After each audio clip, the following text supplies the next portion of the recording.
El 24 de marzo de 1976, un golpe de Estado liderado por las tres Fuerzas Armadas derrocó al gobierno constitucional de María Estela Martínez de Perón. Este golpe marcó el inicio del autodenominado Proceso de Reorganización Nacional, el régimen militar más largo y sangriento del siglo XX argentino, que bajo la excusa de la llamada Guerra contra la Subversión, encabezó un proceso refundacional que planteaba reorganizar el conjunto de la vida económica, política y social de la Argentina. Así, a lo largo de casi 8 años de gobierno, las Fuerzas Armadas no solo llevaron adelante un plan sistemático de exterminio a sus opositores políticos, sino que también se disputaron el sentido que tendría la nueva Argentina que emergería tras ese proceso de reorganización nacional.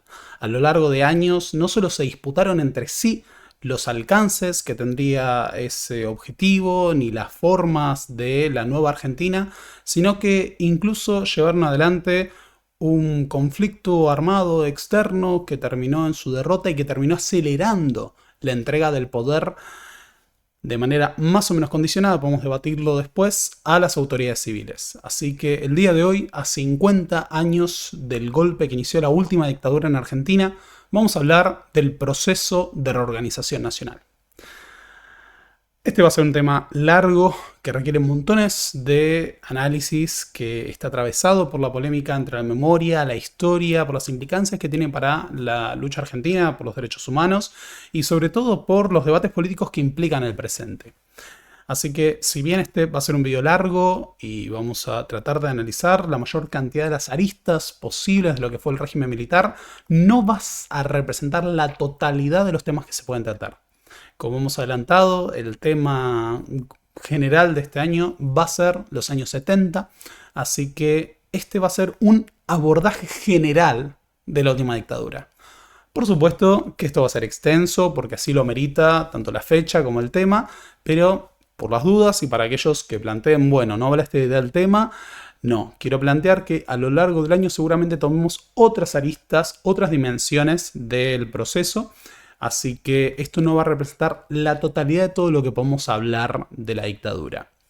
Y por las dudas, para aquellos que digan, bueno, no vas a hablar de lo que pasaba antes, ya se hizo un video sobre el tercer peronismo, que es el anterior a este, así que los que quieran ver la historia previa pueden ir al video del tercer peronismo. Hoy nos vamos a centrar en la última dictadura.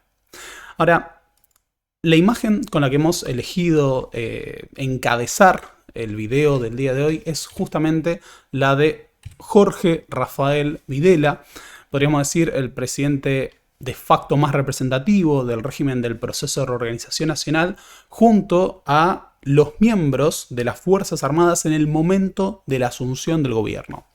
Hay que decir que cuando pensamos en el proceso de reorganización nacional, cuando pensamos en la última dictadura, la figura de Videla y es básicamente la figura central, ya que, para empezar, fue el presidente de facto que más tiempo ejerció ese cargo en el siglo XX argentino. Pero además tenemos que considerar que el régimen tuvo sus años dorados bajo la presidencia de Videla. Incluso dentro de la estructura de poder que se dieron a sí mismos los militares durante el proceso, Videla tuvo la capacidad de funcionar como un gran titiritero, como un gran arquitecto del poder, incluso combinando su rol de comandante en jefe del ejército con el de presidente, ¿no? Ahora vamos a ver que a lo largo del proceso esto no era el objetivo inicial y marcaría uno de los debates en torno a la llamada figura del cuarto hombre. Pero lo cierto es que necesariamente la figura de Videla ocupa un lugar central. Vamos a ver que este no representaba la única visión política que existía al interior de las Fuerzas Armadas, sino que estas estaban atravesadas por diferencias entre sí, que eran el producto de la politización de las tres armas. Pero Videla, como tal, podríamos decir, es claramente la figura central. Ahora, debido a el problema que representó, ¿no?, el gobierno de la última dictadura, necesariamente hay que hacer un breve raconto de los hechos anteriores y cómo es que las tres Fuerzas Armadas llegan a ejercer el poder de una forma muy particular. Daniel Massey analiza mucho esto. Hay que decir que de todos los golpes de Estado de todos los regímenes militares del siglo XX argentino. Este fue el más planificado, el que contó con mayor cohesión en el momento inaugural, en el cual las tres fuerzas armadas deciden tomar el poder y repartirse los distintos cargos dentro del gabinete ministerial, así como gobernaciones y zonas de influencia.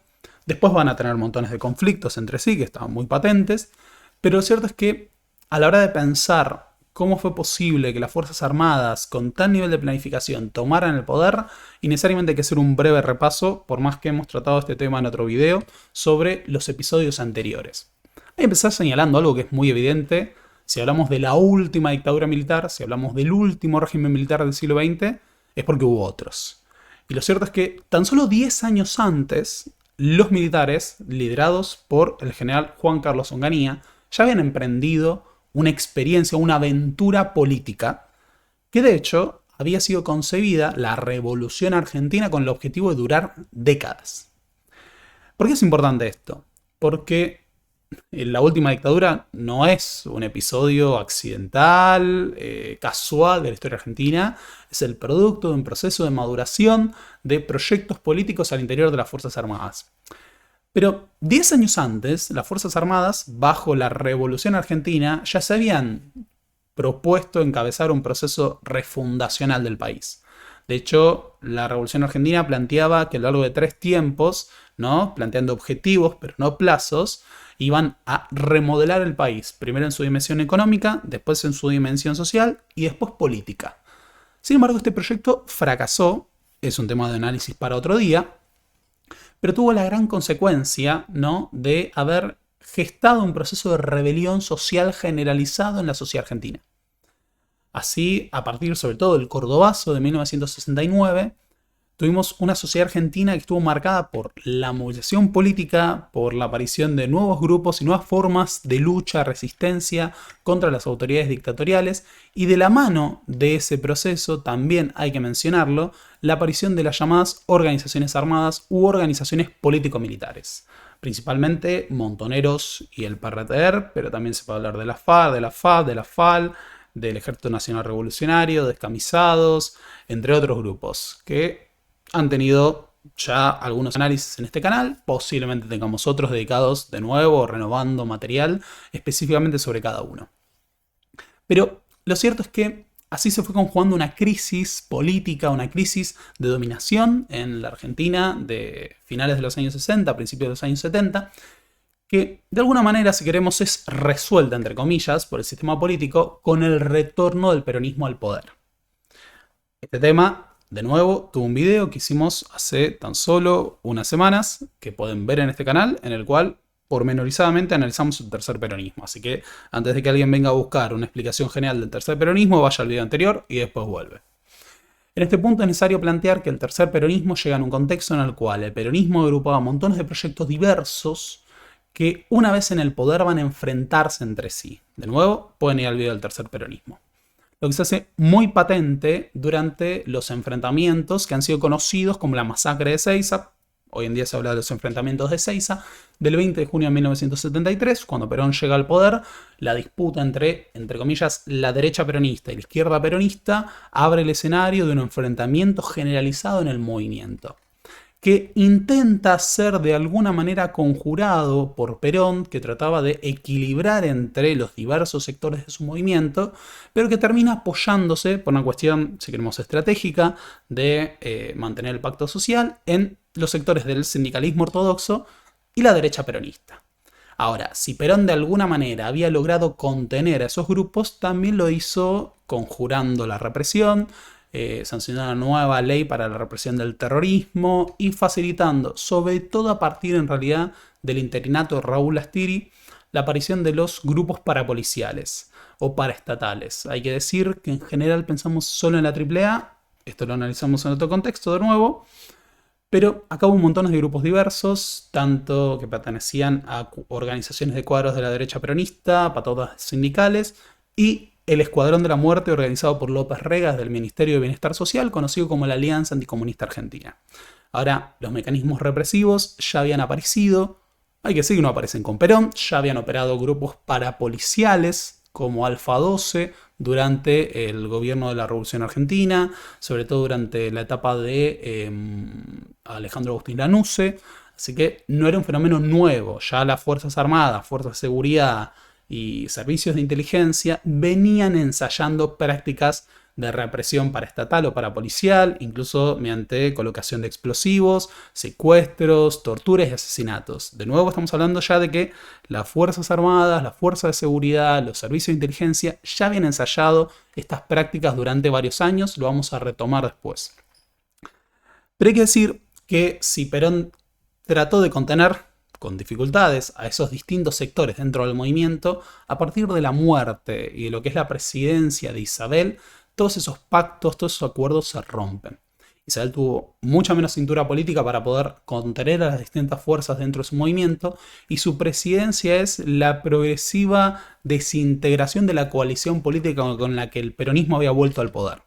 Así, tanto el pacto social, como el acuerdo con otros partidos políticos, como incluso el funcionamiento del propio partido justicialista, empiezan a romperse durante la presidencia de Isabel, que va a haber, por un lado, un gobierno cada vez más sectario, cada vez más recluido en López Rega y su entorno, pero además una escalada de violencia política protagonizada, de nuevo, por la propia represión estatal, por la participación de los grupos paraestatales o parapoliciales, pero también, por supuesto, por la escalada guerrillera, sobre todo encabezada por el PRT y Montoneros.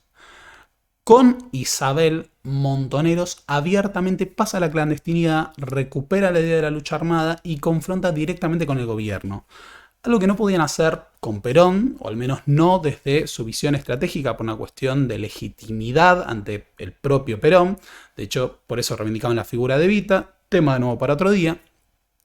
Pero lo cierto es que a partir de la confrontación directa con Montoneros y el PRT, el gobierno va incurriendo cada vez en mecanismos represivos cada vez más abiertos y al mismo tiempo no logra controlar la violencia política. Todo esto hay que decir en un proceso de desintegración de ese pacto social que se había firmado con las distintas corporaciones, con la CGE, con la CGT, con José Bergelbar, que va a haber, en medio de la escalada de violencia política, de nuevo, la reapertura, ¿no?, de las pujas distributivas entre sindicatos y capital.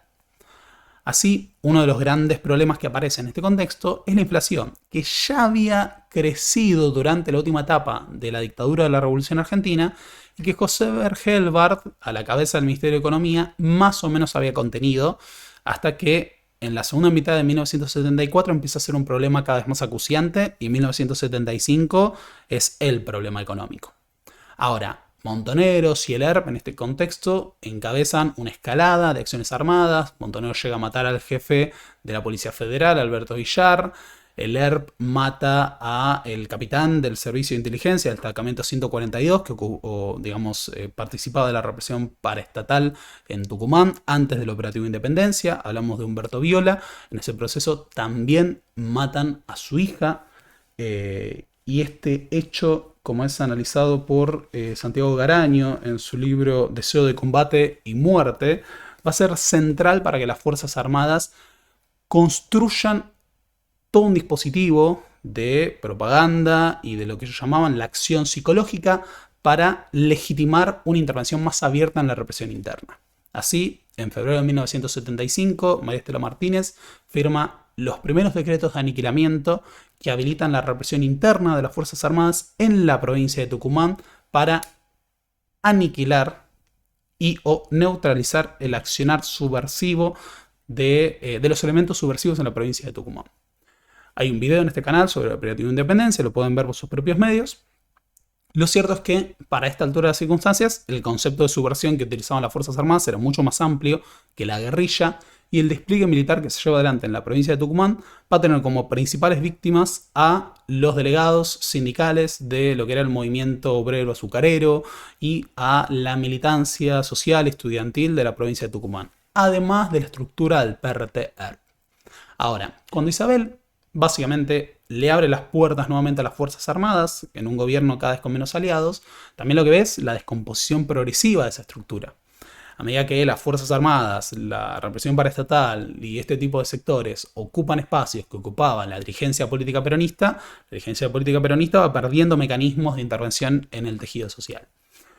Y en ese contexto, Isabel empezó a tomarse progresivas licencias, también ensaya un proyecto de ajuste económico con el ministro Celestino Rodrigo, que termina en una espiral hiperinflacionaria que fue conocida como el Rodrigazo, nombre que también se le da a las movilizaciones en protesta contra ese proceso. Así lo que ocurría era que los grandes procesos de ajuste económico o de liberación de la economía terminaban con grandes movilizaciones sociales. Y el Rodrigazo es un gran síntoma de ello. Fue la primera huelga general contra un gobierno peronista. En ese contexto se da un nuevo recambio en el gabinete ministerial. Celestino Rodrigo termina por salir del gobierno, pero también sale López Rega, el hombre que se había convertido en la eminencia gris, en el brujo detrás del poder.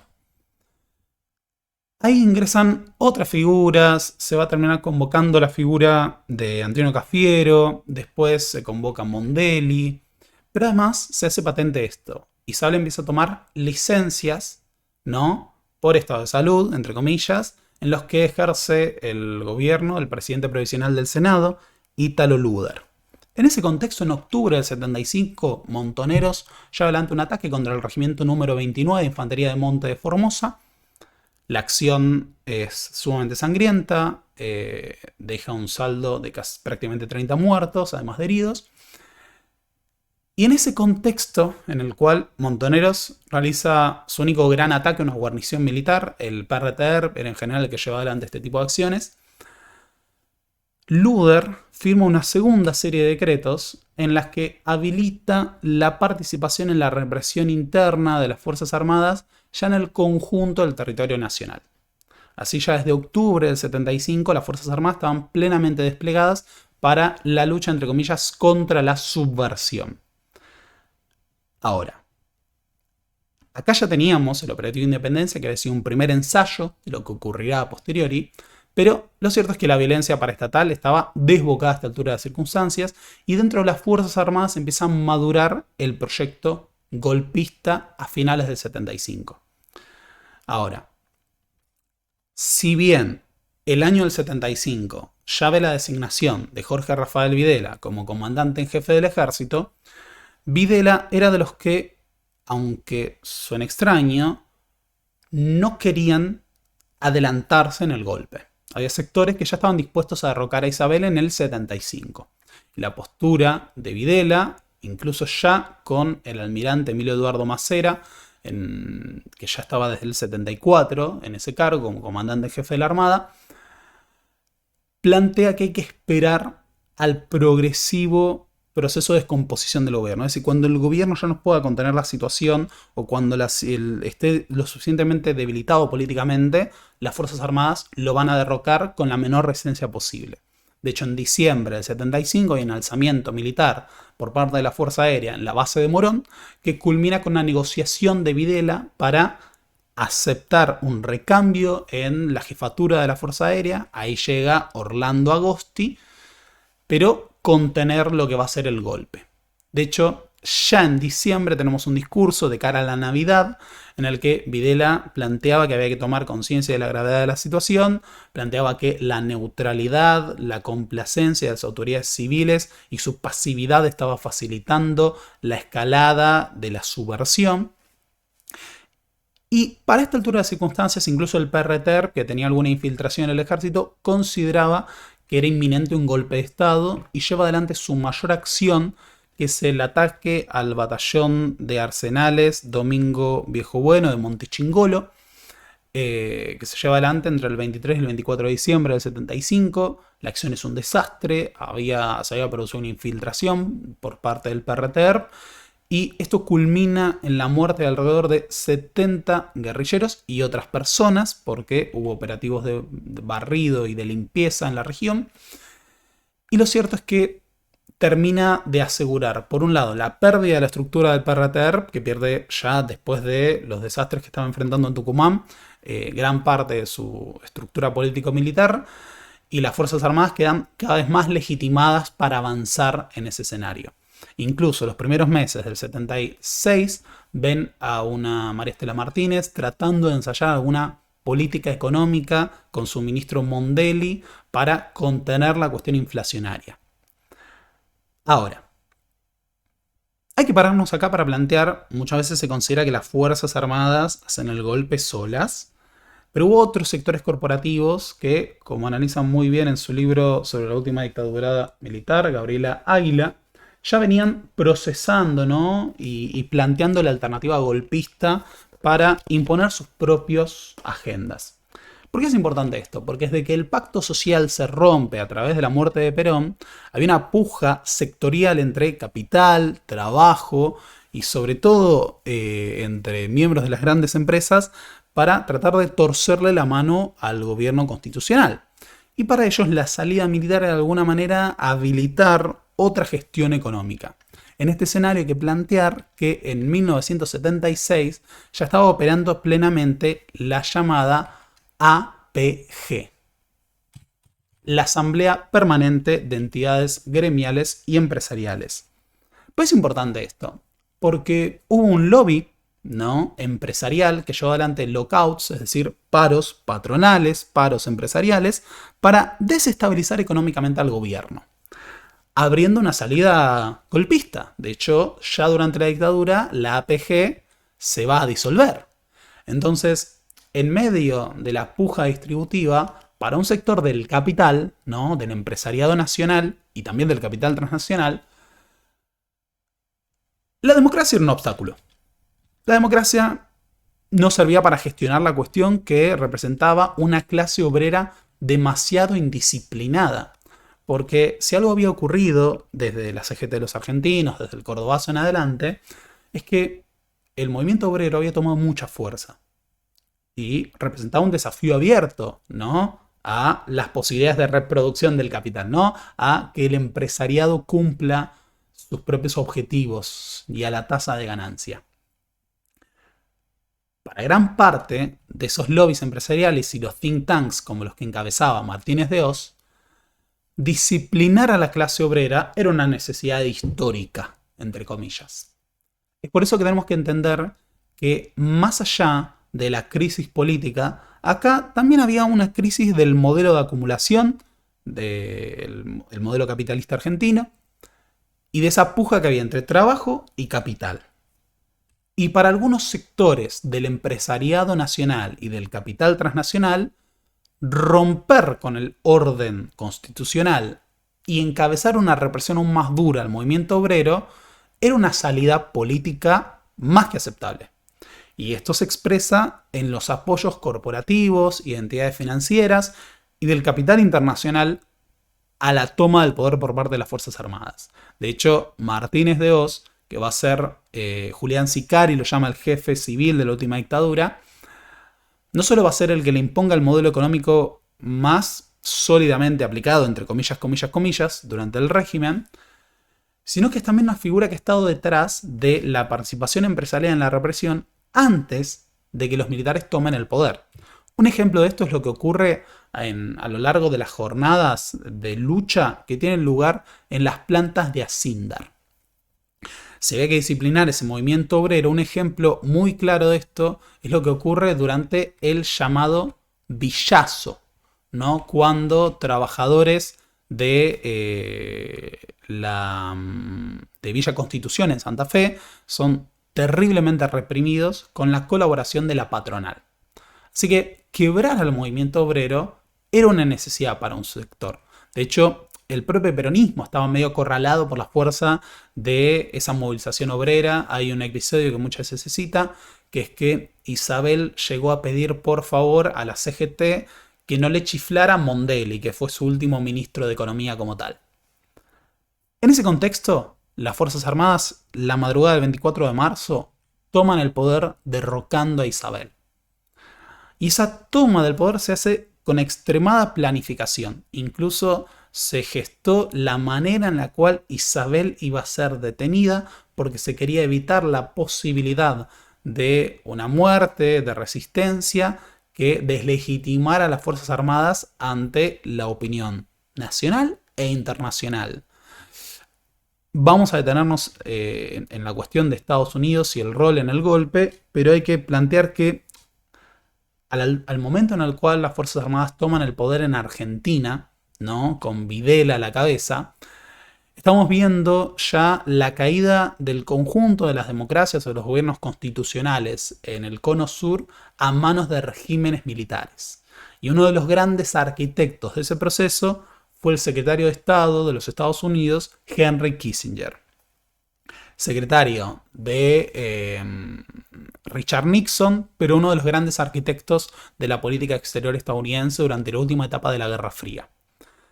Kissinger había liderado una campaña de desestabilización que culmina en el golpe del 73 en Chile que derroca a Salvador Allende.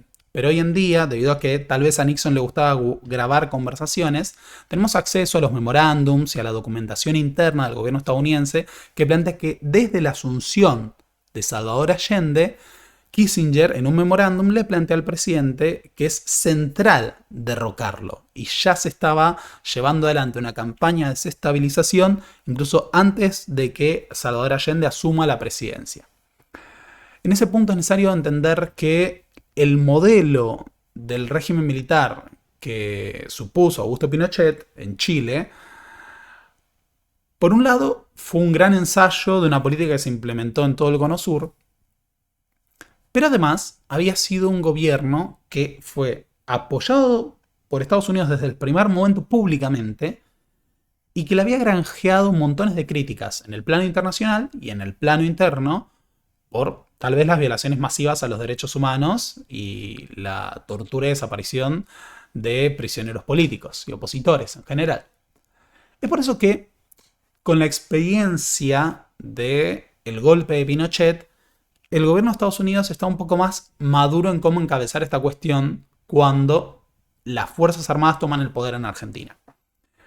Es así que tenemos una doble lógica que es muy interesante.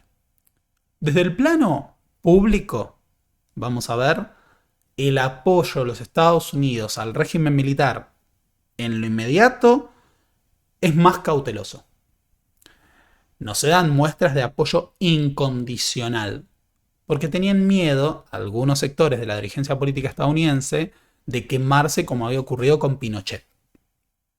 Pero cuando vemos qué ocurre por debajo, tanto en los cables de los servicios de inteligencia como de la propia embajada de los Estados Unidos, vemos que había un apoyo muy claro al golpe de Estado y al régimen militar o incluso al secuestro, tortura y desaparición de miles de argentinos.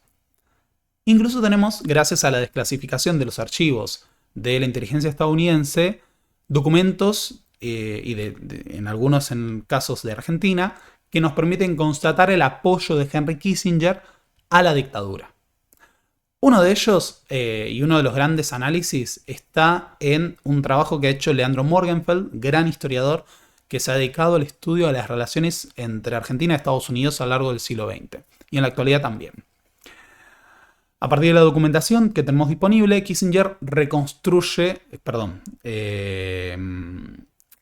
Morgenfeld reconstruye esta cuestión.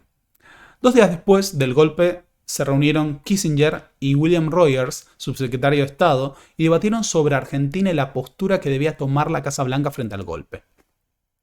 Mientras Rogers anticipaba que se derramaría mucha sangre y aconsejaba no apresurarse, Kissinger planteó que los golpistas requerían del estímulo estadounidense y no quería dar la idea de que serían hostigados por Washington.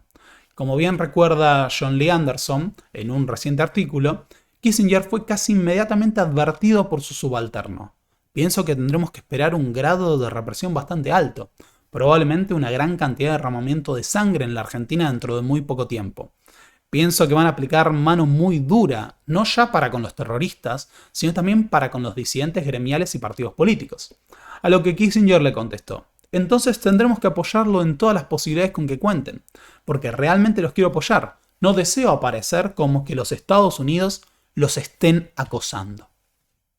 También tenemos un memorándum desclasificado de la conversación que se da entre Henry Kissinger, secretario de Estado de los Estados Unidos, y el almirante Guzzetti, que era el canciller de la Armada, ¿no?, durante la presidencia de Videla. Estamos siguiendo, dice Henry Kissinger, al respecto de la represión en Argentina. Estamos siguiendo de cerca los eventos en Argentina. Esperamos que el nuevo gobierno le vaya bien y tenga éxito. Vamos a hacer lo que podamos para que tenga éxito. Nosotros sabemos que ustedes están atravesando por un periodo difícil. Resulta un tiempo curioso, toda vez que se juntan actividades terroristas, criminales y políticas, sin una separación clara entre sí. Comprendemos que deben ustedes tomar una posición de autoridad bien clara. Si existiesen cosas que deben ser hechas, deberán ustedes hacerlas rápidamente. ¿A qué se refería con cosas? Y obviamente se refería a la represión ilegal y el exterminio de miles de argentinos. Porque el planteo de Kissinger, de nuevo, era que no quería quemarse ante la opinión estadounidense y que justamente el propio gobierno de los Estados Unidos, en su fase institucional pública, iba a tener que condenar los crímenes de la dictadura. Pero por debajo los estaban apoyando. El tema es que no podían ser tan descarados porque ya se habían quemado con Pinochet. Memorándum desclasificado de la entrevista de Kissinger y de nuevo del canciller Gussetti ya en octubre del 76. Nuestra actitud básica es que estamos interesados en que tengan éxito. Tengo una visión a la antigua de que los amigos deben ser apoyados. Lo que no se entiende en Estados Unidos es que ustedes tienen una guerra civil. Leemos sobre los problemas de los derechos humanos, pero no el contexto. Cuanto más rápido tengan éxito, mejor. De nuevo, Kissinger planteando la necesidad de que tengan éxito y hagan todo lo que tengan que hacer antes de que la opinión pública estadounidense y la condena internacional le jueguen contra. Marcos Lole, en un trabajo sobre la dictadura argentina contada por los documentos de Estados Unidos, plantea: Henry Kissinger envió instrucciones precisas a su embajador en Buenos Aires a través de un telegrama secreto que lleva por título Plan Cóndor. El 23 de agosto de 1976, Kissinger le pide al embajador Robert Hill, embajador estadounidense en Argentina, que hable con Jorge Rafael Videla, el presidente argentino, y que le diga que los Estados Unidos se encuentran preparados para intercambiar información sobre la actividad terrorista en cualquier lugar del mundo, es decir, prestar inteligencia estadounidense a la represión argentina. El telegrama secreto contiene también instrucciones concretas para sus representantes en Santiago de Chile, Asunción, La Paz y Montevideo, de nuevo la coordinación entre las dictaduras del Cono Sur.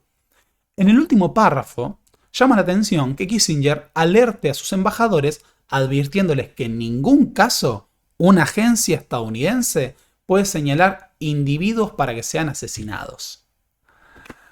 Como explica Leandro Morgenfeld en su estudio sobre Kissinger y la dictadura argentina, Kissinger fue una pieza clave en el vínculo de Estados Unidos con las fuerzas golpistas en Argentina, antes, durante y después del 24 de marzo. Y como mostramos en este artículo, siguió ejerciendo presiones a favor de la dictadura al menos hasta 1978, cuando ya no dirigía el Departamento de Estado y un sector del mismo pretendía sancionar al gobierno militar argentino por las reiteradas violaciones a los derechos humanos. Los documentos desclasificados recientemente aportan novedosas evidencias de la gran influencia de Kissinger, incluso en el breve periodo en el cual el grupo comandado por Derian tuvo mayor influencia en Washington.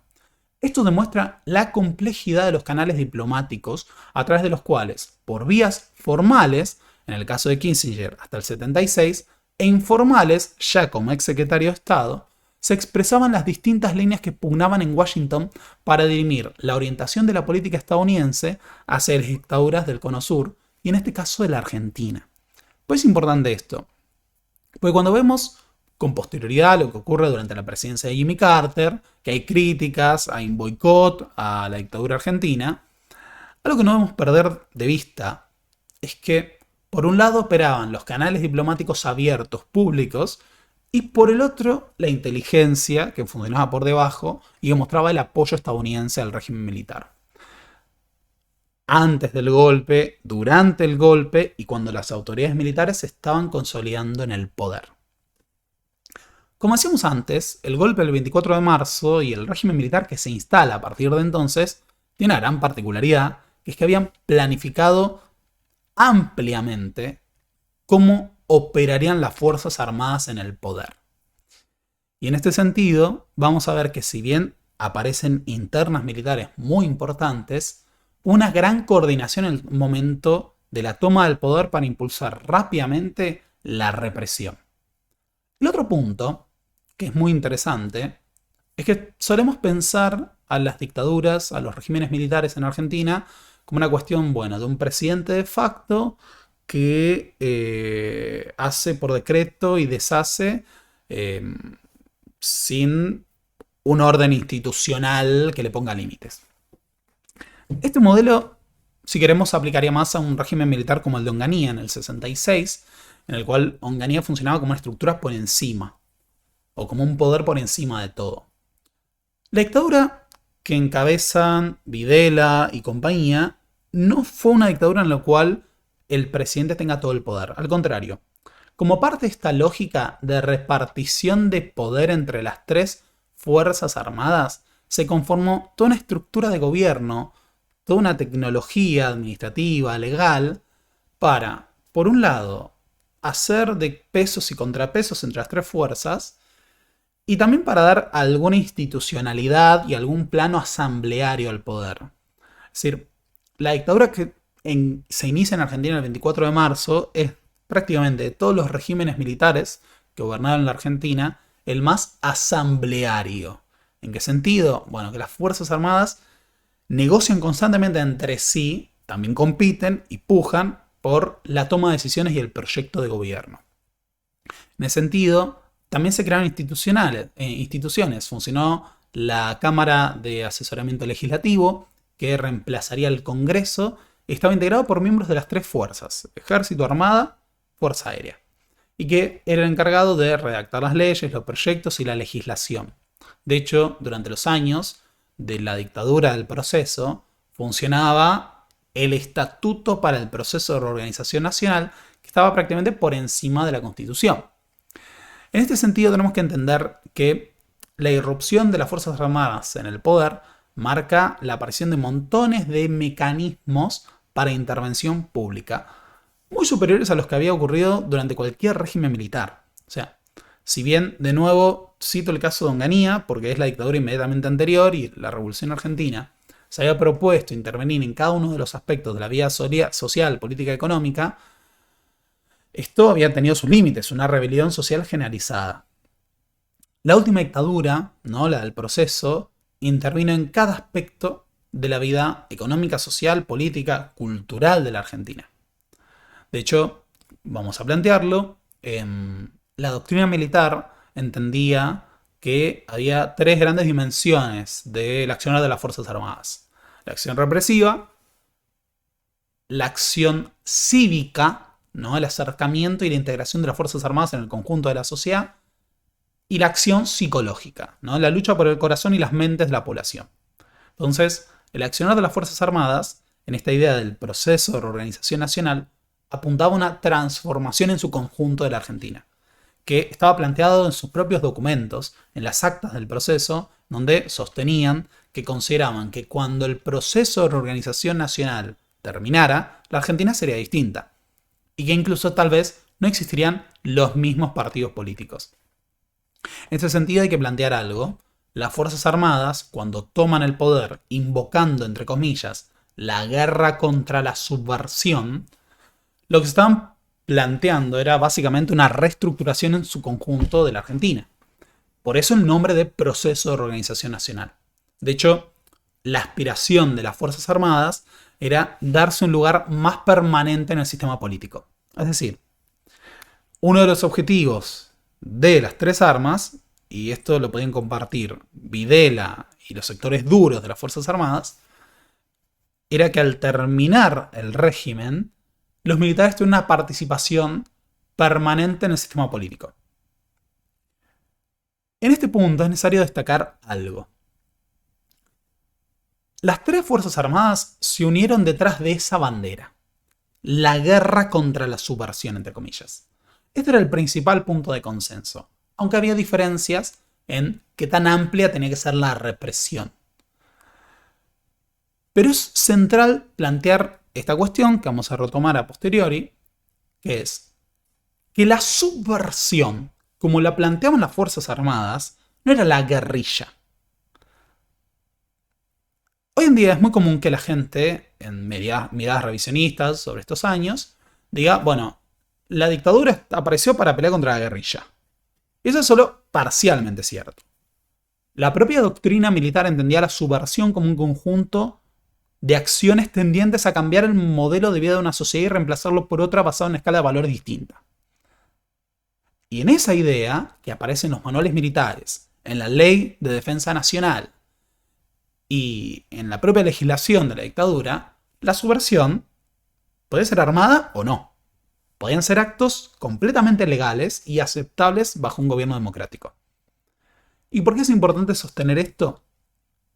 Porque, como plantea Marcelo Cavarozzi en su libro Autoritarismo y Democracia, las Fuerzas Armadas habían pregnado, ¿no?, una visión en la cual la subversión era un síntoma de una enfermedad mayor que era la sociedad política populista, ¿no?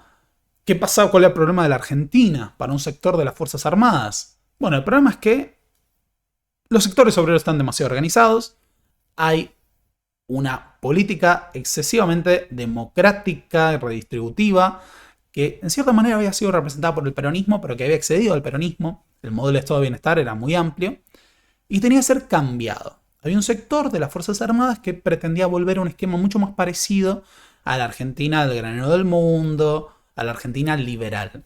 Este no era el único proyecto que había en las Fuerzas Armadas, pero esa lectura era compatible con la guerra contra la subversión. ¿Por qué? Hay que redisciplinar a la clase obrera.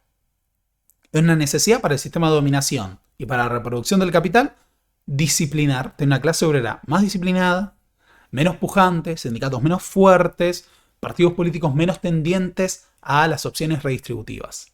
Y en eso podían coincidir. Ahora, ¿qué tan dura tenía que ser la represión? ¿Qué modelo económico se iba a imponer? ¿Qué rol tendría el Estado en la economía? Esos eran temas más debatibles.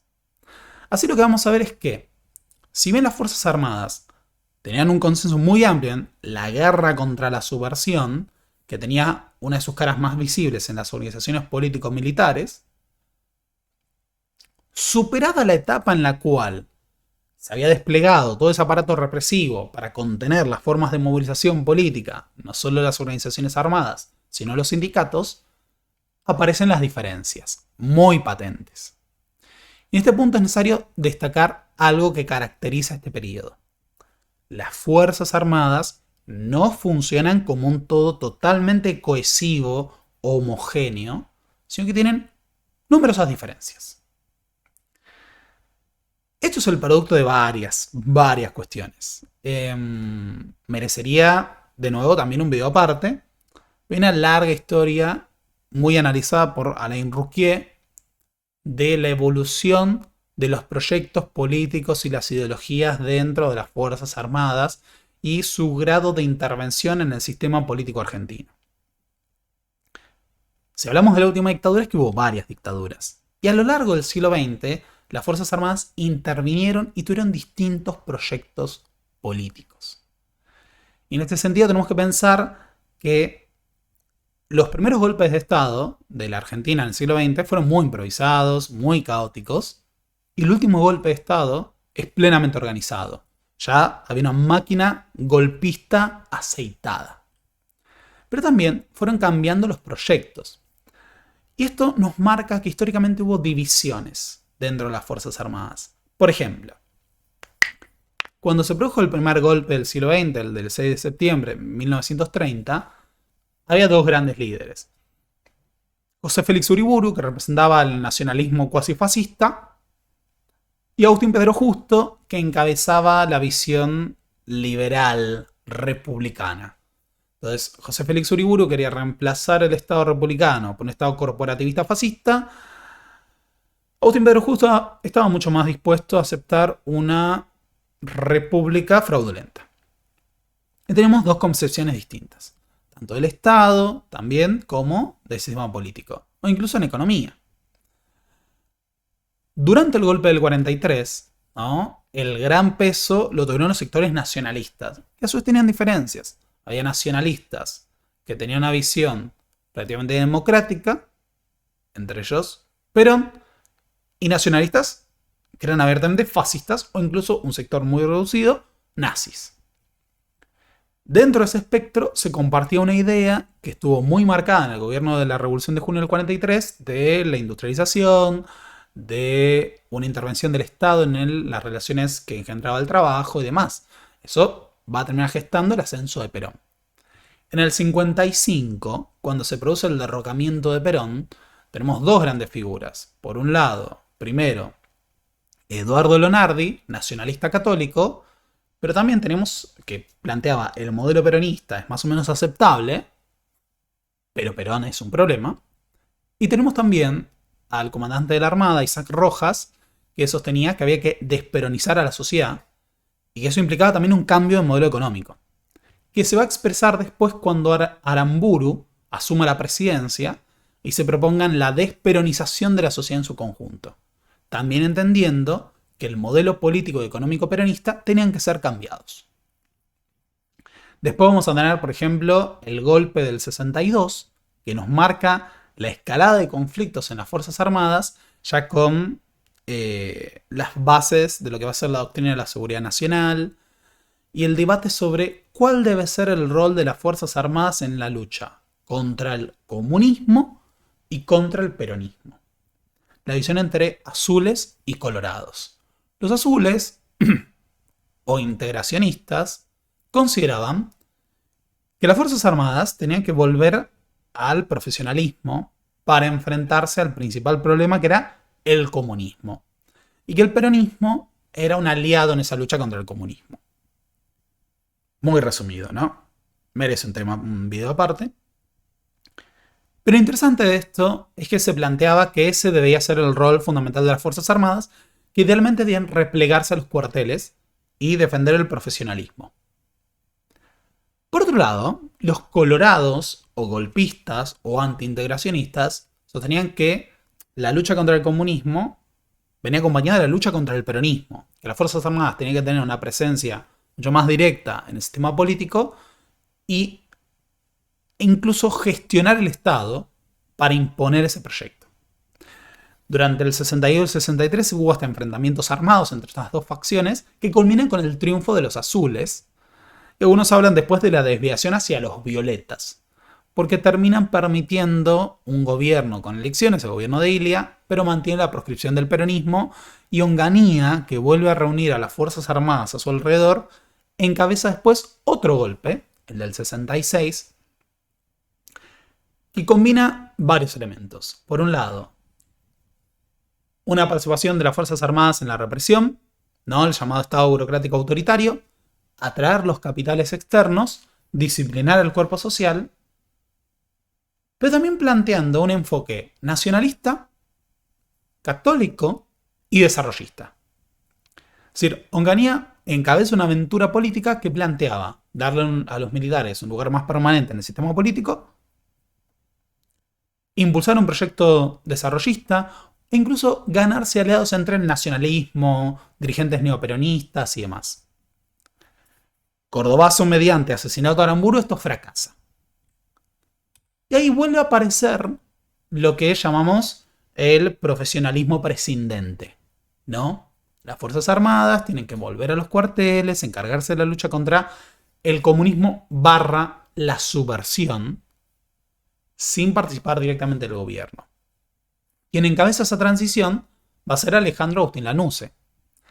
Pero ojo, porque cuando las Fuerzas Armadas se retiran de la escena política con el triunfo de Cámpora, el retorno de Perón, había sectores que habían participado de la aventura de Onganía, o incluso opositores a este, que primero se sienten duramente golpeados por la derrota política que representa la entrega del poder al peronismo de nuevo, pero que también están atravesados por la aparición de otros proyectos, ¿no?, de gobierno con las Fuerzas Armadas en el poder, que pensaban tanto en el desarrollismo como en alternativas, ¿no? Como una política económica más liberal. También estaban los que consideraban que, bueno, las Fuerzas Armadas tenían que ser prescindentes de la política, pero una vez que se solucionara el tema de la subversión. Acá es importante plantear la trayectoria de Videla, porque Videla, como decíamos antes, logra llegar a la comandancia del ejército en el 75 durante el peronismo. Pero Videla era considerado un prescindente, es decir, una figura moderada que no participaba de las internas dentro de los cuarteles. Así se lo caracterizaba en el 75. El peronismo, de hecho, tendió a creer que, convocando a Videla, por un lado, se mantenía contentas a las Fuerzas Armadas poniendo una figura moderada, pero por el otro se alejaba a los golpistas. Pero hay un dato que no se suele considerar, que es que Videla había formado parte del bando de los colorados, en la interna entre azules y colorados, es decir, del sector más antiperonista. Y que su adopción de una posición o de un perfil moderado tenía mucho que ver con el hecho de que Videla había escapado a las purgas, porque cuando se produce la derrota de los colorados, como era muy común, hubo una purga en el ejército. Videla pasó por abajo. Y a partir de ahí asumió el modelo de ser un prescindente, un moderado.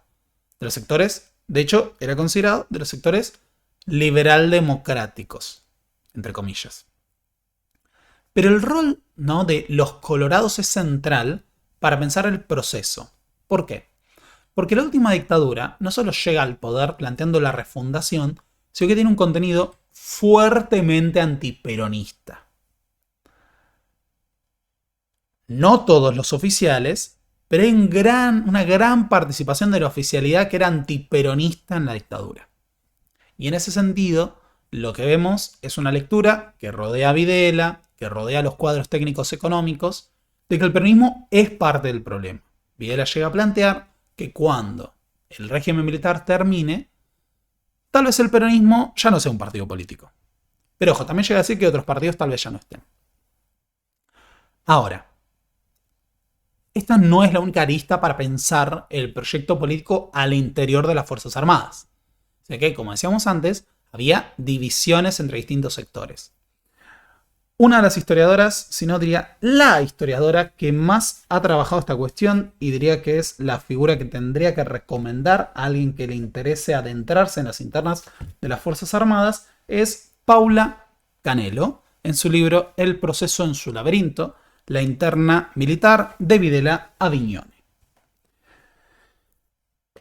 Si tuviéramos que resumir algunas cuestiones de las internas que atravesaban a las Fuerzas Armadas, habría que plantear que, como decíamos antes, Videla representaba un moderado.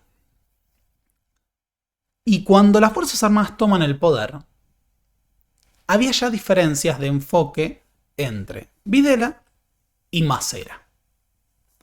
Si Videla venía de los colorados, del ala liberal democrática, si creía en volver a un modelo anterior al, entre comillas, populismo, Macera había construido su ascenso dentro de la Armada durante el tercer peronismo a partir de ser un almirante no gorila. Macera compartía una visión parecida a la de la derecha peronista, marcada por el catolicismo, el Estado presente, incluso una política de bienestar social, pero marcadamente anticomunista, muy represivo, incluso oscurantista. Hay muchos que hablan del misticismo de Macera, ¿no?, pensando en la figura de López Rega. En este sentido, tanto Macera como Videla tenían trayectorias distintas, y como figuras que se disputan el proyecto de la última dictadura, tienen visiones de la economía muy distintas. Ambos comparten la guerra contra la subversión, pero ojo, en esto la Armada va a pretender competir con Videla. De nuevo, hay que pensar que en la visión que sostenía que eventualmente iba a haber un sistema político que reemplace a la democracia como se concibió en Argentina, Macera creía que podía de alguna manera reemplazar al peronismo. Es decir, si el proceso, ¿no?, planteaba Videla, iba a marcar el cambio institucional de la Argentina, de su sistema democrático y su reemplazo por otro proyecto, Videla pensaba en algo que se aleje de lo que había sido el peronismo, de lo que había sido el estado de bienestar, y Macera, al contrario, pensaban de alguna manera ocupar el lugar que hubiera ocupado Perón. Ahora, como decíamos antes, Videla era entre comillas un moderado. Esto con todos los límites que supone, por las dudas quiero marcar. Eso no quiere decir que ni que era menos represivo ni nada por el estilo. Sino que dentro de las Fuerzas Armadas era considerado un sector menos politizado. Por eso, cuando ya había intentos golpistas antes del 24 de marzo, Videla se opone planteando que las Fuerzas Armadas tienen que entrar lo más prolijo posible. O sea, Videla también quería derrocar a Isabel a esa altura de las circunstancias, pero quería evitar una situación de un golpe violento, entre comillas, para la toma del poder, al estilo de la Revolución Libertadora, con enfrentamientos abiertos. Él quería esperar a que el gobierno de Isabel esté lo suficientemente debilitado. Y en este sentido, la postura de Videla es contraria a otros que estaban dispuestos a tener un escenario más parecido al golpe que derrocó a Salvador Allende con bombardeos en la Casa de la Moneda. Un detalle que es interesante de nuevo considerar es la importancia de la diplomacia estadounidense. Cuando vemos los cables, los documentos desclasificados de Estados Unidos al momento del golpe, vemos que incluso el embajador estadounidense Robert Hill estaba informando antes de la toma del poder cuándo se podía producir el golpe, ¿no? Y en este sentido es muy interesante que vemos un seguimiento constante de... ustedes pueden ir a la base de datos de los cables de Estados Unidos y todo un proceso progresivo desde la muerte de Perón, en donde dicen, esto en algún momento se cae, estamos viendo que el gobierno argentino se está acercando a Estados Unidos. Incluso hay documentos, los pueden consultar, están ahí disponibles, los vamos a tocar en otro momento, en donde plantean que la violencia guerrillera es un problema porque amenazaba las inversiones estadounidenses, pero la violencia parapolicial no. Y ese tipo de cuestiones. Pero Videla tenía que enfrentar la existencia de otros sectores que eran llamados pinochetistas, o se habla de los señores de la guerra.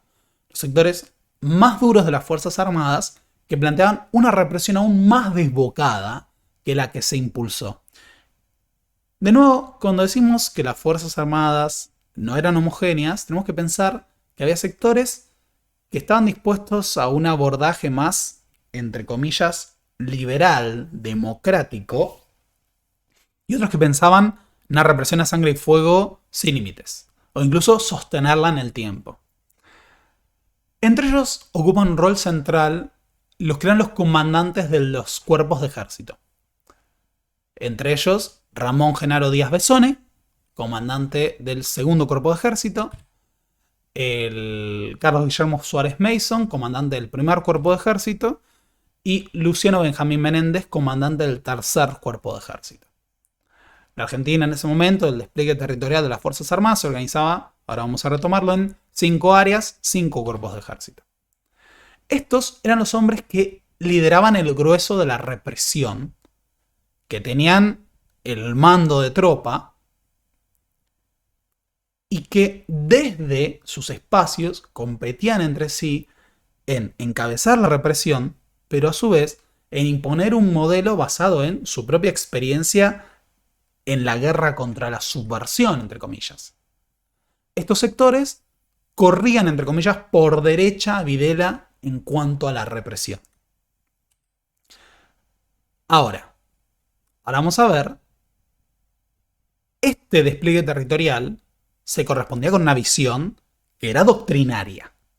¿En qué sentido? Esto es común a las tres fuerzas, pero si nosotros vemos, como hace Esteban Pontoriero en su libro sobre la represión militar en Argentina, que estudió la legislación en materia de defensa y los documentos de los manuales, ¿no? Y están disponibles, se puede encontrar online ese libro, vemos que la visión que hay de la guerra contra la subversión plantea que el mando sobre la represión militar, pero también sobre las fuerzas de seguridad, tiene que estar bajo la órbita castrense. Es decir, las Fuerzas Armadas en las áreas, subáreas, zonas y subzonas en las que se da el despliegue territorial para la represión, tiene que tener el mando unificado. Y ese mando unificado después se corresponde con algo que es interesante, que es la ejecución descentralizada, ¿no? Lo que es la operación en la guerra contra la subversión es descentralizada. Depende de los comandantes de los cuerpos de ejército y después de las fuerzas de tareas, de los grupos de tareas y las unidades de tareas. En ese sentido vamos a ver que estos sectores que tenían la presencia entre comillas, el campo de batalla de la guerra contra la subversión, buscan correr el rumbo de la dictadura hacia una represión aún más dura. Mientras que Videla, con todo su aval, toda la política represiva, trataba de mantener una más moderada, entre comillas, frente, por ejemplo, a los partidos políticos democráticos, ¿no? Ahora, a su vez había otros sectores que podemos llamarlos sectores politicistas o democráticos. Se suele considerar junto a los moderados también a Viola, pero entre los politicistas se suele mencionar al general Villarreal, que era el secretario general de la presidencia, y también se suele considerar la figura de Viñone. Ahora, además de esta cuestión, por ejemplo, con la represión, como decimos, estaba la cuestión del modelo económico. Un Macera que podía ser más, entre comillas, cercano al peronismo, y un Videla más liberal en lo económico. Esto también aparece en otras cuestiones. Por ejemplo, algunos de los duros, entre comillas, como Ramón Genaro Díaz Besone, eran partidarios de una política más desarrollista o más estatista.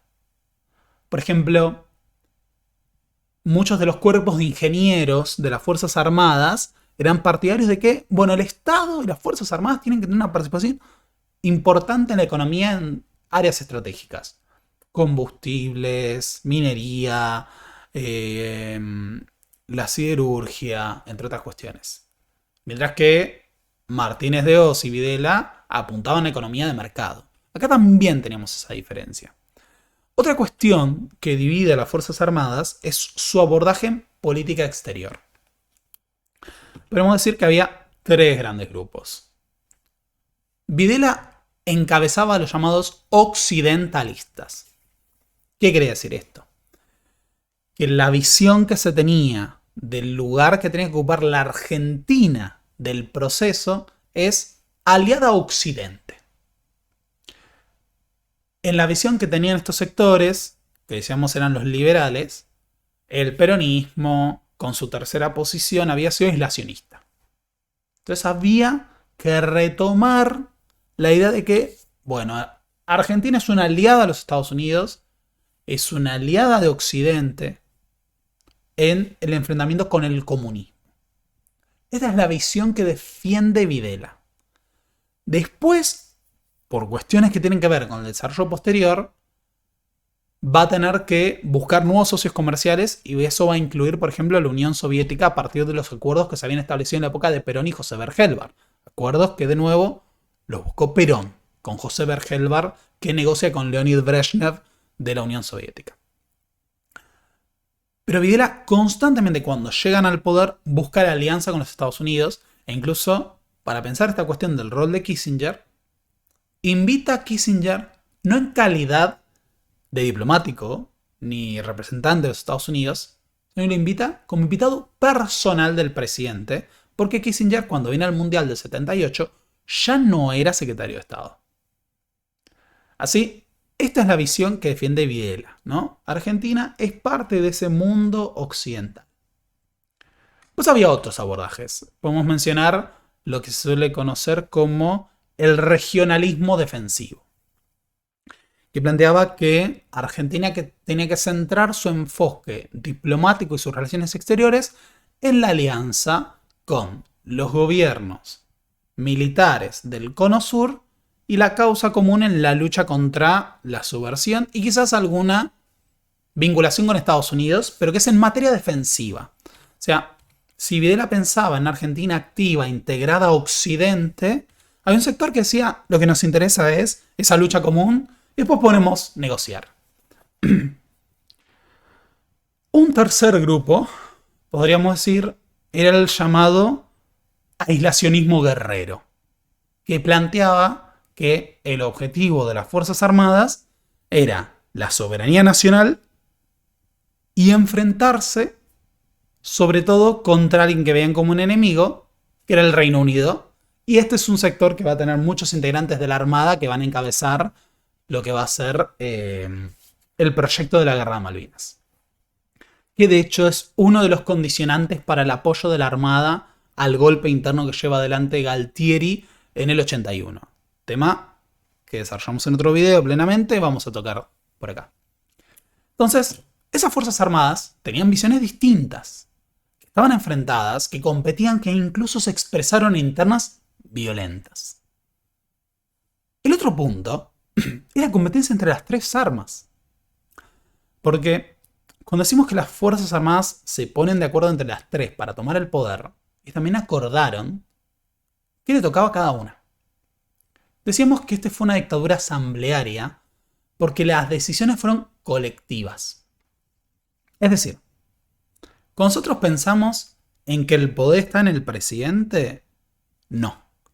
El poder está en la junta militar, que está integrada por los comandantes de las tres Fuerzas Armadas, comandante en jefe del ejército, comandante en jefe de la Armada, comandante en jefe de la Fuerza Aérea, y ellos designan al presidente, ¿no? Uno de los puntos acá es que, de entrada, las tres armas históricamente tienen asimetrías. El arma más importante históricamente en presupuesto, número de personal, importancia política, es el ejército. Le sigue la Armada, le sigue la Fuerza Aérea. Entonces, ya de por sí tenemos un esquema en el cual históricamente el ejército es el arma preponderante, la Armada estaba tratando de avanzar. Así que tenemos una competencia entre los tres. Así, la Junta la integran los tres comandantes de las Fuerzas Armadas. Videla, jefe del ejército, Macera, comandante de la Armada, Orlando Agosti, comandante de la Fuerza Aérea. Uno de los temas que ya es un motivo de competencia es la figura del cuarto hombre. Se suponía, originalmente, que tenían que estar los tres comandantes de las tres fuerzas y el presidente tenía que ser un oficial que haya pasado de retiro. Sin embargo, y este será un tema de disputas, el presidente va a ser Videla primero, que durante los casi 3 primeros años de su gobierno, combina en su persona el rol de comandante y jefe del ejército y de presidente. Esto no se suponía que era el enfoque que debían adaptarse, y es uno de los puntos de conflicto entre Videla y Macera, sobre todo porque Macera aspira a ser presidente. Así Videla concentra un poder mayor, que no se suponía, en los primeros años, debía ser de esta manera. Ahora, como decíamos antes, también tenemos la Cámara de Asesoramiento Legal, compartido por las tres armas, pero a su vez, en esta idea del equilibrio entre las tres fuerzas, se produjo una repartición de cargos, gobernaciones e incluso de los ministerios por parte de las tres armas, pensando en un equilibrio entre los tres. La idea, por ejemplo, era que las decisiones del presidente tenían que ser refrendadas por la Junta de Comandantes y los proyectos de ley tenían que ser refrendados por la Cámara de Asesoramiento Legal, que estaba integrado por las tres armas. Entonces, no hay que pensar en Videla como un dictador todopoderoso o como un ejecutivo extremadamente fuerte monopolizando a una persona. Esa no es la imagen que tenemos que tener de la dictadura. La dictadura tenía justamente esta cuestión de la repartición de poderes entre las tres fuerzas. Con un Videla que en la primera etapa combinó los dos grandes elementos: comandante jefe del ejército, presidente. Ahora, Macera busca, y esto va a ser un motivo de pujas, ser presidente él mismo, algo que no tenía antecedentes porque la Armada históricamente había quedado atrás. Pero Macera va a estar muy dispuesto a encabezar un proyecto político propio, incluso utilizando la estructura represiva de la ESMA a tales fines. Ahora, estas pujas que se dan entre las tres fuerzas y que se expresaban en la junta militar también se expresaba en lo que es el terreno operacional. La represión era motivo de competencias entre las tres armas. Se competía por hacer méritos, se daban pujas, llover enfrentamientos y también por el botín. Nos vamos a detener eso a posteriori. También se repartieron las provincias. Idealmente se buscaba que las provincias en donde hubiera bases importantes de una de las armas quedaran gobernadas por esa. Y a veces variaba. Pero donde había una base aérea importante, se buscaba que el gobernador sea de la Fuerza Aérea. Donde la armada era importante, como por ejemplo podía pasar en la Patagonia, se buscaba que estuviera la armada. Y así. En la práctica, siempre el ejército tendió a tener más gobernaciones y más intendencias. Por ejemplo, le tocó al ejército la provincia de Buenos Aires, la más importante. El otro punto que mencionamos antes es que el propio gabinete ministerial estaba repartido entre las tres armas. Uno tenía 8 ministerios, originalmente, y le tocaban 2 ministerios a cada arma y 2 ministerios a civiles.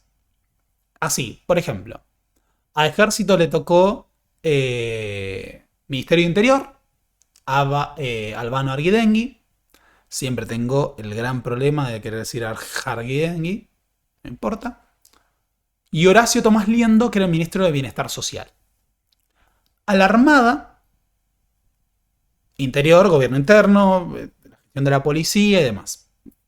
El ejército, el arma principal, perfecto.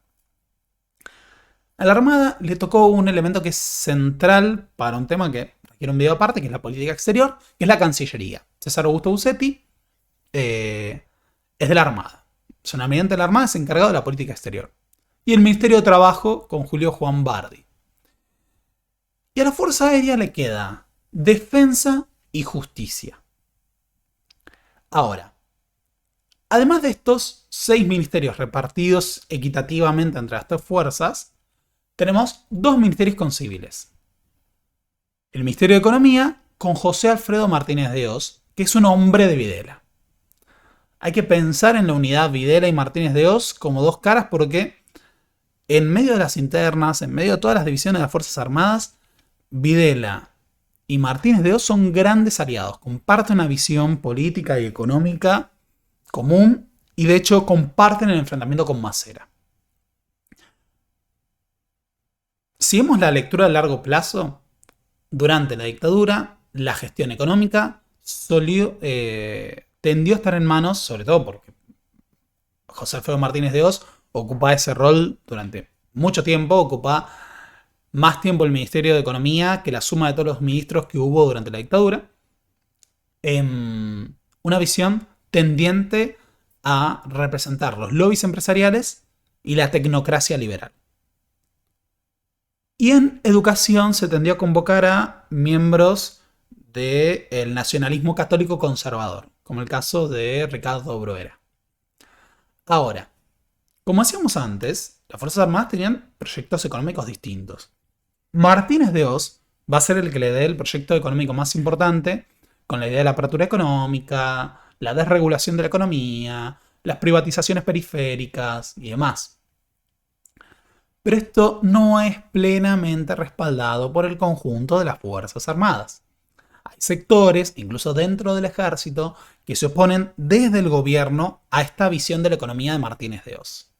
De hecho, en ese contexto es que se gesta un proyecto político propio de los generales duros que se va a dar con la conformación del llamado Ministerio de Planeamiento, que va a ser encabezado por Ramón Genaro Díaz Besone. Este Ministerio de Planeamiento se enfrentaba a Martínez de Hoz porque planteaba una visión estatista, intervencionista, con obras públicas, mientras que Martínez de Hoz buscaba recortar el gasto público y la presencia del Estado en la economía. Entonces, Martínez de Hoz busca dar paso a un modelo económico mucho más liberal, pero tiene oposición dentro de las Fuerzas Armadas, sobre todo encabezada por Macera, desde la Armada, y por Díaz Besone y los duros, desde lo que va a ser el Ministerio de Planeamiento. También, de nuevo, como decíamos antes, toda esta estructura, a su vez, veía en el plano local la estructura de gobierno y operacional de la represión, en donde se podían combinar las tres armas, porque en los cuerpos de ejército había elementos de las tres. Podías tener elementos de ejército, fuerza armada y fuerza aérea. Ahora, ese proyecto de Martínez de Hoz es el proyecto económico de la dictadura. A lo largo de los años de gestión de Martínez de Hoz, se impulsó una política económica que tendió a pensar la reestructuración de la vida económica nacional. Palabras textuales de Martínez de Hoz. Perdón, breve currículum. Martínez de Hoz es miembro de una familia aristocrática argentina. El abuelo fue fundador de la Sociedad Rural. Si un día van a la Rural en Buenos Aires, el edificio principal, el pabellón principal de la Rural, es el pabellón José Alfredo Martínez de Hoz, que es por el abuelo de José Alfredo Martínez de Hoz. Es decir, representaba a la histórica aristocracia argentina. Había sido el gerente de Asindar, había representado grandes lobbies empresariales, era amigo personal de Néstor Rockefeller y trató de orientar la política económica hacia la apertura. En las propias palabras de Martínez de Hoz, se había dado vuelta a la página del estatismo, de la intervención estatizante y agobiante, es decir, de la intervención del Estado de la economía, para dar paso a la liberación de las fuerzas productivas. Ahora, lo que se ve durante los años de la última dictadura, sobre todo con Martínez de Hoz, es un ataque en general al modelo de lo que había sido el modelo peronista desarrollista, pero que igual mantiene ciertas industrias. Por ejemplo, el petróleo se le da impulso desde el Estado, se le da impulso a la minería, pero hay una gran apertura comercial que daña lo que era la industria manufacturera nacional. Se da un proceso de financiarización de la economía que le da mucho más peso a lo que era el capital especulativo del que tenía antes. Y esto es muy cuestionado por Macera. Macera llega a plantear que hay un artículo de Paula Canelo que se llama Los elencos militares ante la política de Martínez de Hoz, que está en el libro de Alfredo Pucciarelli, Empresarios tecnócratas militares, la trama corporativa de la última dictadura. El discurso de Macera planteaba que la política de Martínez de Hoz hacía culto al dios dinero, planteaba que despojaba al hombre de su dignidad, ¿no? Y que tendía a representar un capitalismo desalmado.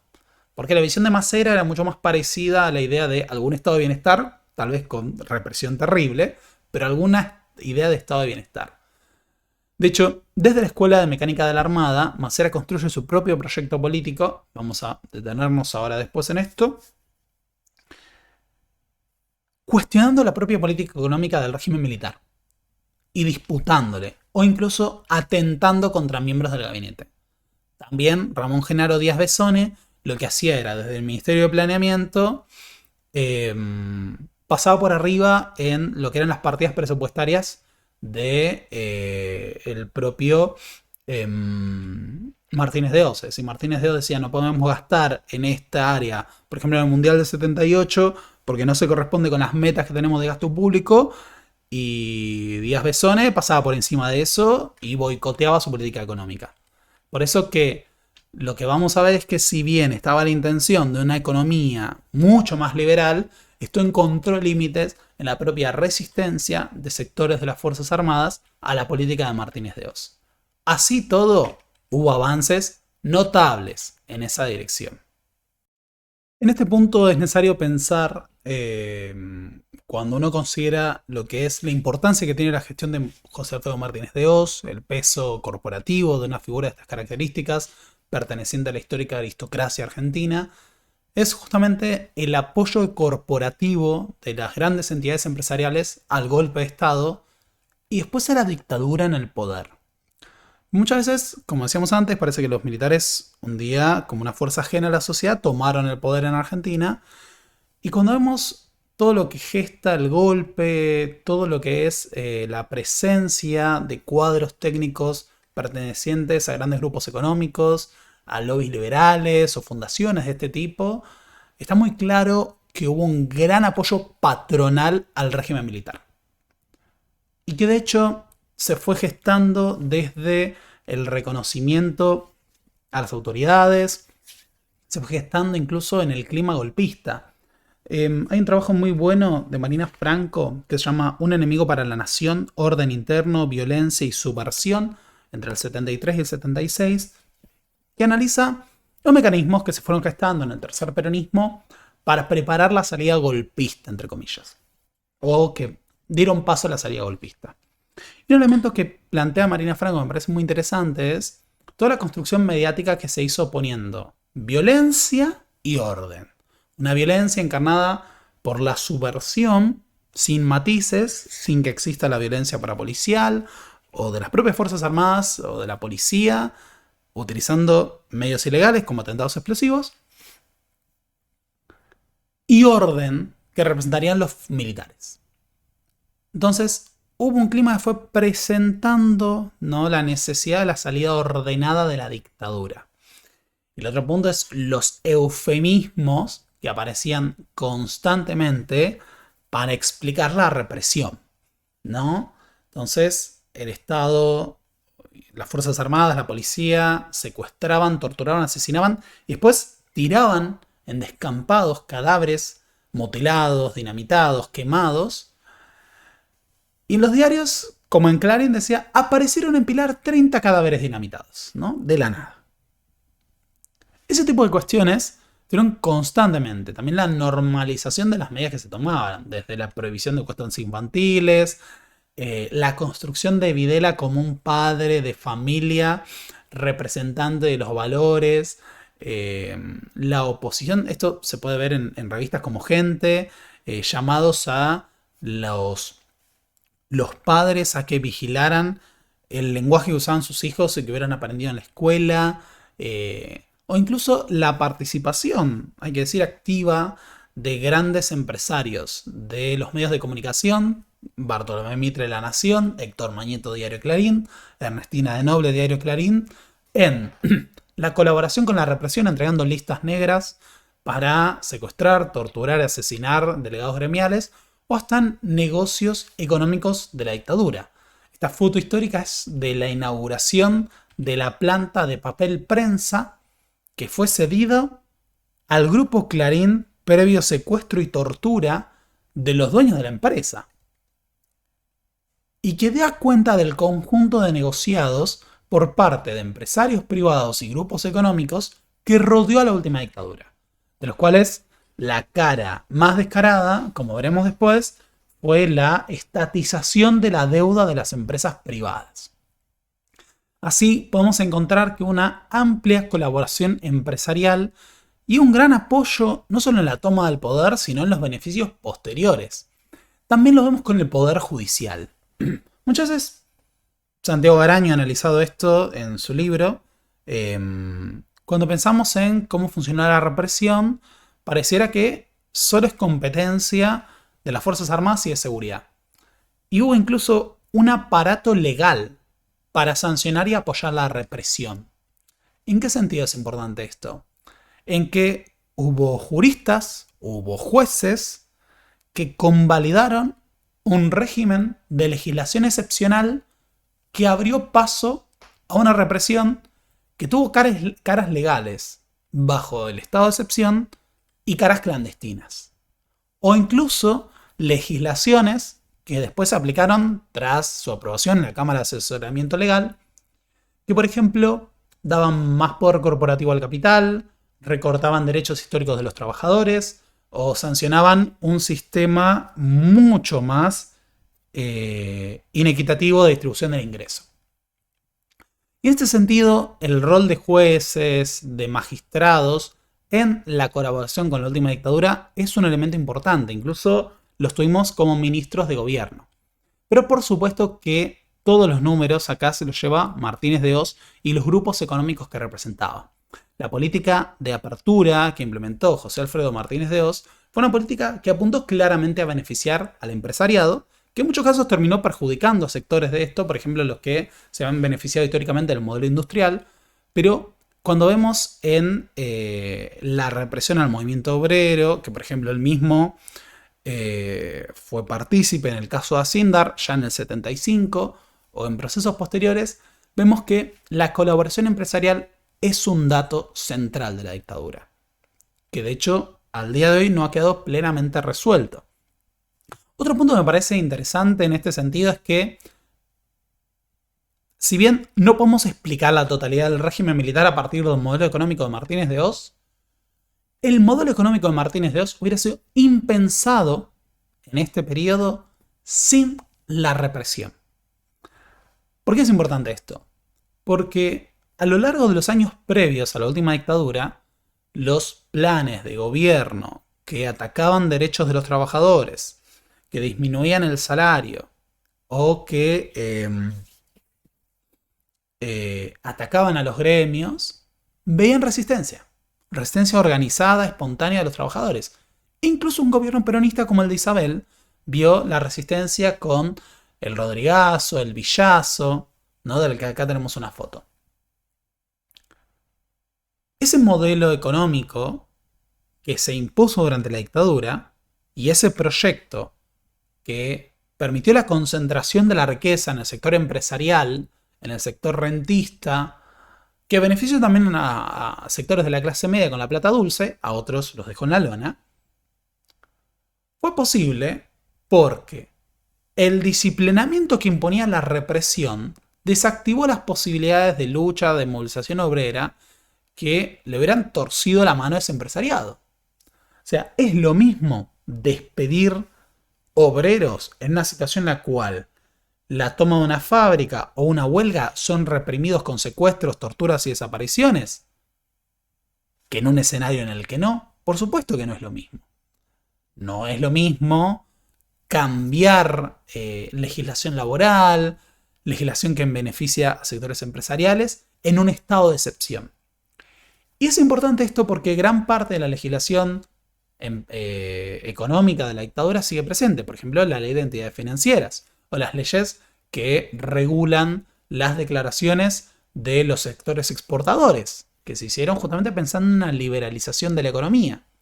Entonces, no es casual pensar que el modelo de apertura económica, de desregulación que se ensayó en este periodo, podría haberse aplicado sin la represión.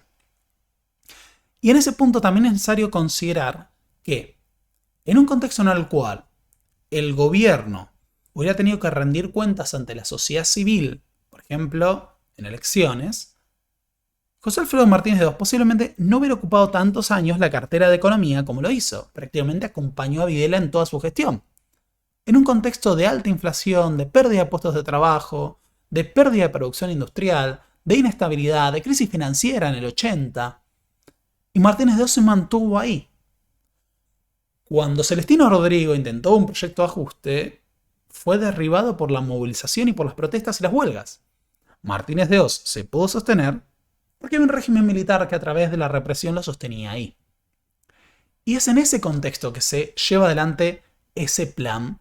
Marcelo Cavarocci lo analiza muy bien, que había aparecido en otros momentos. Martínez de Hoz fue ministro de Agricultura del gobierno de Guido. Había sido técnico del gobierno de la Revolución Argentina. Pero esos proyectos no habían prosperado en el contexto en el cual los regímenes militares no habían encabezado una represión tan dura como en este contexto. Ahora, con el visto bueno de Videla, con el apoyo militar y la represión, y además el apoyo corporativo empresarial que sancionaba y normalizaba la política económica de reformas, se pudo implementar.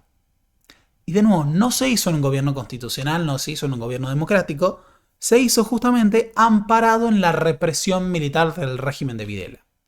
Y también, por supuesto, con el visto bueno de Henry Kissinger, que no solo se reunía con Videla o con Guzzetti, también se podía reunir con Martínez de Hoz. Hoy en día es muy común que se nos presente una y otra vez una narrativa de la historia argentina en la cual la Argentina era un país próspero y llegó la democracia y lo arruinó. Pero cuando nosotros vemos la evolución histórica de las políticas económicas y, por ejemplo, del crecimiento industrial, del PIB per cápita de la Argentina, entre otras variables, hay un claro punto de quiebre en la última dictadura. Y muchas veces nos quieren vender que ensayos económicos liberales son recetas novedosas o que nunca se han probado en la Argentina. Es muy interesante que cuando vemos desde la propaganda, el discurso del gobierno militar y la política de Martínez de Oz, está muy claro que había un sesgo marcadamente liberal, aperturista, librecambista detrás de esa política económica. Antes la competencia era insuficiente. Teníamos productos buenos, pero muchas veces el consumidor debía conformarse con lo que había sin poder comparar. Ahora tiene para elegir, además de los productos nacionales, los importados. Esta competencia fortalece a la industria nacional. Pero cuidado, los productos importados pueden ser buenos, regulares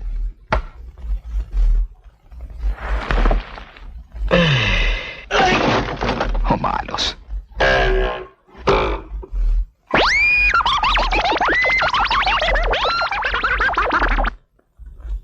Ahora hay mucho más para elegir. Aproveche esta situación y compare.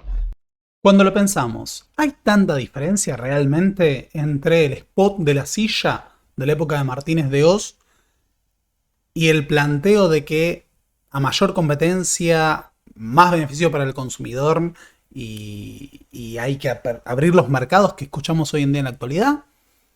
Ahora, es importante cuando pensamos, ¿no? Y cuando se vende la cuestión de nuevo de las responsabilidades sobre el desarrollo económico de la Argentina, ver qué pasa cuando Martínez de Oz tiene que explicar su programa económico. ¿Qué palabras usaba el ministro de Economía que más tiempo ejerció esa cartera durante la última dictadura y que remodeló la economía argentina, o al menos lo intentó, cuando tenía que definir su programa económico? Y ahí está muy claro cuál era la orientación ideológica de Martínez de Oz. Quisiera destacar lo que yo considero son 12 puntos fundamentales a través de los cuales se puede medir la profundidad de la transformación que hemos llevado a cabo. En primer lugar, la libertad de precios, la eliminación de los controles de precios. En segundo término, la libertad de las transacciones cambiarias con la eliminación de los controles de cambio. Tercero, la libertad del comercio exterior, con la eliminación de los monopolios a la exportación, por ejemplo, de granos y de carnes. Cuarto, la libertad de exportación, a través de la eliminación de las prohibiciones y de los impuestos a las exportaciones. Quinto, la libertad de importar, con la eliminación de las prohibiciones, cuotas, licencias y la aplicación de un programa arancelario de reducción gradual sobre un periodo de 5 años. Sexto, la libertad de las tasas de interés y la aplicación de la reforma financiera que abre el sector a la competencia interna y externa. Séptimo, la liberación de los alquileres y la eliminación del control que afectaba la posibilidad de la colaboración de la construcción privada para contribuir a eliminar la escasez de viviendas producida por esa misma causa. Octavo, la eliminación de las tarifas políticas de los servicios públicos. Noveno, la eliminación de los subsidios y las protecciones excesivas para ciertos sectores privilegiados de la economía que distorsionaban la misma. Décimo, la libertad de la contratación de los salarios sobre las bases de los salarios establecidos como mínimos por el Estado. 11. La libertad para las inversiones extranjeras bajo reglas justas y sanas, tanto para el interés nacional como para los inversores. Y 12. La libertad para la transferencia de tecnología en un marco que promueva y no obstaculice este movimiento fundamental para la modernización de nuestra economía de acuerdo a los más altos intereses nacionales. ¿Por qué es importante atender a el modelo económico que planteaba Martínez de Oz, que se impuso en estos años el discurso del liberalismo que se fomentó. Bueno, principalmente porque esto va a marcar un quiebre en la historia argentina, que, ojo, también tuvo sus beneficiarios, ¿no? En su momento, una gran representación de cómo afectó al tejido social la política de Martínez de Oz fue la película Plata Dulce, que expresaba algo que era un síntoma de época. Hubo beneficiarios, hubo aquellos que de repente con el modelo de la financiarización de la economía se beneficiaron. Existió los primeros argentinos sí que se iban a Miami, ¿no? Con el dólar subvaluado artificialmente. Pero eso se agotó y a su vez dejó un tendido muy grave de caídos en la economía nacional, que sobre todo se expresaron en lo que fueron, por ejemplo, el despido con el desguace del Estado, en el cierre de fábricas, la caída del salario en general, que representó una merma en lo que era el nivel de vida general de los argentinos, en un contexto en el cual la inflación siguió siendo creciente. Porque la dictadura se da con una inflación de 3 dígitos, que es algo que no se suele considerar.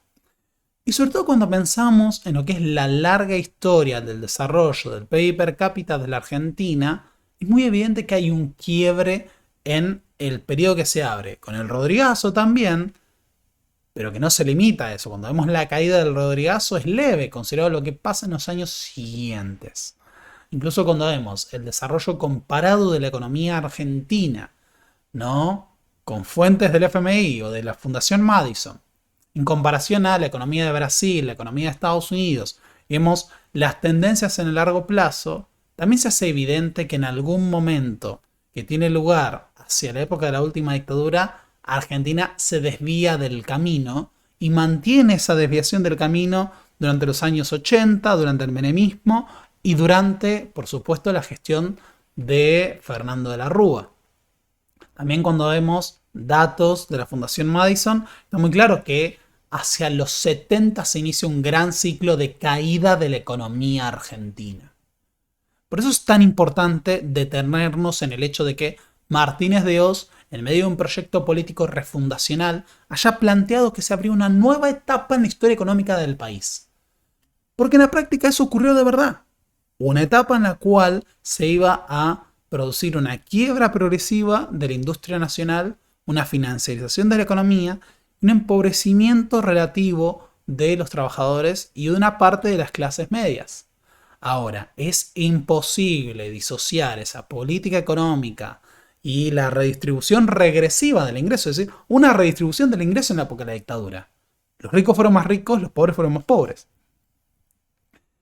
Y no podemos desligarlo del hecho de que cuadros técnicos del liberalismo histórico estuvieron a la cabeza de la economía, junto a otros sectores civiles que colaboraron, como decíamos, en el Ministerio de Educación, en donde, por ejemplo, Ricardo Bruera, del nacionalismo católico conservador, impulsó la Operación Claridad, en la que se propuso y se llevó adelante la quema masiva de libros.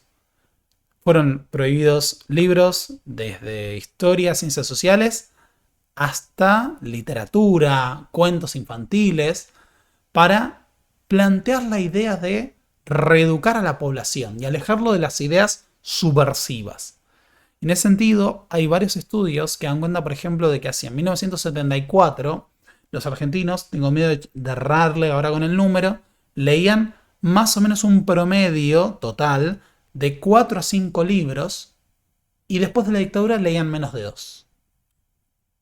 También hay que destacar que bajo la administración de Catalán se llevó adelante el impulso a lo que fue un manual para la represión ideológica en el sistema educativo, que fue Subversión en el ámbito educativo.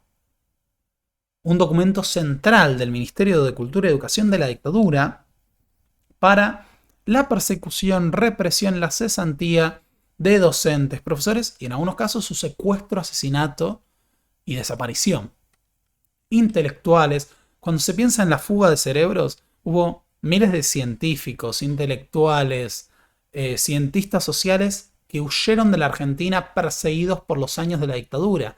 Se produjo el cierre de carreras, se produjo la cesantía de profesores, se produjo una reducción en el número de estudiantes universitarios y en la capacitación y en el nivel educativo en general. También incluso un gran daño a lo que fueron las currículas y se produjo un atraso histórico de la Argentina en términos educativos.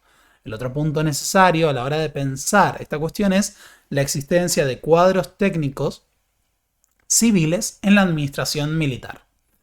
Por ejemplo, durante la gobernación de la provincia de Buenos Aires de Ibérico Saint-Jean, militar que llegó a decir, ¿no?, que estamos hablando del gobernador de la provincia de Buenos Aires en los años más duros de la represión, Saint-Jean llegó a decir: primero mataremos a todos los subversivos, luego mataremos a sus colaboradores, después a sus simpatizantes, enseguida a aquellos que permanezcan indiferentes y finalmente mataremos a los tímidos. El ministro de gobierno de Ibérico Saint-Jean fue el juez Jaime Smart, que había formado parte del Camarón, ¿no?, ese órgano judicial inconstitucional creado por la dictadura de la NUCE para perseguir a la subversión, que puso a dedo jueces afines a su ideología, que eran tan afines que después uno de ellos fue ministro de gobierno de la provincia de Buenos Aires durante la dictadura y acumula varias cadenas perpetuas por crímenes de lesa humanidad, que dicho sea de paso, nunca obtuvieron sentencia firme y hasta hace no mucho disfrutaba de una jubilación de privilegio como juez, apañado por otros jueces que, no sé, solidaridad corporativa. No querían condenar a un juez que tiene condenas por crímenes de lesa humanidad. En ese sentido, no podemos disociar el apoyo corporativo de grandes grupos empresariales a la dictadura. No solo en términos de apoyo. Hay que pensar que José Alfredo Martínez de Hoz representaba un sector de la economía. Pero también hay otros elementos. El secretario de Agricultura, José Zorreguieta, planteó la solidaridad de la sociedad rural con Videla. A ver, Videla era invitado a la sociedad rural. Comparemos esto con Alfonsín, primer presidente de la democracia, que fue chiflado y abucheado por la sociedad rural que nucleaba a los grandes productores agropecuarios. De hecho, la sociedad rural publicó su propio documento. No solo reconoció inmediatamente y abrazó el golpe de Estado, sino que un año después del golpe, la sociedad rural saludaba en el primer aniversario del gobierno de las Fuerzas Armadas. ¿Por qué es importante esto? Porque el discurso de la sociedad rural apoyaba plenamente la dictadura. Hoy hace un año que el país se debatía en la más profunda crisis por la que ha atravesado en su historia. La corrupción, la falta de autoridad, el desgobierno, el crimen como medios políticos eran caracteres dominantes de la situación. Fue con graves circunstancias que las Fuerzas Armadas tomaron las riendas del país con patriótico empeño para evitar su desarticulación total. En este sentido, cuando vemos, ¿no?, dicen, este proceso requiere el apoyo y sacrificio de todos los sectores.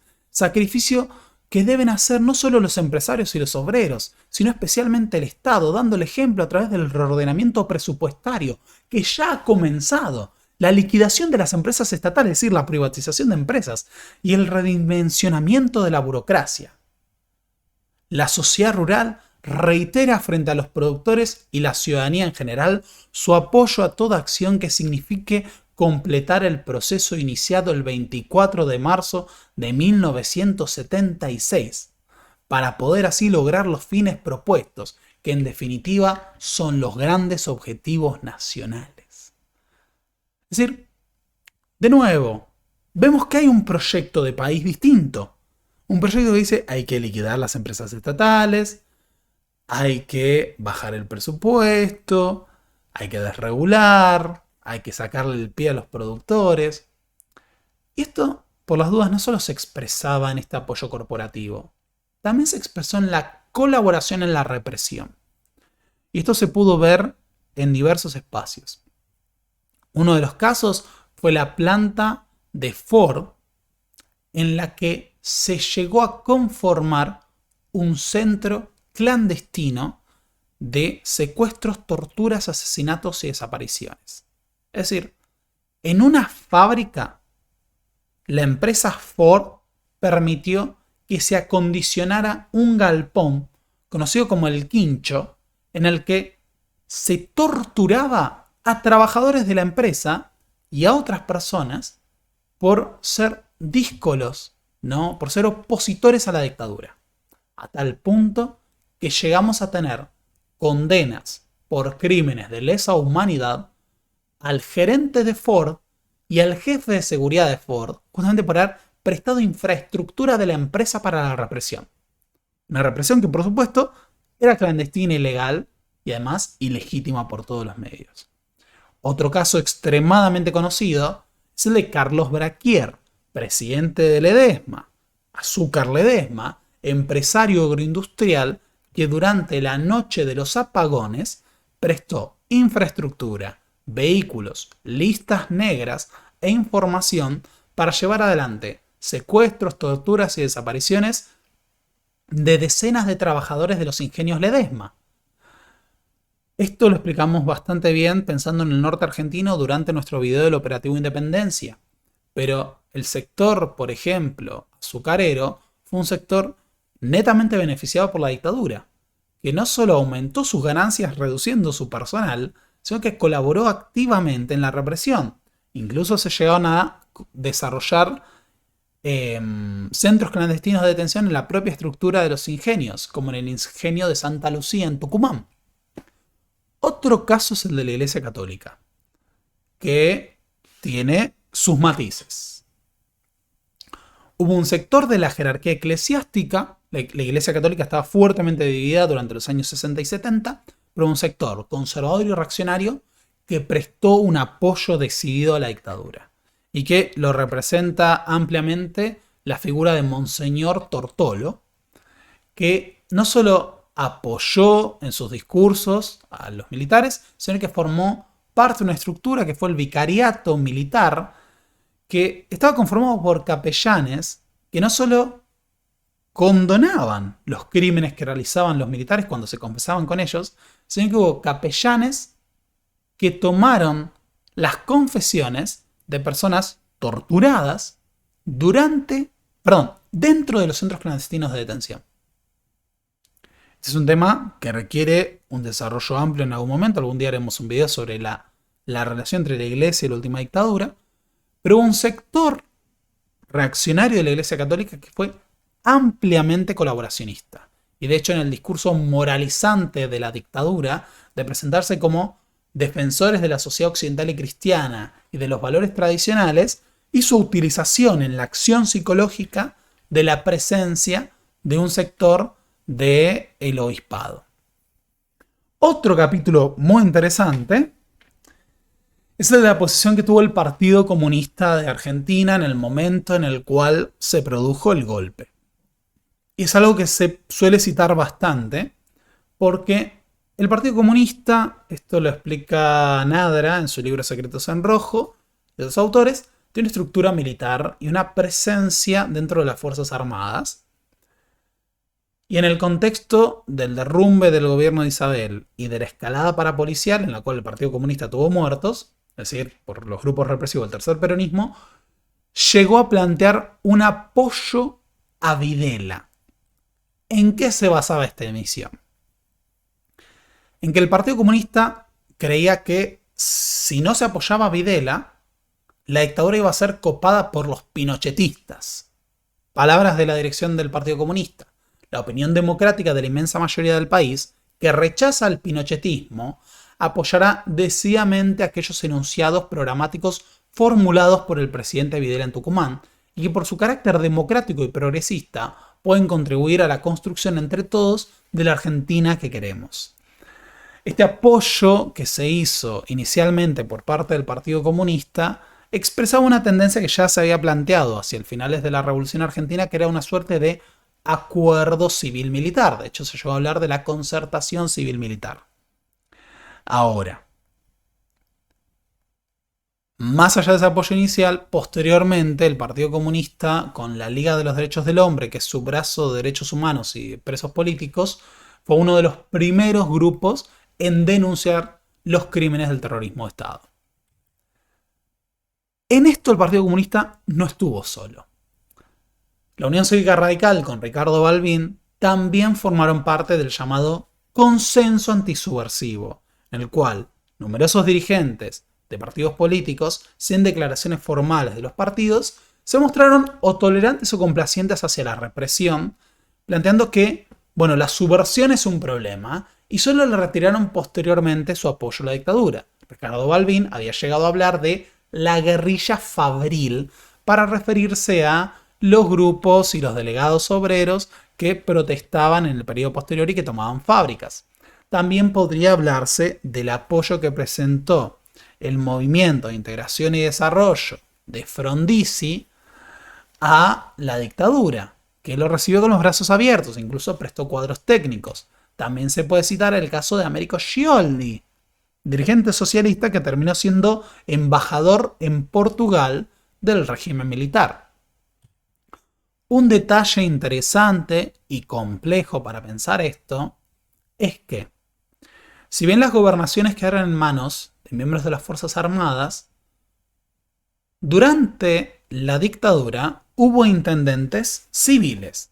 Esta es una relación mega compleja, hay que decirlo, porque muchos intendentes simplemente fueron el producto de que las Fuerzas Armadas buscaron alguna legitimidad poniendo a un intendente de la zona o un político dirigente que fuera reconocido.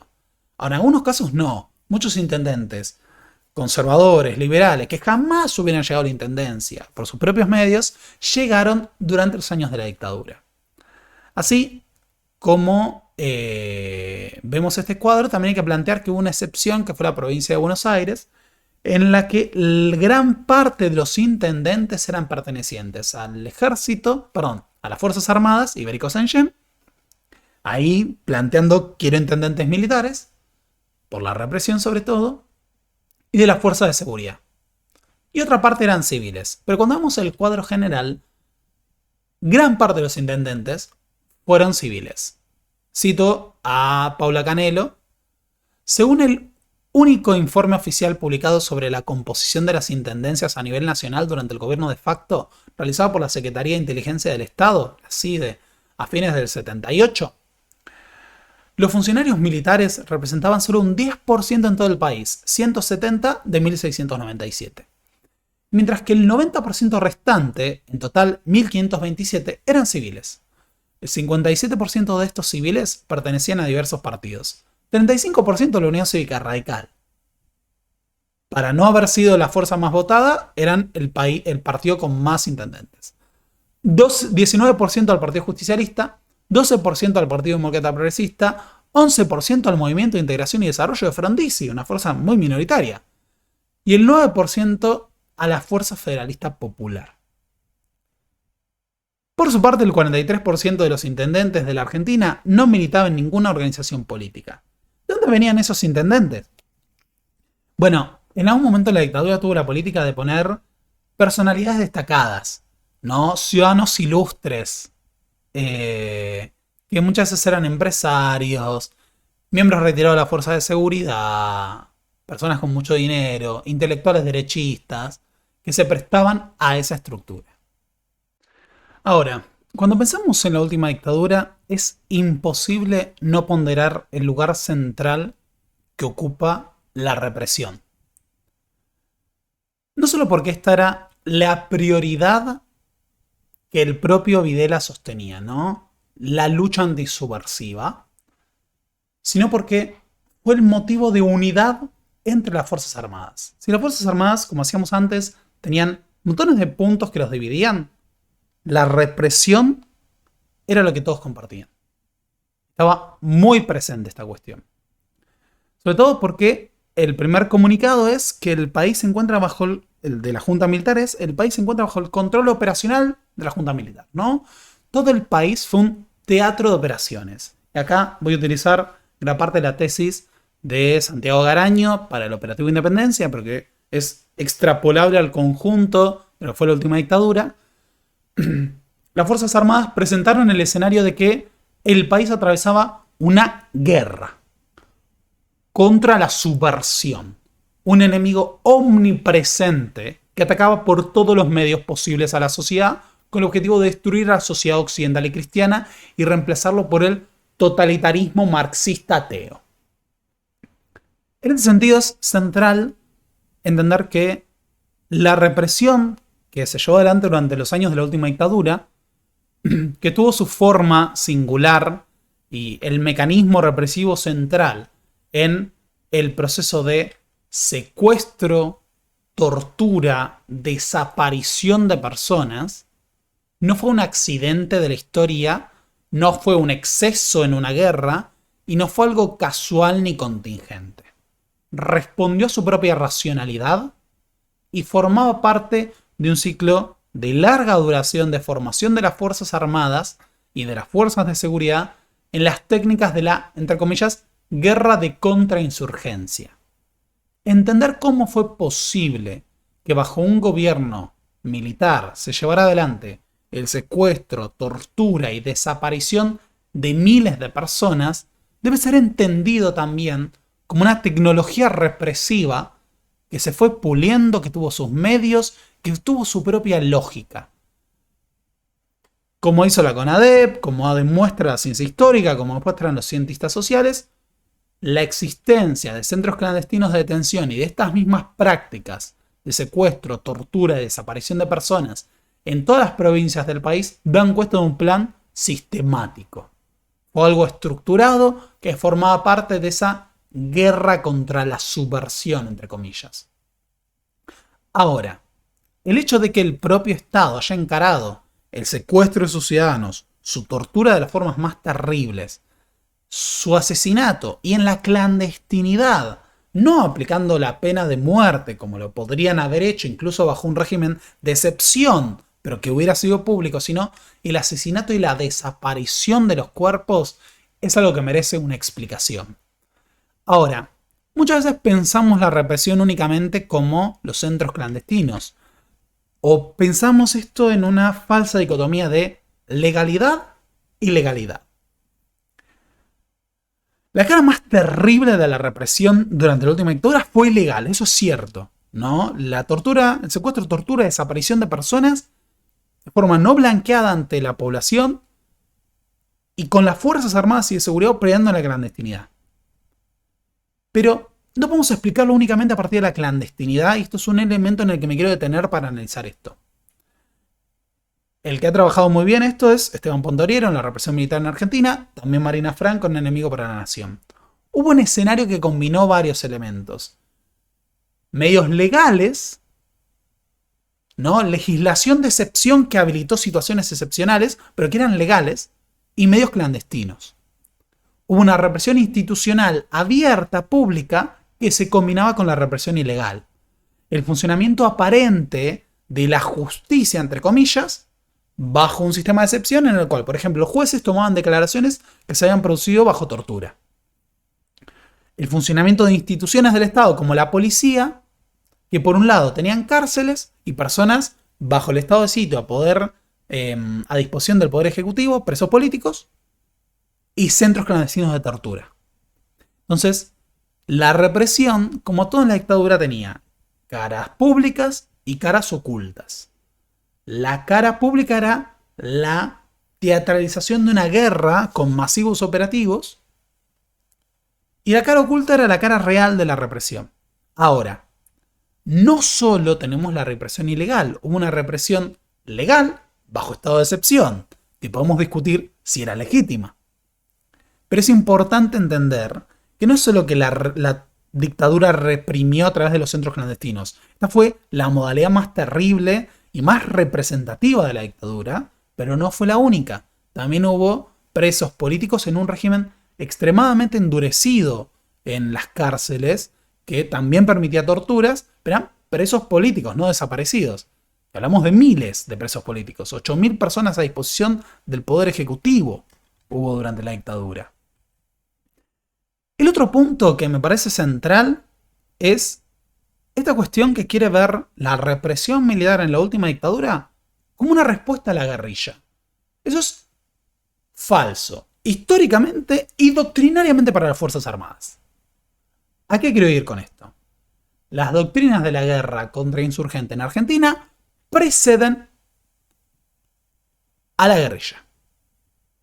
Entonces, ya teníamos formación y aplicación de este estilo de guerra, de esta doctrina basada en la escuela francesa, la doctrina de la seguridad nacional, y después su síntesis histórica y adaptación nacional, que fue la doctrina de la guerra antisubversiva. Pero además, la propia doctrina militar no entendía la subversión como la guerrilla. Y esto está presente en los manuales, en la legislación. Entonces, cuando alguien dice los militares vinieron a combatir a la guerrilla, falso. Es históricamente falso. Tanto por la formación doctrinaria como por la realidad histórica. Los militares vinieron a combatir, entre comillas, a lo que ellos llamaban la subversión. Que incluía a la guerrilla, es verdad, e incluía a todo un conjunto de actores y militantes que ellos consideraban ajenos a la sociedad occidental y cristiana. Y a su vez la formación de las Fuerzas Armadas para este tipo de prácticas y el ensayo de las formas de contrainsurgencia preexisten a la guerrilla. Para explicar esto, en este canal hay un video sobre la llamada escuela francesa, que lo pueden ver, pero brevemente hay que entender que el modelo represivo que se instaló en Argentina tuvo sus antecedentes en la llamada escuela francesa, que se forma a partir de la experiencia de las Fuerzas Armadas francesas en la guerra de Indochina, peleando contra el Viet Minh, y en la guerra de Argelia, peleando contra el Frente de Liberación Nacional. Hay una película que representa muy bien esto, que es la película La Batalla de Algiers, la Batalla de Argel, que representa lo que fueron las operaciones llevadas adelante por el ejército francés y por la organización armada secreta en la guerra de Argelia, en la que se ensayaron los métodos de la contrainsurgencia. Muy resumidamente, la escuela francesa consideraba que el mundo estaba atravesado por una guerra global entre la sociedad occidental y cristiana y el comunismo, que a partir de las armas nucleares había cambiado la lógica de la guerra y que el comunismo atacaba de otras formas, no en el campo de batalla, sino a través de la propaganda, el adoctrinamiento, la ideología, las huelgas obreras y las acciones armadas. Entonces, lo que planteaba el manual uno de los manuales más importantes, que es el de Roger Trinker, La Guerra Moderna, es que cada huelga, cada toma de una fábrica, cada protesta, cada acción de propaganda, eran pequeñas acciones de una guerra mundial entre el comunismo y la sociedad occidental y cristiana. Entonces, a partir de este planteo, las Fuerzas Armadas tendieron a asimilar a un conjunto de actores que podían ser desde sindicalistas, estudiantes, sacerdotes tercermundistas, también los guerrilleros, intelectuales, abogados, como parte de un enemigo omnipresente que representaba al comunismo internacional. Esto fue presentado en Estados Unidos como el comunismo, en Argentina fue mutando el término comunismo a el enemigo subversivo. Ahora, ¿cómo se enfrentaba a ese enemigo? La guerra moderna va a plantear la escuela francesa con el despliegue territorial de las Fuerzas Armadas en tareas de seguridad interna, entre comillas, y planteando que las guerras no se pelean en las fronteras, sino que existen las fronteras ideológicas. Esto es lo que va a terminar de conformar lo que llama la escuela o la doctrina de la seguridad nacional estadounidense. Para combatir a ese enemigo hay que entender a la población civil como un blanco militar, cuadricular el territorio, hacer inteligencia, hacer acción psicológica y reconocer a ese enemigo a partir de operativos en los cuales se llevan adelante secuestros, torturas y asesinatos. Ahora, si uno cree que las Fuerzas Armadas un día de la nada dijeron vamos a combatir a la guerrilla con estos métodos y los inventaron todos ellos, les tengo una noticia. En Argelia, los franceses secuestraban en los domicilios a los posibles miembros del Frente de Liberación, los torturaban de formas terribles y los asesinaban arrojándolos en helicópteros al mar, a tal punto que el oficial Viguiard del ejército francés era conocido por los camarones de Viguiard, que era como se llamaban a los enemigos argelinos eliminados siendo arrojados al mar. ¿Por qué es importante entender todo esto?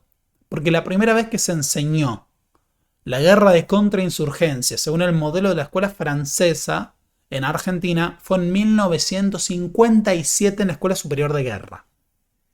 A partir de ese momento se inicia una larga historia de formación de la doctrina militar, primero con la escuela francesa, después la doctrina de la seguridad nacional y finalmente la doctrina de la guerra antisubversiva, en la que Argentina destacó no solo por la formación que tuvieron sus militares, por la aplicación, sino también porque Argentina se terminó convirtiendo en un centro para la formación de otros militares. Incluso llegaron a venir militares estadounidenses a formarse a Argentina.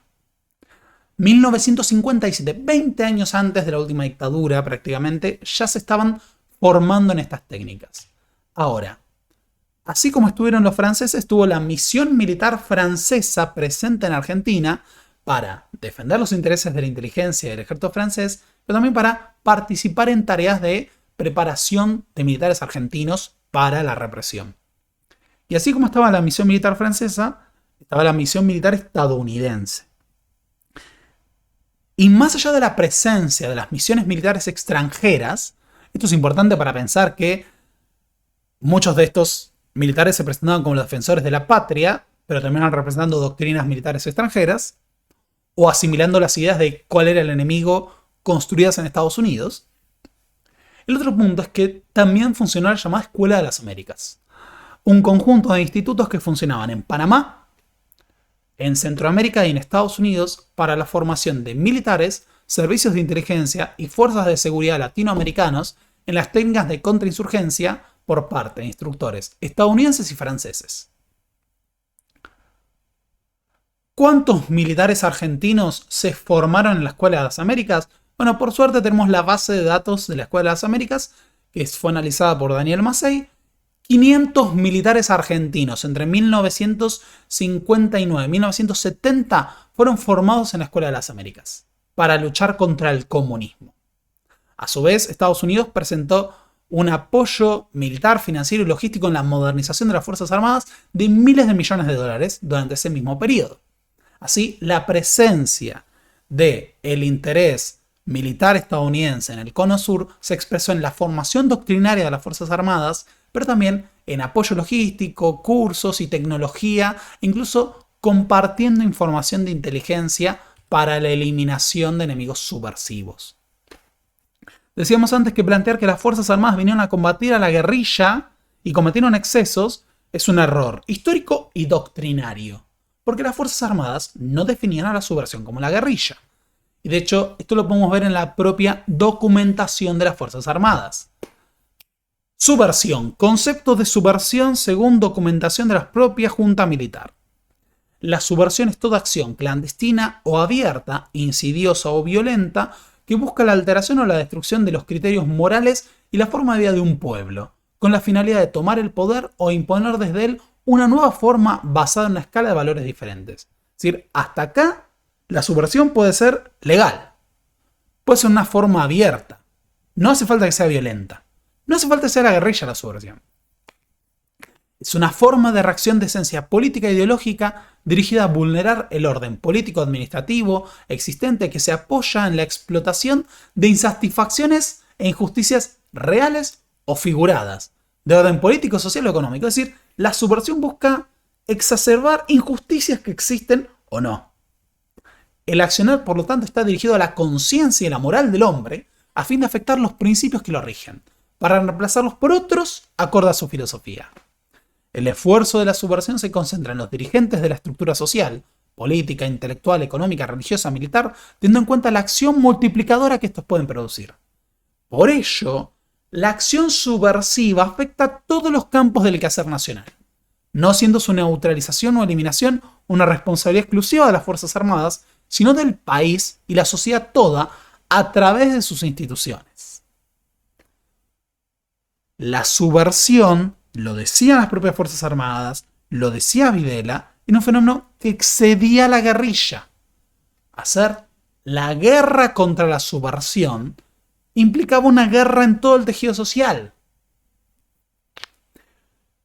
Además, hay un punto que es que toda la subversión era asimilada al marxismo y se construyó un estereotipo, porque había montones de formas o montones de grupos que entre comillas fueron perseguidos por la dictadura, que no necesariamente eran marxistas, pero se los definía como agentes del marxismo internacional.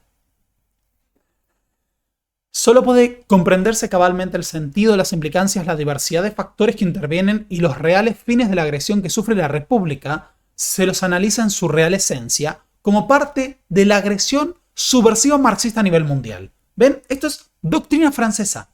Es la misma lectura que hicieron los franceses, adaptada acá. La guerra global contra el marxismo ateo. La naturaleza de esta agresión deriva de la filosofía política que origina y la alimenta, el marxismo. Esta agresión es total en el sentido absoluto de la palabra. Su finalidad es la conquista de la población mundial partiendo del dominio de la psiquis del hombre. La población es, pues, sujeto y objeto de la lucha. Entonces, por eso, de nuevo, la guerra antisubversiva, como la definían las Fuerzas Armadas, se basaba en las tres acciones: la acción represiva, la acción psicológica, la acción cívica. Y el propio Videla podía plantear que entender a la subversión no era hablar de la guerrilla, sino de algo más amplio. Repetidas oportunidades, que la subversión es un fenómeno global y consecuentemente si decimos que la agresión, que la subversión nos agrede, debemos interpretar que su agresión es también tan global como es global el fenómeno de la subversión. Y es justamente a través de esta agresión global que se pretende conculcar la libertad del hombre argentino y cambiar su sistema de vida por otro a través de la intimidación, a través de la privación de la vida, de militares, de policías, de periodistas, de sacerdotes, de trabajadores, de empresarios. Se pretende conculcar ese bien de la libertad a través de los lavados de cerebro, de la confusión de nuestra juventud, de desapegarnos a eso que nunca deberíamos habernos desapegado, que son nuestros valores tradicionales, de familia, de patria, de dignidad. Esa es la subversión. Y ese es el flagelo contra el cual las Fuerzas Armadas luchan y pretenden ser comprendidas. En este sentido, de nuevo, las Fuerzas Armadas desplegaron todo su aparato para la guerra contra la subversión, que si bien tuvo su cara más terrible en la maquinaria de secuestro, tortura, desaparición de personas, implicó otros mecanismos y representó un despliegue masivo en cada aspecto de la vida social de los argentinos. En ese sentido, un planteo que me parece interesante es que la cara más terrible, la cara más oculta, era el centro clandestino de detención en el que las personas eran torturadas, violadas, asesinadas, desaparecidas, pero la represión estaba sugerida para el conjunto de la población. La omnipresencia de las Fuerzas Armadas, la detención de personas, las requisas, las inspecciones, las noticias sobre enfrentamientos, sobre subversivos eliminados.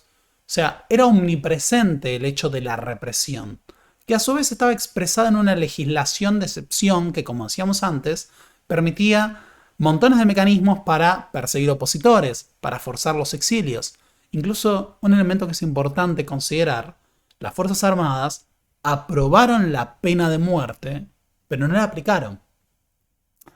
Y en esto también hay que plantearlo, que si las Fuerzas Armadas no hubieran considerado que su accionar era legítimo en la forma en la que encararon la represión durante los años de la dictadura, hubieran aplicado la pena de muerte. Tenían la pena de muerte ahí a mano para hacerlo. Pero hubo una decisión de no utilizar la pena de muerte que formaba parte de este aparato de terror que se construyó. También, de nuevo, hubo todo un sistema para la persecución interna, ideológica, cultural. Se censuraron películas, medios de comunicación, obras de arte, literatura, se quemaron libros, se prohibieron cuentos infantiles que se consideraba que tuvieran mensajes subversivos. Incluso muchas películas eran recortadas en escenas de violencia mínima. Recuerdo un estudio que mostraba que para defender a la familia, por ejemplo, se recortaban escenas en las cuales había un cachetazo de un hombre a su esposa y cosas por el estilo. Bajo el operativo Claridad se destruyó una cantidad enorme de patrimonio cultural. También se cerraron carreras en las universidades, se eliminaron planes de estudios, montones de intelectuales, artistas, cientistas sociales debieron huir al exilio. Ahora, la represión de nuevo tenía su cara legal y abierta, que se expresaba en estos operativos, y también, por ejemplo, en el hecho de que no todas las personas que fueron perseguidas por la dictadura fueron a los centros clandestinos, una parte muy importante lo fue, pero también existieron un sistema carcelario endurecido.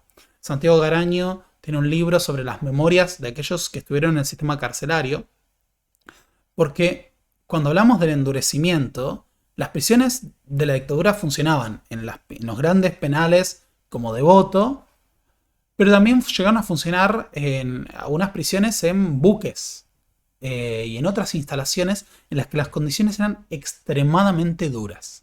No solo eran prisiones de máxima seguridad, se utilizaba el aislamiento, golpizas, torturas para producir el quiebre moral y físico de los detenidos en condiciones realmente duras. Si el sistema carcelario es duro, piensa que los detenidos a disposición del Poder Ejecutivo en los años de la dictadura, bajo el estado de sitio, atravesaron su cara más terrible.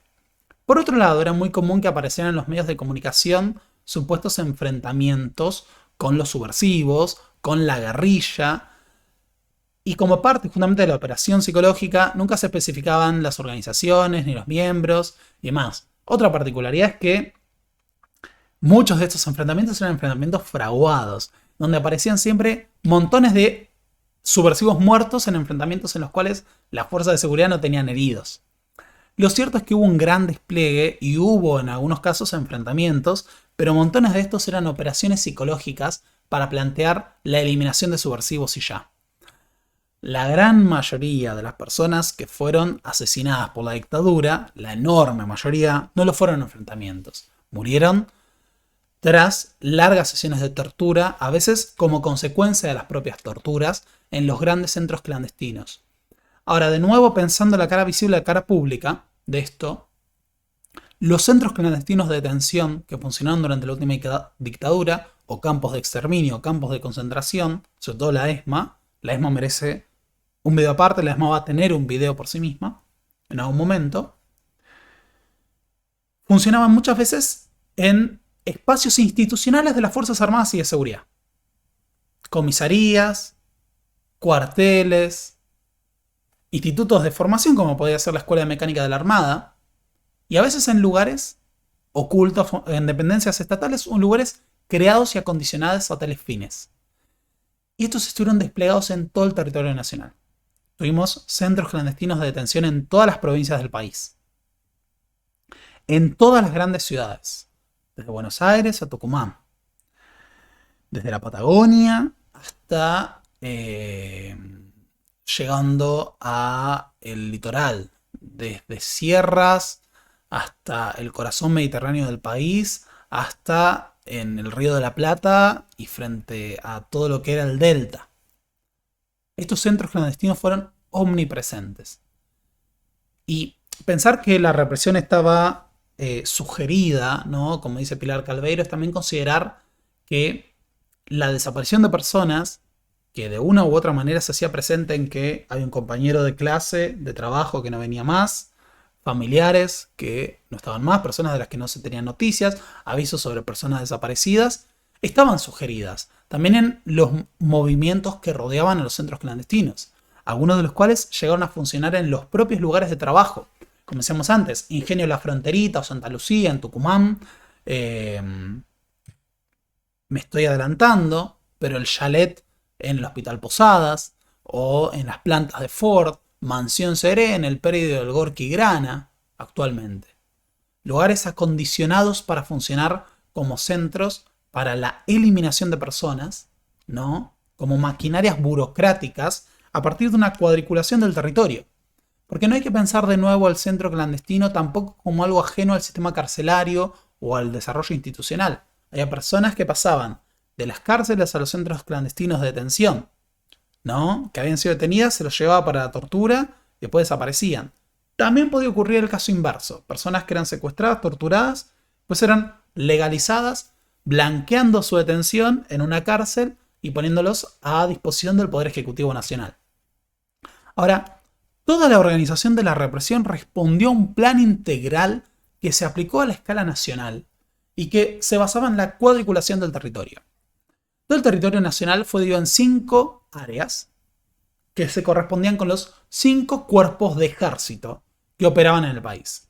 Primer, segundo, tercer y cuarto y quinto cuerpo de ejército. A su vez, las áreas eran divididas en subáreas que muchas veces se correspondían a las provincias. Estas eran divididas en zonas y en subzonas. Esta cuadriculación del territorio para la represión interna se basaba en el modelo francés. Dentro de esa estructura, en algún momento, cuando se publicó el informe de la CONADEP, se calcula que podrían haber habido entre 300 y 400 centros clandestinos de detención. Después se habló de 500, hoy en día se habla de entre 700 y 900. ¿Por qué? Porque muchos centros de clandestinos de detención eran espacios reducidos o espacios que funcionaron brevemente. Llegaron a funcionar en casas comunes, en domicilios de miembros de la fuerza de seguridad y militares. Algunos llegaron a tener 5 o 10 personas, otros llegaron a tener miles, como la ESMA, que fue el más importante, que tuvo 5.000 personas. O la Perla, que llegó a tener entre 2.000 y 3.000, o Campo de Mayo, que tuvo miles. Ahora, cuando pensamos en 500, 700, 900 centros clandestinos y la cantidad de personas que tenían que pasar, hablamos de un número masivo, miles, y todo indica que decenas de miles de personas. ¿Por qué es importante esto? Primero, porque también los centros clandestinos formaban parte de circuitos. Muchos detenidos eran llevados a varios centros clandestinos para hacer inteligencia entre ellos. Y segundo, porque nos dan cuenta, por supuesto, del plan sistemático. Esto estuvo organizado. La doctrina de la guerra antisubversiva que sostenían los militares planteaba el mando unificado, la ejecución descentralizada. Entonces, cada cuerpo de ejército en las áreas, subáreas, zonas y subzonas llevaban adelante la represión. Ahora, cuando hablamos de que esto no fue un accidente, no fue un exceso, no fue una contingencia, tenemos que volver a que estaba en la doctrina militar, que había sido apropiada a partir de los franceses y los estadounidenses. Y esto lo pueden reconocer las propias Fuerzas Armadas. La primer arma, el primer ejército para la lucha contra una agresión revolucionaria, subversiva, guerrillera, es un buen aparato de inteligencia. Y esto fue una de las enseñanzas que nos transmitieron los franceses de su experiencia en Argelia. Sí, se aprendió de los franceses porque acá tenía gran importancia, pero una cosa es hacer inteligencia sobre tropas, sobre enemigo real, uniforme, bandera, ideología de otro país, y otro es con el enemigo embosado del elemento terrorista, subversivo, que actúa diseminado entre la población y demás. Están en todos los lugares, están atendiendo un comercio, están asistiendo a clases en la universidad o en colegios, están enseñando como profesores, puede ser un médico, un abogado, un ingeniero, un trabajador, un obrero. Otra cosa que fue muy importante de los franceses fue la cuadriculación territorial, ¿no?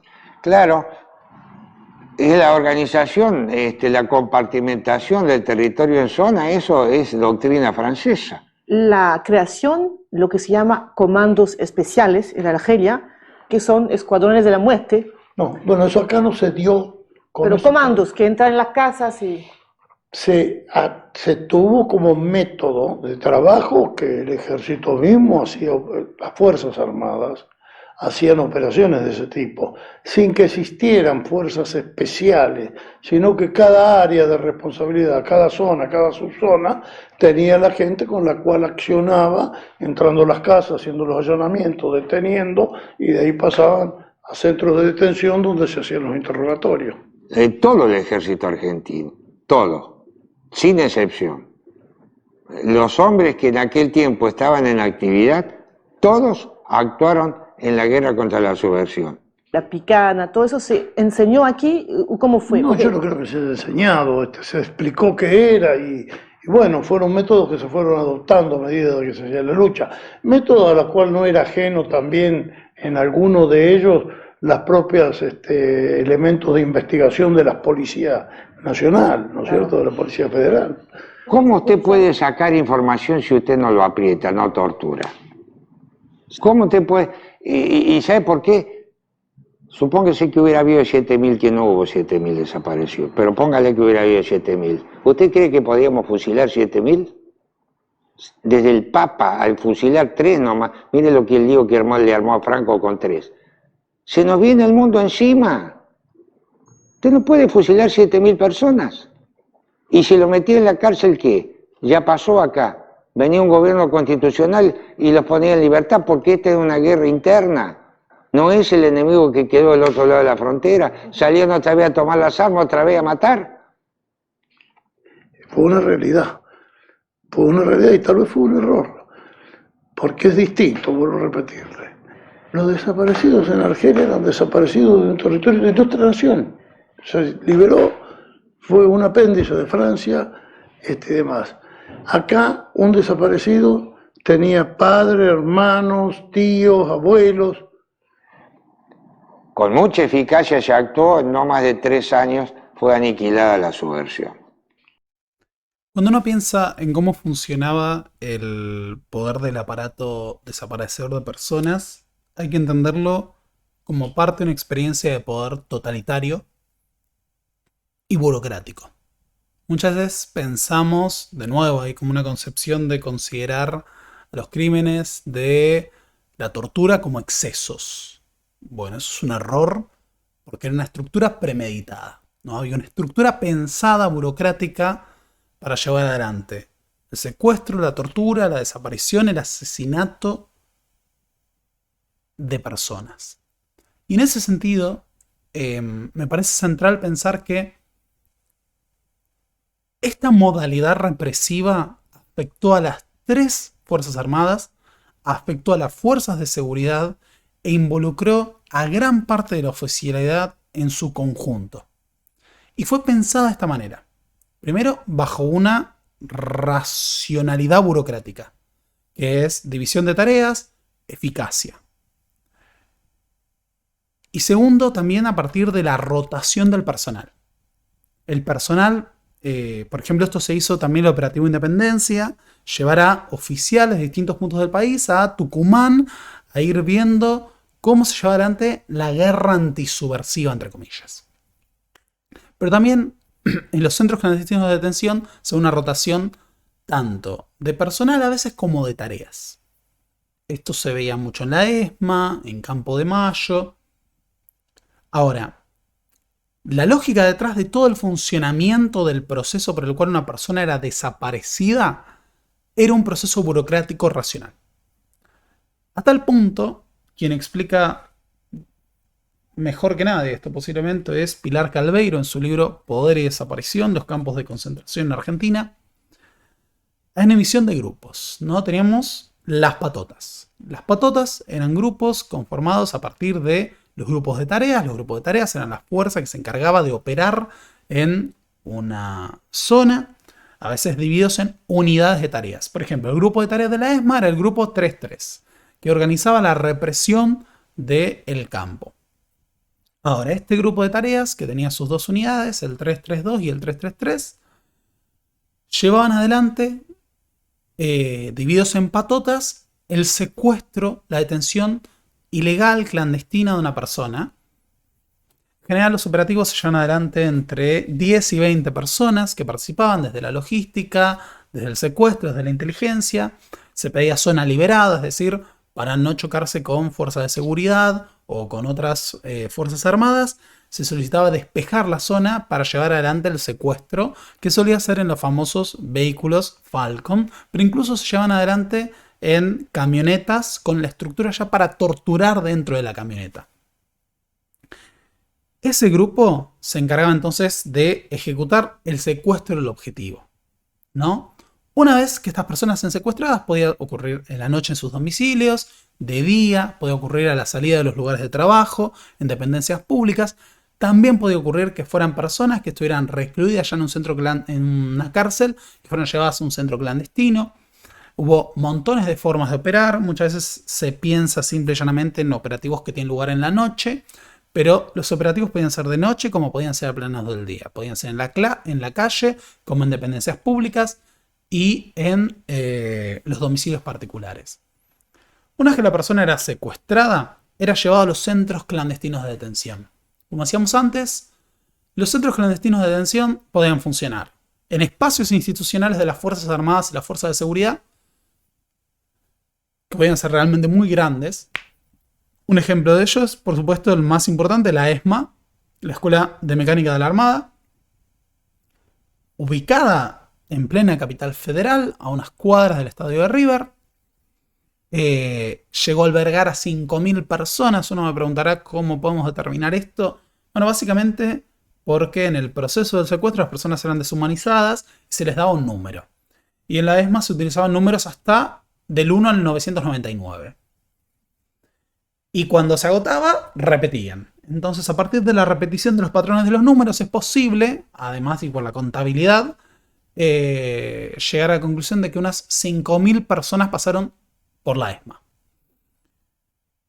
Estos centros clandestinos, como decíamos antes, pueden estar conectados a otros. Así, de esta manera, existían circuitos, como el circuito Camps, ¿no? Camps, que dirigía la represión en gran parte de la provincia de Buenos Aires, conectado a distintos centros clandestinos, como el Garage Olimpo, también el Pozo de Quilmes, y a partir de esto se conectaba. Perdón, el Garage Olimpo estaba en Capital. El otro circuito era el circuito de Chocolates.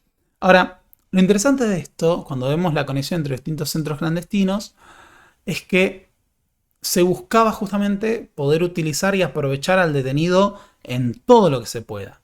Y en ese sentido, la inteligencia que se hacía a partir de la información que se obtenía a través de la tortura era central. Ahora, cuando pensamos en los centros clandestinos, de nuevo no hay que pensar solo en Campo de Mayo, la ESMA, estos lugares grandes. Hay lugares más pequeños, lugares acondicionados para menos personas. Yo soy de Morón, funcionaba Mansión Seré en el predio del Gorki Grana, en un barrio residencial. Hay algunos que plantean que se podían escuchar los gritos en las afueras del predio.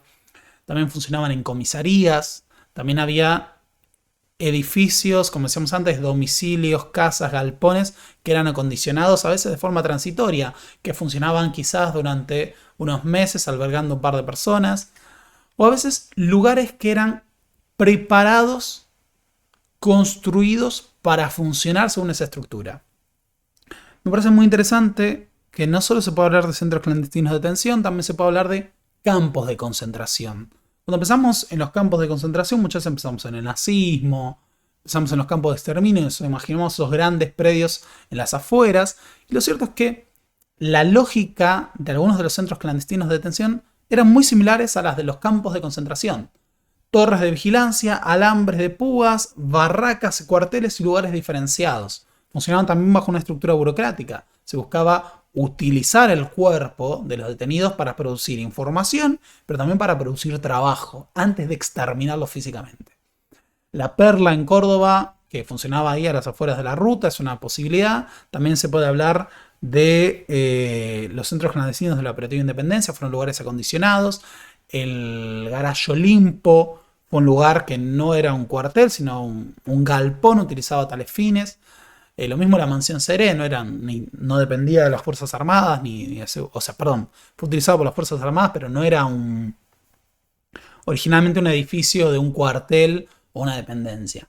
Ahora, dentro de los campos era posible diferenciar lugares, espacios de detención, espacios de tortura. De nuevo, había una lógica compartimentada y los detenidos eran llevados a estos lugares en medio de golpes, muchas veces colectivamente, ¿no? Eran ingresados en la forma de lo que se conocía el trencito, en el cual se los hacía posicionarse en las cuchetas o en las cuchas en las que iban a estar. De nuevo, es importante pensar que estamos hablando de cientos de lugares, ¿no? Cuando hablamos de los números de 500, 700, 900 centros clandestinos, hay que pensar que tenía que haber una estructura enorme para que esto funcionara, que implicaba el involucramiento pleno de las Fuerzas Armadas y de Seguridad en la represión. El personal encargado de los campos de concentración eran oficiales de carrera de las Fuerzas Armadas, pero tenemos registros de la participación de conscriptos en tareas de guardia, sobre todo, y como ayudantes, pero no en el grueso de la represión. En el caso de la policía era más mezclado entre oficiales y suboficiales, y los niveles de brutalidad eran mucho más burdos. Hay muchos análisis sobre qué tan brutales eran las torturas. O sea, no que tan brutales, las torturas eran brutales en general, sino que el personal más mediocre muchas veces era el más brutal para torturar, o incluso el menos formado. Eran los más brutales. Hay que pensar que todo en el campo de concentración, el centro clandestino, estaban pensados para deshumanizar a la persona. Además de que los secuestros se hacían con violencia, con golpes y demás, muchas de las torturas ocurrían durante el traslado al centro clandestino. Todo apuntaba a reducir a la persona en todas las formas posibles. Por eso los detenidos eran tabicados, se les impedía ver, se les tapaban los ojos. Muchas veces estaban desnudos, la mayor parte del tiempo solían estar totalmente desnudos para sentirse expuestos, a ciegas, sin poder ver a sus captores. Encerrados en lugares que o bien tenían calores terribles en verano o inviernos muy duros, sin abrigos, sin acceso al baño, quizás en algunos casos un balde, así que podían estar llenos de sus propias inmundicias, además de las heridas, ¿no?, de la tortura, todo combinado. También era muy común que se utilizara el sistema de cuchetas, además de salas en las cuales se los podía tener encerrados o atados directamente, esposados en columnas o cubículos. Era común que existieran cuchas de 70 centímetros por 30, 40 de alto y 1,5 metros, 1,80 m de largo, donde las personas estaban almacenadas directamente en un lugar reducido en el cual solo podían permanecer acostadas sin poder ver a su alrededor, y se ponía en una misma cucheta quizás a 10, 20 personas que podían ser vigiladas y extraídas para las sesiones de tortura. Respondiendo a esta lógica burocrática, un grupo se encargaba de los secuestros, otro grupo eran los carceleros, que día a día convivían con los detenidos recluidos, encerrados, los que los debían golpear, pasar los alimentos. Los alimentos eran inmundos y en cantidades mínimas, muchas veces insuficientes. Era a veces poco accesible, como decíamos, el baño, así que los hombres, las mujeres convivían con sus propias orinas, con sus propios heces, con su propia suciedad, lo cual agravaba no solo el olor nauseabundo que podían tener producto del encierro, sino también la proliferación de las enfermedades o la infección de las heridas que eran producto de las torturas. No solo había una máquina burocrática, ¿no?, como decíamos antes, con división de tareas, ¿no?, patotas, carceleros, inteligencia, torturadores, desaparecedores, sino que también había un lenguaje marcado por los eufemismos. Los detenidos eran chupados, las sesiones, bueno, se hablaba de las cuchas, de las cuchetas. Al detenido también se le asignaba un número, muchas veces se lo despersonalizaba. Dejaba de tener nombre propio para tener un número de prisionero, y se utilizaba en los términos burocráticos del campo. También se referían a las sesiones de tortura como ir al quirófano, darle máquina.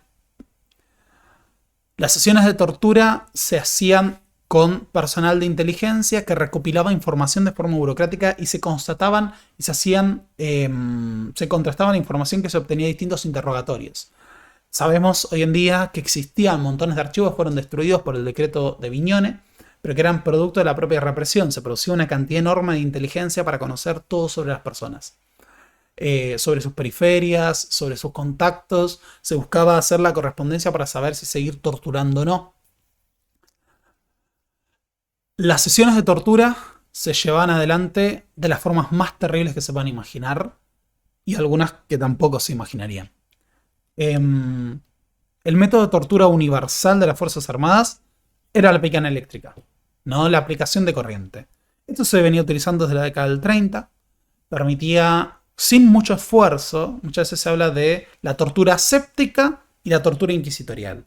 La tortura aséptica se hacía de forma mecánica como un proceso burocrático. Aplicar corriente, preguntar, aplicar corriente, preguntar, aplicar corriente, preguntar. Era la forma que desgastaba menos al torturador y era, entre comillas, más fácil de aplicar. La picana eléctrica, básicamente conectar a corriente un aparato que tiene unos polos por los cuales se pasaba corriente al prisionero. Se buscaban las zonas sensibles. Se utilizaba mucho la picana eléctrica en los hombres, en los testículos y en el pene. En la mujer, en la vagina, incluso violando a la persona para aplicar la corriente. Se aplicaban también en las mucosas, como en los ojos, en los oídos, en la boca, en la lengua, también en el ano, en las tetillas. También se utilizaban cables aplicados a los dedos. Era común que se tirara agua, se mojara a los detenidos para que la corriente pasara más fuerte. A su vez había que calibrar las picanas porque yo siempre utilizaba esta metáfora para mis alumnos, para que pensaran en el dolor que podía suponer. Piensen que la fuerza de la picana eléctrica y la cantidad de corriente que pasaba podía matar a una persona de un paro cardíaco. Así que había que utilizar pesos, sistemas de pesos, para calcular la cantidad de voltios que se le pasaba a una persona. En ese sentido, gran parte de las torturas se hacía con asistencia de médicos para controlar el pulso cardíaco de los detenidos, para saber si podían seguir soportando más sesiones de tortura. O incluso, por ejemplo, para determinar si una persona era apta para recibir picana eléctrica. Podía pasar, por ejemplo, con personas que fueran muy mayores, que también eran torturadas, jubilados, tenemos registro de personas de 70, 80 años torturadas con picana eléctrica, o incluso niños. Hubo niños que fueron torturados. Y se hizo, en esos casos, controlar cuál era el voltaje apto para no matar al niño en un paro cardíaco, por ejemplo. Ahora, cuando uno habla sépticamente de la picana eléctrica, tiene que pensar que la picana es una forma universal, pero había montones de adaptaciones. Por ejemplo, como decíamos antes, mojar a los detenidos, aplicarlo de diversas formas. También se usaban picanas dobles. Se usaban las parrillas, ¿no? La parrilla en donde se colocaba el detenido para la tortura. Podía ser justamente de metal para pasar corriente ahí. También hay registros de aparatos que funcionaban básicamente como un calzón de alambres que se colocaban en los testículos y en el ano para pasar corriente. También cascos, ¿no? Para que toda la corriente eléctrica pasara por la cabeza, o personas que eran violadas con elementos de metal para luego pasarles corriente hacia el interior del cuerpo. Esta era una de las formas. La forma universal fue la picana, de formas terribles. Tenemos que pensar, ¿no? El dolor que podía ser que te apliquen en la zona más sensible del cuerpo una corriente eléctrica que es lo suficientemente fuerte para matarte un paro cardíaco. Se utilizaba el submarino, tanto con agua como con los desechos cloacales. Se utilizaban también todas las formas que se puedan imaginar. Desollamientos con cuchillos, pero también con hojas de afeitar. Martillos en los dedos. Arrancar uñas. Pinchar miembros. Retorcimiento de los testículos, tanto manualmente como con aparatos mecánicos. Hay registros tanto de testigos, de conscriptos que vieron personas torturadas en las enfermerías de los cuarteles, como también registros en el Nunca Más de personas que se les producían edemas que dejaban que los testículos alcancen un tamaño enorme, producto de la brutalidad de la tortura. También incluía perforaciones, amputaciones de miembros, soltar perros para que despedazaran a las víctimas.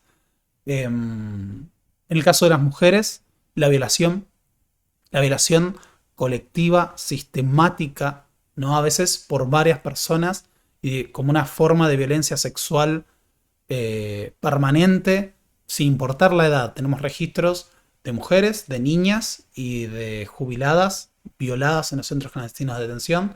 También la violación se aplicaba a los hombres, tanto sexual como así, utilizando o empalando a la víctima con palos de escoba o con elementos de metal.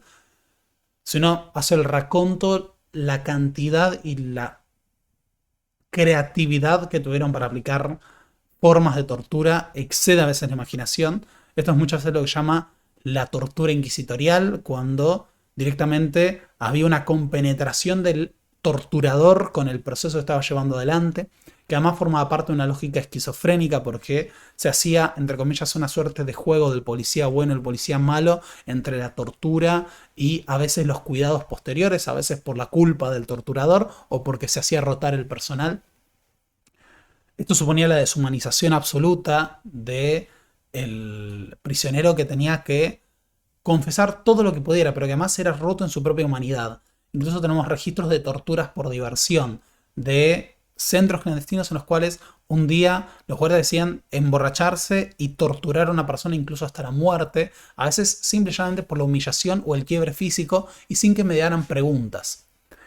También, bueno, el sometimiento a la esclavitud sexual, sobre todo de las mujeres en esos casos, y ese proceso de humanización que tenía un objetivo: quebrar mental y físicamente al detenido para que pudiera dar toda la información que fuera necesaria a los fines de asegurar la captura de otros posibles subversivos.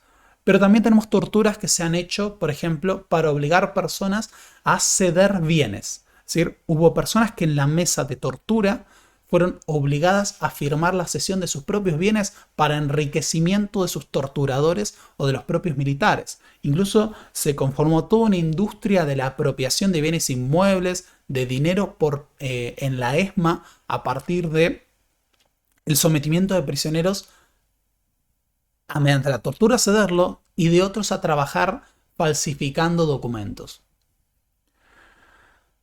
Así que la tortura durante la última dictadura alcanzó dimensiones que representan realmente un descenso a los infiernos. Con uno de los testimonios, uno los puede buscar, puede encontrarlo en Nunca Más, vemos que había un proceso de deshumanización que incluía esto: la tortura durante días, semanas, meses, de las formas más terribles.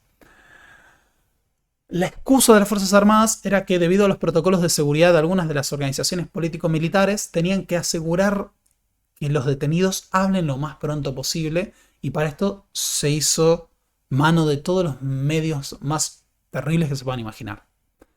Como decíamos antes, había una separación burocrática. Unos torturaban, otros recopilaban la información, y eso se contrastaba con otras personas y permitía asegurar el secuestro, la detención de otros prisioneros. Una película que pueden ver que representa esto es Garage Olimpo. Ahora, un prisionero podía pasar días, semanas, meses, años en un centro clandestino de detención. Se utilizaban, a veces se los hacía rotar para poder pasar la información a otros. Se buscaba que produjeran toda la verdad que fuera posible. Pero también se los sometía al trabajo esclavo. Por ejemplo, en la ESMA era muy común que los prisioneros fueran sometidos a trabajos, tanto en la limpieza del lugar como también en talleres. O, por ejemplo, se utilizaba a prisioneros que tuvieran alguna capacidad o algún título o formación académica para la producción de documentos, para hacer propaganda, para redacción de leyes se llegó a dar, o de planes de estudio. Ahora, una vez que se había destruido a la persona, ya se había producido la verdad, se podía desaparecer. En algunos casos, muchos de estos detenidos que se consideraba habían sido errores, eran liberados. En algunos casos, como parte de tareas de inteligencia posteriores, se vigilaba a los detenidos y se veía qué contactos podía tener con otras personas, o se les hacían controles, llamadas para mantenerlos.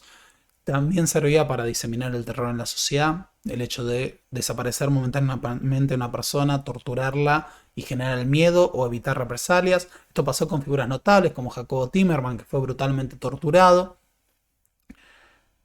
Pero el otro destino era el traslado. El traslado era el eufemismo para hablar de la desaparición de la persona.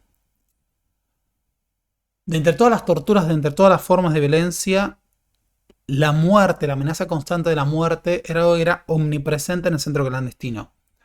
Se hacían simulacros de fusilamiento. En muchas ocasiones, también, no está de más recordar, pero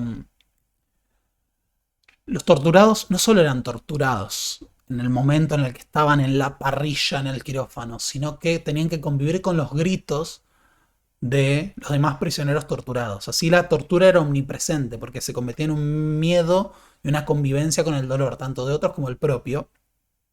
Pero a su vez había un eufemismo que era: se pasó de la máquina, se nos fue, ya que muchas personas morían en la mesa de torturas por la brutalidad, ya sea por un paro cardíaco, por el desangramiento. Tenemos que pensar que sin cuidados médicos la situación de muchos de los torturados era terrible debido a que se les producían cortes, ulceraciones, infecciones en medio de sus inmundicias y de todos sus desechos que planteaban una esperanza de vida muy corta incluso para aquellos que no fueran condenados a el traslado. El traslado consistía básicamente en la muerte y desaparición de las personas. Se utilizaba este eufemismo, muchos creían que iban a ser liberados. Con el tiempo, los prisioneros de los centros clandestinos empezaron a asumir que el traslado era un eufemismo para la muerte. Había varias formas. Una era simplemente ser fusilados, ametrallados y enterrados en fosas comunes. También se hacían los asaditos, en los que los prisioneros eran asesinados y sus cuerpos eran quemados para borrar las pruebas antes de ser enterrados. Y la forma más nefasta, si queremos, fueron los vuelos de la muerte. Esto se hizo desde la ESMA, se hizo incluso desde Mansión Seré, se hizo desde otros espacios. Los prisioneros eran sedados, llevados en aviones o en helicópteros, se hizo en el Monte Tucumano, y arrojados vivos al Río de la Plata o al mar en general. Vivos para que pudieran sufrir el ahogamiento, pero sedados para que no pudieran escapar, además de que eran atados. Así lo que se buscaba era también borrar la evidencia. Pues es importante plantear la lógica burocrática, sistemática de la desaparición de personas. Porque no solo requirió de una racionalidad y de un funcionamiento corporativo, burocrático, para dividir tareas e involucrar al conjunto de las fuerzas, sino que también hacía más fácil la tarea de los represores. Porque la responsabilidad se pierde en la burocracia. Yo solo los secuestré, yo solo interrogué, yo solo hacía de cárcel, yo solo torturé pero no los elegí, yo solo los desaparecí. Incluso había un lenguaje que buscaba trasladar la culpa a el detenido. Durante las sesiones de tortura era común que se dijera: mirá lo que me haces hacer. No, esto es tu culpa, vos me estás obligando a esto porque no hablás, porque no colaborás en medio de las torturas. También decíamos, había una lógica esquizofrénica. Muchas veces convivían las torturas más terribles con un trato humano en algunos momentos en los cuales, tanto por la rotación del personal como por la culpa, se daban otras situaciones. También podía convivir la tortura con la violación, con el regalo de la persona que sentía culpa por la violación o que se encariñaba con las prisioneras a las cuales violaba. En este sentido, el funcionamiento burocrático da cuenta entonces de una racionalidad, de una planificación, pero también de un encubrimiento. Porque las miles de personas que fueron secuestradas, torturadas, desaparecidas, hicieron como parte de una estructura que daba impunidad a este tipo de acciones. Y cuando hablamos de que era el Estado, tenemos que considerar que no existía la posibilidad de denunciar. Uno podía denunciar y no existían los habeas corpus, se planteaba que no había noticias. Esto era clandestino y oculto. Y uno a veces no puede terminar de dimensionar el sentido de indefensión en el cual podían encontrarse los familiares ante este tipo de crímenes. Ahora, las Fuerzas Armadas, al elegir la desaparición, estaban eligiendo conscientemente tapar lo que ellos sabían que eran crímenes de lesa humanidad. La Armada Argentina decidió que los prisioneros que tenía en la escuela de mecánica fueran eliminados arrojándolos al mar desde aviones navales. Todos los miércoles se hacía un vuelo y se designaba en forma rotativa distintos oficiales para hacerse cargo de esos vuelos, de forma tal de que la mayor cantidad posible de integrantes de la Armada pasaran por ellos. los que el día martes, o sea, el día anterior, se los designaba para morir, eran llevados al aeropuerto de la ciudad de Buenos Aires, al aeroparque, dormidos o semidormidos mediante una leve dosis de un somnífero y engañados, haciéndoles creer que iban a ser llevados a una prisión del sur. Una vez en vuelo, se les daba una segunda dosis muy poderosa, quedaban totalmente dormidos, se los desvestía y cuando el comandante de la aeronave daba la orden, que ya estaba informando que estábamos en una zona de mar adentro, se los arrojaba al mar uno por uno. La Armada Argentina instrumentó ese sistema de la misma forma que los nazis en su momento crearon las cámaras de gas. La Armada Argentina creó ese método. Y ese método es el que usamos para eliminar alrededor de 4.000 personas, más o menos, lo que yo estimo, de la Escuela de Mecánica. ¿Y usted participó? Y yo participé en 2 vuelos y soy responsable de 13 personas en el primero y 17 en el segundo. Cuando uno considera la cantidad de los casos de secuestros, torturas, desapariciones que tuvieron lugar durante la última dictadura, por un lado, cae la cuestión de que este tipo de operativos ya se estaban llevando adelante durante el operativo Independencia, pero además que estos se dieron a lo largo de todos los años de la dictadura, en todas las provincias del país, y que muchos hicieron inmediatamente los militares tomaron el poder. Uno de los casos es el de René Salamanca. René Salamanca, ¿no? Dirigente de Esmata, de Córdoba, afiliado al Partido Comunista Revolucionario, sin participación en ninguna organización armada, fue secuestrado, torturado, asesinado y desaparecido a partir de la madrugada del golpe de Estado. Las Fuerzas Armadas estaban tomando el poder y secuestraron a Salamanca. ¿Salamanca pertenecía a una estructura armada? No. ¿Por qué lo detuvieron? Porque era un dirigente obrero. Y fue torturado, asesinado y desaparecido. Uno de los temas es que cuando uno quiere ponderar la cantidad de casos y la dimensión y el alcance que tuvieron estos hechos, se encuentra con que hay un universo de miles y miles de personas. Y experiencias de lo más diversas. Y acá vamos a tratar de resumir algunas para hacer una representación de lo que supuso el secuestro, tortura y desaparición. Cuando se hablaba de la lucha antisubversiva, como decíamos antes, el movimiento obrero era parte de esa subversión, porque tenía que ser disciplinado. Es por eso que vemos que montones de delegados, de fábrica, militantes, obreros, fueron secuestrados, torturados y desaparecidos. Muchos de ellos fueron entregados por sus propios jefes. Allí donde había grandes conflictos obreros, los procesos de secuestro, tortura y desaparición se hicieron en gran parte con la complicidad de la patronal. Un caso sumamente representativo es lo que ocurre en Jujuy y en Tucumán, donde los grandes empresarios de los ingenios azucareros, como los Blaquier, dueños de Ledesma, facilitaron incluso vehículos de la empresa para secuestrar, torturar y asesinar a sus trabajadores. Otro caso es el Hospital Posadas. Como decíamos antes, en el Hospital Posadas, un hospital que quedó bajo la administración de las Fuerzas Armadas, ¿no? Se conformó el chalet. Es decir, no solo quedaron vigilados por la estructura represiva, sino que en el propio Hospital Posadas se conformó un centro clandestino en un edificio que estaba aparte para torturar, asesinar y desaparecer a obreros del propio hospital que hubieran tenido militancia en alguna organización. También podemos hablar, dentro de esta lógica de torturas en los lugares de trabajo, de las plantas de Ford, por ejemplo. En este sentido, de nuevo, la complicidad empresarial durante la última dictadura no solo tuvo que ver con apoyos corporativos, negocios, sino también con la participación activa en la represión. También tenemos que pensar que ese proceso de rebelión social iniciado por el Cordobazo implicó que montones de militantes que habían tenido participación en sindicatos, organizaciones universitarias, estudiantiles, fueran objeto de la represión, ya sea porque se consideraba estas acciones peligrosas por sí mismas o porque formaban parte de las periferias políticas abiertas de algunas organizaciones político-militares de izquierda, o simplemente por pertenecer a partidos de izquierda, sean estos o no armados. En este sentido, hay que pensar que las requisas y las detenciones de estudiantes fueron un fenómeno masivo. Hoy en día, si uno va a distintos institutos educativos, escuelas, universidades, es muy común que se encuentre por todo el país placas que referencian a los estudiantes de la institución que fueron secuestrados, torturados y desaparecidos durante los años de la dictadura.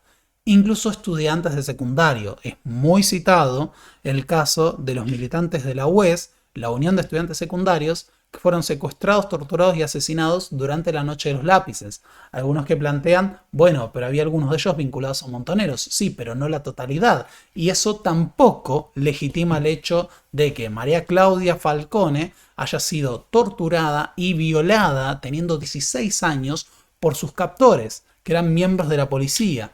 Un tratamiento que merecían, entre comillas, y terminaba afectando al conjunto de las mujeres que pasaban por los centros clandestinos o incluso por las cárceles. Aprovecho para recomendar que mi colega y amiga Pupina Plomer hizo un video, historiadora por supuesto, hizo un video sobre la violencia sexual durante la última dictadura, en donde pueden ver un detalle más desarrollado de esto. Pero esta violencia sexual fue un elemento endémico. Cuando hablamos de las violaciones, tanto a mujeres adultas como menores o incluso mujeres mayores, hay que reconocer que esto era parte del botín de guerra que las Fuerzas Armadas aseguraban.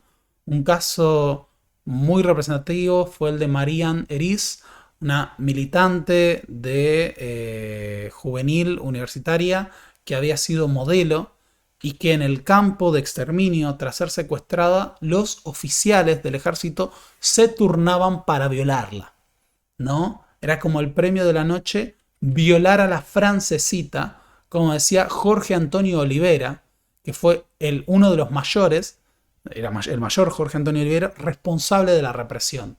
Es interesante plantear que aquellos oficiales que llevan adelante violaciones de mujeres, de menores de edad también, vendían un modelo de sociedad tradicionalista, defensa de los valores y defensa de la familia.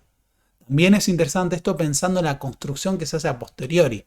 Jorge Antonio Olivera es el padre, ¿no? Bueno, es el progenitor del cura Javier Olivera Rabasi, que es uno de los apologistas de la última dictadura, que se plantea como un defensor de los valores tradicionales, pero él plantea que su padre, que torturaba y violaba a mujeres, es un preso político. ¿No? Pensando, ¿no?, en las paradojas de la defensa de los valores tradicionales cuando, por ejemplo, un hombre utiliza ese poder no solo para torturar y asesinar, sino también para violar como si fuera un botín de guerra a una prisionera. Cuando pensamos en que se podía violar adolescentes, tenemos que pensar que también se podía torturar adolescentes. Y se torturó a adolescentes, se torturó a niños. Durante la dictadura, en los operativos, no solo se asesinó durante los propios secuestros o durante los, entre comillas, enfrentamientos a niños infantes, sino también se llevó a niños a centros clandestinos de detención donde fueron torturados. Muchas veces, de nuevo, adolescentes muy jóvenes. Mónica Santucho, hija de la familia Santucho, que no tenía militancia armada, solo era la hija, fue secuestrada, torturada, asesinada y desaparecida a los 14 años. Y este no es un accidente. Junto a ella también, esto fue parte del circuito Camps, en el que también fue secuestrada Alejandra Santucho, solo que Alejandra Santucho fue liberada. Pero así encontramos montones de casos. Pablo Míguez, con 14 años, fue secuestrado, torturado y asesinado para dar con el paradero de familiares y de conocidos y de sus propios padres. También podemos citar el caso de Marcela Quiroga, que con solo 12 años fue torturada en un centro clandestino al mismo tiempo que estaban torturando a sus padres, solo que Marcela Quiroga fue liberada. Uno de los casos más terribles de adolescentes que fueron secuestrados, torturados, asesinados por la dictadura es el de Floreal Avellaneda. Floreal Avellaneda era militante de la Federación Juvenil Comunista, el brazo juvenil del Partido Comunista.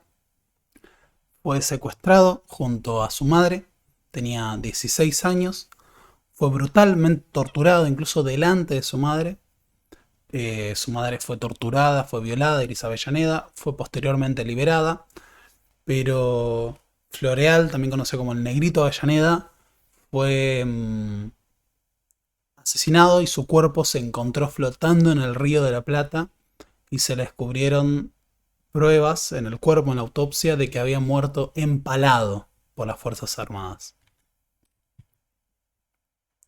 También podemos citar, como decíamos antes, casos de niños que murieron asesinados en operativos, como es el caso de la masacre de Villa Corina, cuando en un operativo las Fuerzas Armadas ametrallaron y entraron a los tiros al domicilio del matrimonio Manfil-Zárate, asesinando a Carlos Manfil, de 9 años. Este es uno de entre varios casos que se pueden citar de niños que fueron asesinados. Pero también hay casos de niños que fueron secuestrados delante de sus padres, fueron amenazados, utilizados como rehenes en los centros clandestinos, o que fueron forzados a ver cómo torturaban a sus padres, entre otros.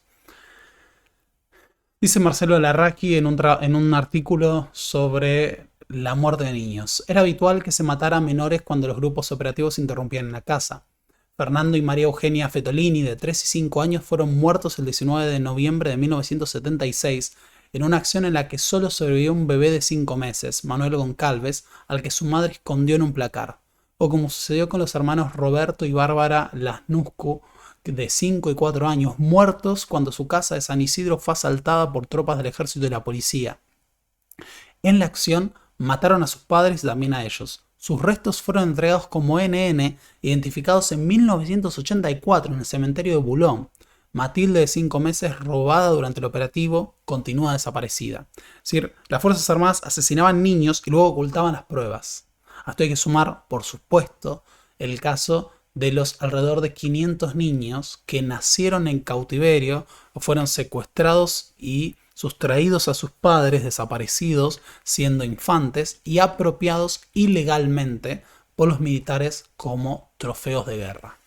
En este sentido, tenemos que entender que esto no eran casos contingentes, no eran casualidades. La lógica de la doctrina de la guerra de contrainsurgencia buscaba reconstruir, ¿no?, las redes que rodeaban a las estructuras militantes y a las estructuras de las organizaciones guerrilleras, consideradas parte de lo mismo. En ese sentido, cuando vemos que se secuestraban a personas que eran familiares o que no tenían actividad armada, no era una casualidad, era parte de la misma lógica por la cual se consideraba que en los entornos militantes de esas personas podían llegar a un referente que tuviera contacto con estructuras armadas. Y a veces no hacía falta que fueran estructuras armadas, se buscaba capturar al conjunto de una estructura política, sea un sindicato, sean partidos de izquierda y demás.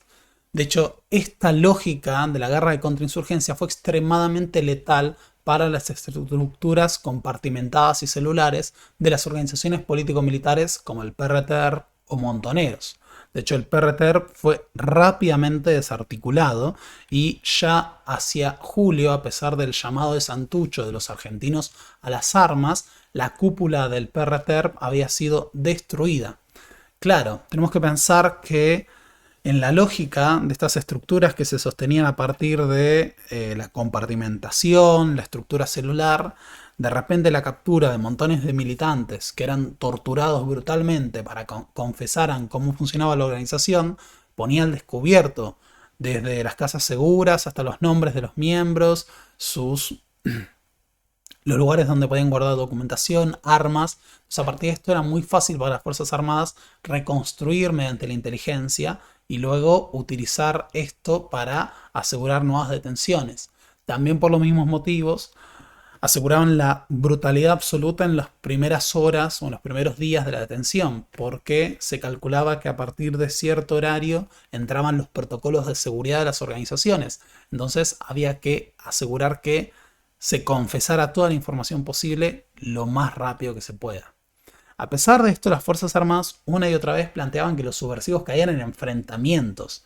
Entonces, se secuestraba a personas, se las asesinaba, se las quemaba, se las despedazaba o se las tiraba al Río de la Plata y luego se decía que en realidad o aparecieron cadáveres o fueron muertos en enfrentamientos. Quien sí murió en enfrentamiento fue Mario Roberto Santucho, que resistió su secuestro por parte de un grupo de tareas dirigido por el capitán Leonetti en Villa Martelli. Sin embargo, el resto de la cúpula del ERP fueron capturados, secuestrados, torturados y asesinados. Así, el ERP fue virtualmente desarticulado hacia julio de 1976, pero llevaría adelante una última operación con el objetivo de asesinar a Videla en el 77 colocando un poderoso explosivo en una pista de aterrizaje. Ese operativo fracasó. Hay que recordar que tenemos cables de la inteligencia estadounidense, de la embajada estadounidense, que eran constantemente informados de el avance en la represión. Las fuerzas de seguridad argentinas han obtenido enormes éxitos contra la organización terrorista Ejército Revolucionario del Pueblo.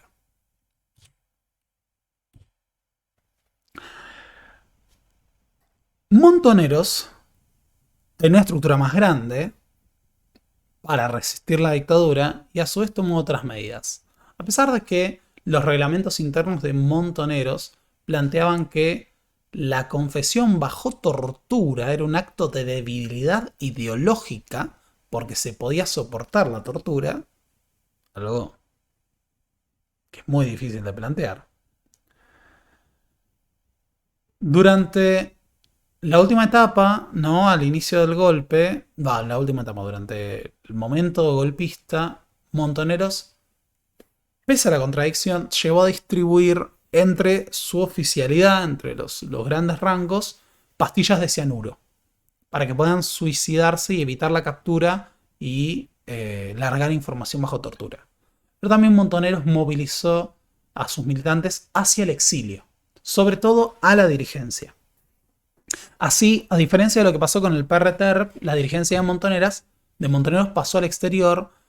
Igual hubo dirigentes del PRTERP como Gorriarán Merlo que también fueron al exterior, se vincularon posteriormente a lo que fue el proceso de la Revolución Sandinista. Lo mismo pasó con Montoneros, pero Montoneros formó sus propias redes. Ahora, los montoneros que quedaron en Argentina fueron fuertemente barridos, porque Montoneros tenía una estructura política muy amplia que no se dedicaba a la actividad armada. O había militantes de la JP vinculados a Montoneros o estudiantiles. Entonces, a partir de todo su brazo político de superficie, pudieron ser barridos incluso en su brazo político-militar. Y ni hablar el hecho de que el tamaño que había adquirido la organización les permitía capturar a montones de montoneros o de militantes una vez que se capturaba un par. Porque las redes eran muy amplias. Así todo, Montoneros respondió durante la dictadura con operativos que tuvieron un alto impacto. Uno de ellos fue el asesinato del general Cesario Cardoso, el jefe el coronel o mayor. Se me fue el rango de Cardoso. Puede pasar. Pero básicamente era el jefe de la policía federal. Cardoso fue asesinado por una militante de Montoneros que se hizo pasar por amiga de su hija para dejarle una bomba debajo de su cama. Era general. Por un momento pensé que era coronel. Días después, otro episodio de alto impacto fue la colocación de una bomba en el comedor de la Superintendencia de Seguridad Federal, que funcionaba como un centro de detención y torturas de la inteligencia de la Policía Federal.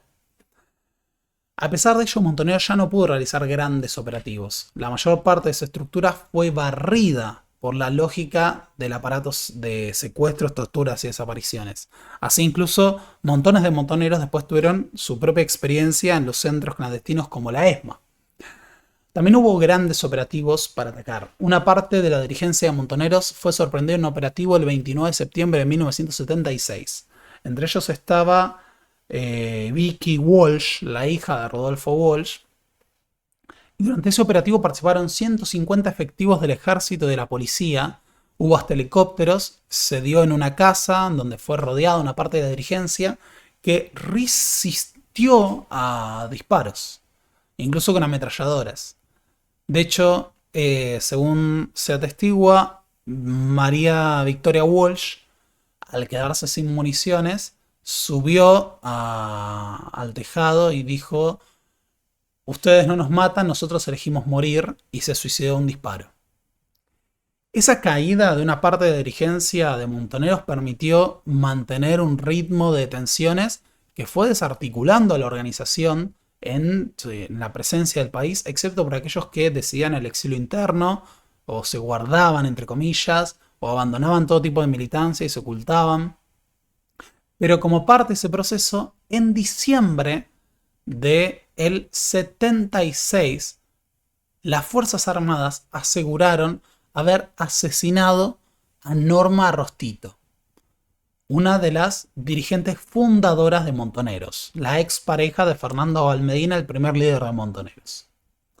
Lo cierto es que Norma Arrostito no fue asesinada en un enfrentamiento, como siempre se planteaba, sino fue capturada viva. De hecho, Arrostito se había dado una pastilla de cianuro que fue extraída por las Fuerzas Armadas para que no se pudiera matar. Tenía una segunda pastilla de cianuro que había guardado e intentó tomarla en la enfermería, pero también le fue sustraída. Y fue brutalmente torturada. Hay muchos testimonios de cuánto tiempo, o sea, de personas que pudieron ver a Norma Arrostito en los centros clandestinos. La mantuvieron viva hasta principios de 1978. Estuvo más de un año siendo torturada. Y según se atestigua, Norma Arrostito nunca habló. Respondía una y otra vez: mi nombre es Norma Esther Arrostito, soy oficial del ejército montonero. Eso es toda la información que les voy a dar. Finalmente fue asesinada con inyección letal. Así, la mayor parte de la estructura de Montoneros y del ERP fueron diezmadas, como la fue diezmado el movimiento obrero, el movimiento estudiantil, incluso otros grupos considerados subversivos, siempre presentados como muertos en enfrentamientos. Pero lo cierto es que en la ESMA, donde funcionó el centro clandestino de detención más importante, los detenidos llegaron a formar incluso una estructura de trabajos forzados para el proyecto político de Macera. Muchos oficiales, entre comillas, de la inteligencia de Montoneros fueron puestos al servicio del proyecto de Macera, trabajando como esclavos quebrados a través de la tortura y utilizados para ello.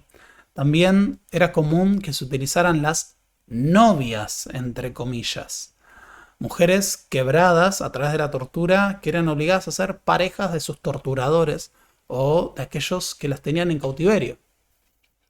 Entre víctimas que también podemos mencionar está el caso de los curas palotinos y de los miembros de la iglesia que tenían posiciones reformistas o cercanas a posiciones revolucionarias, como había pasado en su momento con el padre Mujica.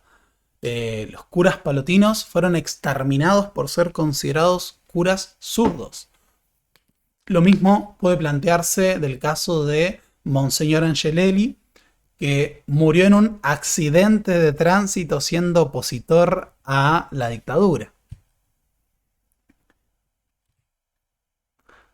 Esto formaba parte también del cuadro más amplio que muchas veces omitimos, que es que la iglesia estaba dividida y que los sectores que apoyaron a la dictadura fueron los más reaccionarios, pero hubo formas de oposición, incluso como se ha registrado, el Papa Francisco, durante los años de la dictadura, emprendió una lucha para salvar personas a través de los contactos que tenía como parte de la Iglesia Católica. Ahora, la cantidad de personas secuestradas, torturadas y desaparecidas ya se hizo presente como un problema durante el primer año de la dictadura, a tal punto que a un año del golpe, el periodista Rodolfo Walsh publicó la carta abierta a la última dictadura denunciando sus crímenes y fue por esto secuestrado, se hizo un operativo para secuestrarlo, pero resistió a los disparos, fue herido y murió antes de ser torturado.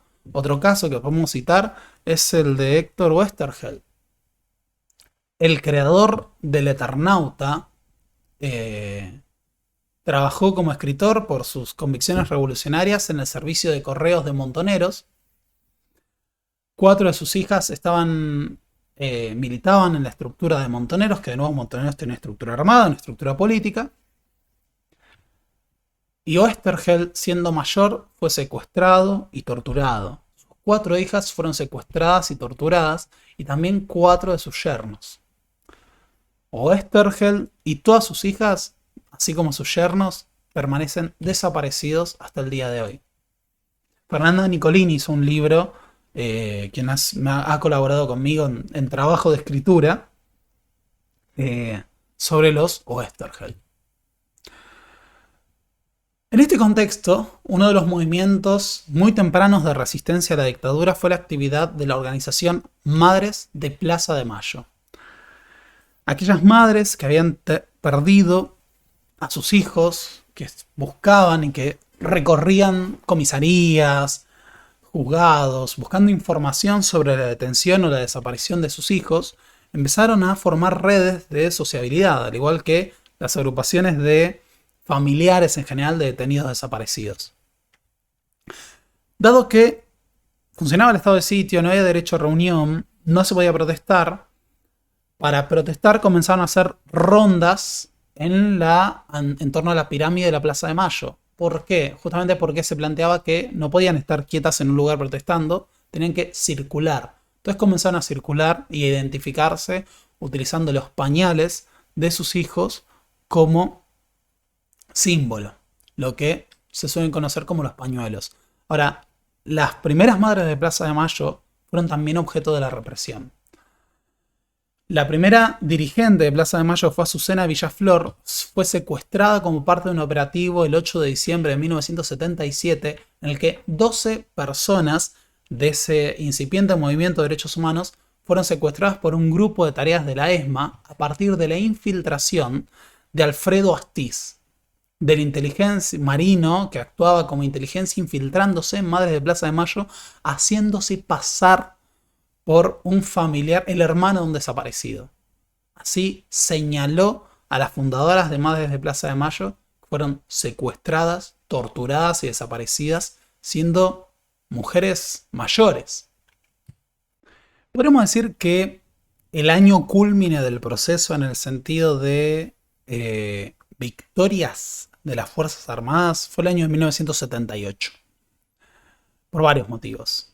Por un lado, los años más duros de la represión en los que barrieron a la oposición política, a la estructura de las organizaciones armadas, fueron los primeros años de la dictadura.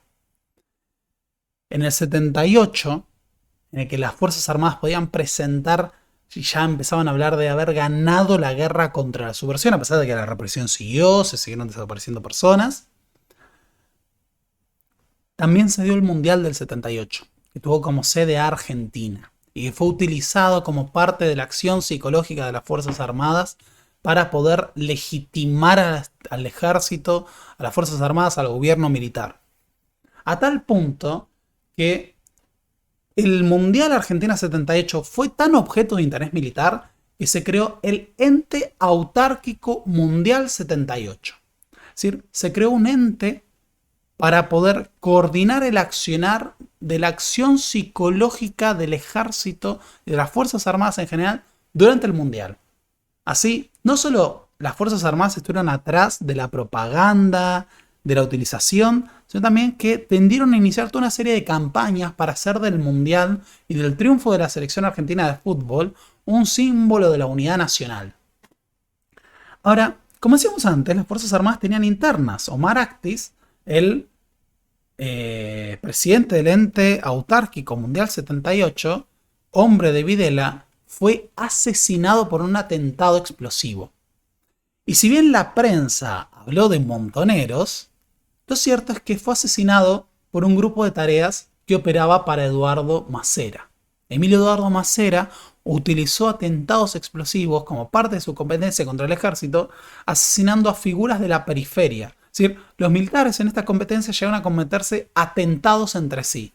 Otro caso es el de Juan Alemán, del gabinete económico de Martínez de Osa, al cual Macera se oponía, que sufrió un atentado explosivo que no lo mató de casualidad en este caso. También sufriría otro atentado posteriormente, pero no por Macera. Así el Mundial del 78 fue una gran operación psicológica de la dictadura, utilizada para mostrar la imagen de unidad nacional. Y el triunfo de la selección fue también un gran momento para la presidencia de Videla. Ahora, durante el Mundial, también se hicieron visibles ante la comunidad internacional las denuncias de las organizaciones de derechos humanos por las violaciones a los derechos humanos en Argentina, por los desaparecidos, ya que los medios de comunicación, por la censura o la complicidad, no transmitían esto en Argentina. Se aprovechó la llegada de periodistas extranjeros y grandes medios para hacer llegar la voz de los familiares de los detenidos desaparecidos. Nosotros solamente queremos saber dónde están nuestros hijos, vivos o muertos, pero queremos saber dónde están. Que nos entreguen el cadáver. Esperen un momentito.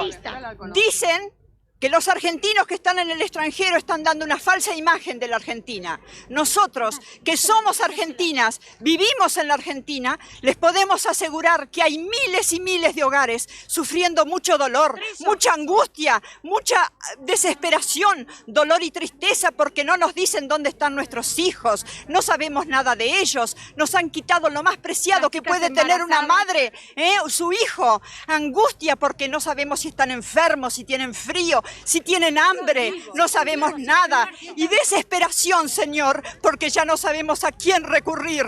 Consulados, embajadas, ministerios, iglesias, todas partes se nos han cerrado, las puertas. Por eso les rogamos a ustedes, son nuestra última esperanza. Por favor, ayúdennos, por favor, son nuestra última esperanza. Así, en medio de las crecientes denuncias por las violaciones a los derechos humanos en Argentina y la situación de los detenidos desaparecidos, el triunfo de la selección de fútbol en el Mundial fue una victoria para Videla. Fue utilizado para presentar una imagen de unidad nacional. Incluso se lanzó un nuevo eslogan: ahora el mundo sabe que Argentina, cuando quiere, puede. Esto es importante porque estas serían las últimas imágenes de los años dorados del proceso, entre comillas. De ahora en adelante veríamos progresivamente cómo los consensos que a sangre y fuego el proceso estaba construyendo van a empezar a progresivamente corroerse. Empezar que, como decíamos antes, las Fuerzas Armadas concibieron la dictadura como un proceso para refundar la Argentina y darse un lugar permanente en el sistema político. Pero ahora en adelante eso iba a ser cada vez un problema mayor.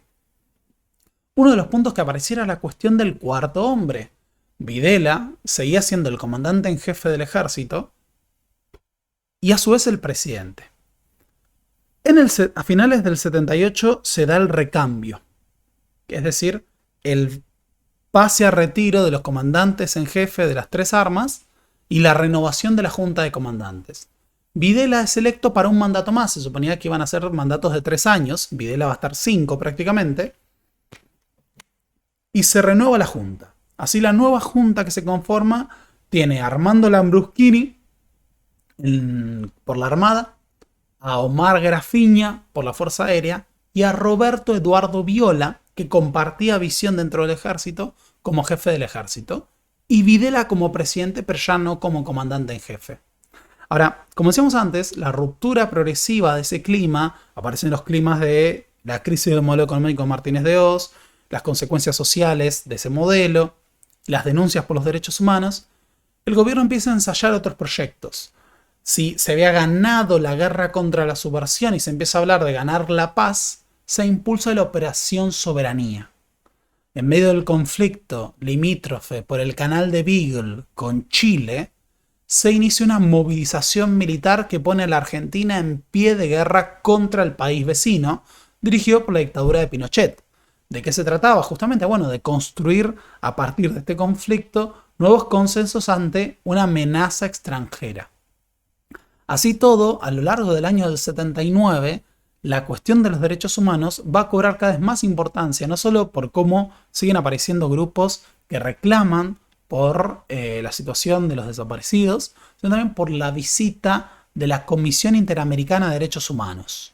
Este organismo, que venían en representación de la OEA, pero también de Estados Unidos, es parte justamente del viraje que se da en Estados Unidos. Con la asunción de Jimmy Carter, se dan conflictos entre el régimen militar, que había sido apoyado por Gerald Ford, y los nuevos demócratas, que buscan despegarse de la política de Kissinger, que sin embargo sostienen la estructura de servicios de inteligencia que colaboran con la dictadura. Pero como decíamos antes, estaba la cara pública, estaba la cara por debajo. Así que el presidente de Estados Unidos, impulsa sanciones al régimen militar, económicas y políticas por los crímenes de lesa humanidad, pero por debajo, la estructura que sobrevivía de Kissinger en la Secretaría de Estado y de los servicios de inteligencia apoyaba a Videla. En ese clima, en septiembre del 79, se da la visita de la Comisión Interamericana de Derechos Humanos, que investiga las denuncias de los desaparecidos, se reúne con representantes de los organismos de derechos humanos, y lo que ocurre, muy singular, es que en muchos centros clandestinos se hace un montaje ante la comisión. Incluso, por ejemplo, la ESMA fue remodelada, también pasó en Campo de Mayo, o incluso se presentaba la imagen de que los detenidos que estaban siendo torturados estaban en procesos de rehabilitación. Y se haga una imagen idílica de un proceso de reforma de los detenidos y de los subversivos por parte de un régimen que tenía un interés humanitario. Sin embargo, el informe de la Comisión Interamericana de Derechos Humanos va a ser demoledor.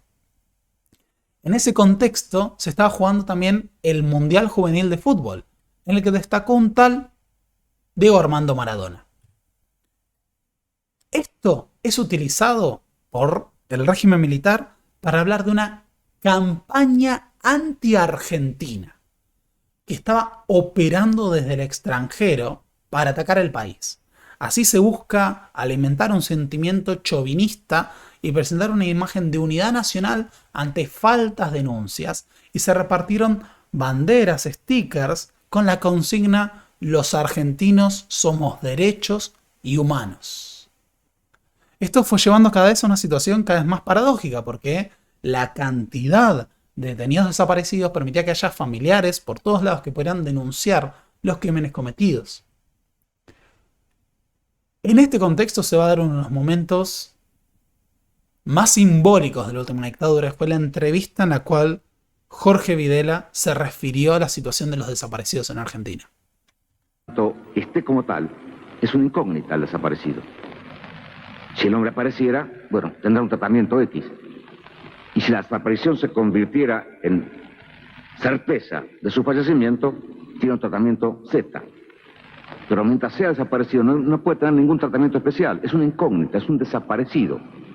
No tiene entidad, no está. Ni muerto ni vivo, está desaparecido. El punto culmine justamente de la cuestión de la denuncia por las violaciones a los derechos humanos en Argentina se alcanzaría justamente a partir de la figura de Adolfo Pérez Esquivel, quien en 1980 fue premiado con el Premio Nobel de la Paz por su lucha por los derechos humanos en Argentina. Esto puso en la agenda global la cuestión de Argentina, ya había tomado mucha importancia a partir del trabajo de las organizaciones de derechos humanos y de las denuncias de los argentinos exiliados. En este punto es importante hacer notar que también en este contexto empieza a aparecer la oposición sindical a la dictadura. Es un tema largo para otro día, la política laboral de la dictadura, pero lo cierto es que a pesar de que el régimen militar intentó conformar una estructura sindical afín, colaboracionista, empezaron a aparecer grupos díscolos. Entre ellos el llamado Grupo de los 25, que nucleaba 25 dirigentes sindicales peronistas organizados para enfrentar al régimen militar. En ese contexto, el 27 de abril de 1979, se va a dar la primera huelga general contra la dictadura, que no obtuvo el acatamiento general que podían obtener. Estamos hablando de un régimen militar sumamente represivo, pero que da cuenta de algo: el rechazo del movimiento obrero organizado. Antes las huelgas eran localizadas, hubo pequeños conflictos obreros en otros periodos de la dictadura ya previos, pero esta es la primera huelga general, que no logró el acatamiento que pueden lograr otras huelgas, pero daba cuenta de la capacidad de reaccionar después de años de estancamiento. Empezar que a lo largo de los años de la dictadura se va viendo un deterioro del modelo económico de Martínez de Hoz. Uno de los medios que va a empezar a visibilizar esto va a ser Crónica. Tema interesante. Ahora, en el exterior, las organizaciones de derechos humanos empezaban a protestar por esta cuestión. Pero, como vemos, había ya paros parciales, hubo protestas y demás que daban cuenta de este rechazo a lo que estaba ocurriendo. También en el 79 y el 80 va a reaparecer Montoneros. Gran parte de la estructura de Montoneros que quedó descabezada sigue operando a través de actos de militancia, pintadas, reuniones para discutir de política, repartición de panfletos, los llamados montoneros silvestres. Pero gran parte de la estructura quedó en el exterior y empezó a integrarse en el movimiento de derechos humanos, empezó a realizar denuncias de los presos políticos, de los detenidos desaparecidos, y también la dirigencia de Montoneros empezó a organizar actos de solidaridad con los detenidos y los presos políticos en Argentina. En ese contexto, también la dirigencia de Montoneros en el exterior plantea su reorganización, su reestructuración y mantener la lucha. Mario Eduardo Firmenich se va al exterior, pero no abandona la idea de la lucha o no abandona en el horizonte de que el objetivo final es la toma del poder.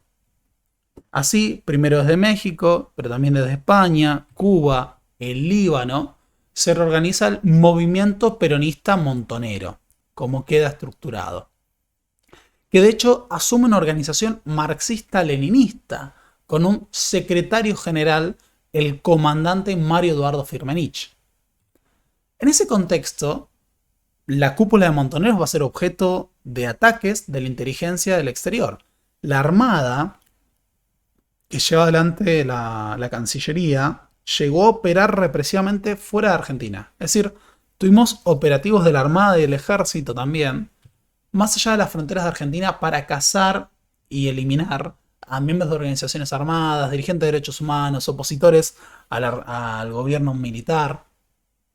En ese contexto, Montoneros termina pasando a Cuba, pero empieza a organizarse pensando que el deterioro de la situación económica en Argentina, la aparición de protestas, huelgas, daba cuenta de que la dictadura militar estaba por caer. En ese contexto, Montoneros empieza a plantear con su dirigencia, su conducción en el exterior, la posibilidad de dar un golpe a las Fuerzas Armadas. Va a hacer uso también de sus vínculos con la resistencia palestina. Este es un tema que también merece un video algún día. Pero Montoneros lleva a militantes a entrenar los campos de la OLP, la Organización para la Liberación Palestina de Yasser Arafat, en el Líbano. Incluso Firmenich conoce a Arafat. Y se preparan para lo que van a llamar la contraofensiva estratégica de Montoneros. El intento de volver a enviar estructura militar a la Argentina para enfrentar a la dictadura. Esto partía de un exitismo y un optimismo totalmente desmedidos, que era considerar que el régimen militar estaba por caer, que su pata débil era el gabinete de Martínez de Hoz. Así, Firmenich va a impulsar el lanzamiento de una contraofensiva en 2 etapas. El envío de 2 grupos. Las llamadas tropas especiales de agitación, que estarían destinadas a insertarse en el movimiento de protesta obrero, tomar contacto con movimiento estudiantil, repartir panfletos y ese tipo de cuestiones. Y las tropas especiales de infantería, que tendrían que dedicarse a la eliminación del gabinete económico de Martínez de Hoz, incluido Martínez de Hoz. Así, en una serie de oleadas entre 1979 y 1980, tenemos un video explicando esto en el canal, llamado La Contraofensiva, es uno de los videos más vistos del canal, lo pueden ver para un análisis más detallado. Montoneros envía, junto a Horacio Mendizábal, de la Conducción Nacional, un conjunto de militantes, entre 80 y 100, que llegan al país para unirse a esa resistencia. Algunos habían sido formados en el Líbano. Llegan el primer contingente, las tropas especiales de agitación, se insertan públicamente, llegan y vienen con unos dispositivos para interrumpir las transmisiones de televisión, poniendo un mensaje de Firmenich en la televisión. Durante la gestación de la contraofensiva se da la ruptura con... se me acaba de ir. Con Rodolfo Galimberti, quien se separa de Montoneros planteando sus críticas a la organización. Montoneros tuvo varios desprendimientos a lo largo de su historia, tema para otro día. Pero lo cierto es que la contraofensiva es vendida como la posibilidad de dar el golpe final a la dictadura. Las tropas especiales de agitación logran recuperar contactos con los montoneros silvestres, entre comillas, los montoneros que habían quedado sueltos. Gran parte de ellos sobreviven, pero las tropas especiales de infantería, los que vienen a hacer los operativos militares, son totalmente diezmados. Van a llevar adelante un atentado contra la casa de Klein, el funcionariado económico. También llegan a atentar contra Juan Ernesto Alemán, pero sobrevive. Y contra Soldati, que es asesinado ametrallando su vehículo y haciéndolo explotar. Pero gran parte de esta estructura es capturada por las Fuerzas Armadas, que tenían infiltraciones, ya conocían los nombres y las caras de montoneros, llevan adelante tareas de infiltración en el exterior y a su vez habían descubierto gran parte de la infraestructura logística que Montoneros dejó en el país. Por ejemplo, en el operativo Muebles se descubrieron locales de reparación y de venta de muebles que tenían arsenales ocultos de montoneros. No se dio a conocer a la prensa y simplemente se esperó y se los controló esperando que aparecieran para descubrirlos. La mayor parte de los militantes de la contraofensiva, sobre todo de la segunda oleada, terminaron siendo secuestrados, torturados, asesinados y desaparecidos. Esto, para Hernán Confino, marca el final de Montoneros, que termina por disolverse en el exterior. A pesar de eso, hay que decir que muchos mantenían este exitismo por el triunfo de la revolución sandinista, que en Nicaragua permitía abrir la idea de que, bueno, era posible tomar el poder, y que hubo un trabajo político de Montoneros más amplio, vinculado al exilio político, a las denuncias de lo que ocurría en Argentina, pero el militarismo de la organización le impidió de alguna manera formar parte del frente político común que formaron otros partidos para oponerse a la dictadura. Como dice Confino, parte de esa resistencia se estructuró también en las tareas de propaganda y demás, pero Montoneros no logró el reconocimiento de su contribución en la lucha contra la dictadura. Ahora, en este escenario, Montoneros no acertó en que el gobierno iba a caer, pero sí que el frente económico era un problema. La economía se estaba convirtiendo en un gran desafío para el régimen militar, sobre todo con la quiebra del Banco de Intercambio Regional, que daba cuenta de una importante crisis financiera. En esta época, Crónica empieza a publicar muchas noticias. Recomiendo mucho, vi un artículo de un historiador que hablaba algo así de Crónica junto al pueblo, que Crónica es uno de los primeros medios que empieza a cuestionar abiertamente, de forma contundente, el panorama económico de la dictadura. La pérdida de fuentes de trabajo, la subida de la inflación a pesar de todas las medidas monetaristas de Martínez de Hoz y este tipo de cuestiones. En ese contexto, Martínez de Hoz deja el gabinete económico y Videla va a terminar dejando la presidencia. Júbilo de trabajadores. Manifestaciones del gremio bancario y del seguro por el alejamiento de Martínez de Hoz. Planteando, bueno, los trabajadores festejan.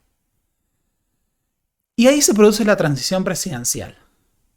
Videla deja la presidencia en 1981 para que asuma Roberto Eduardo Viola.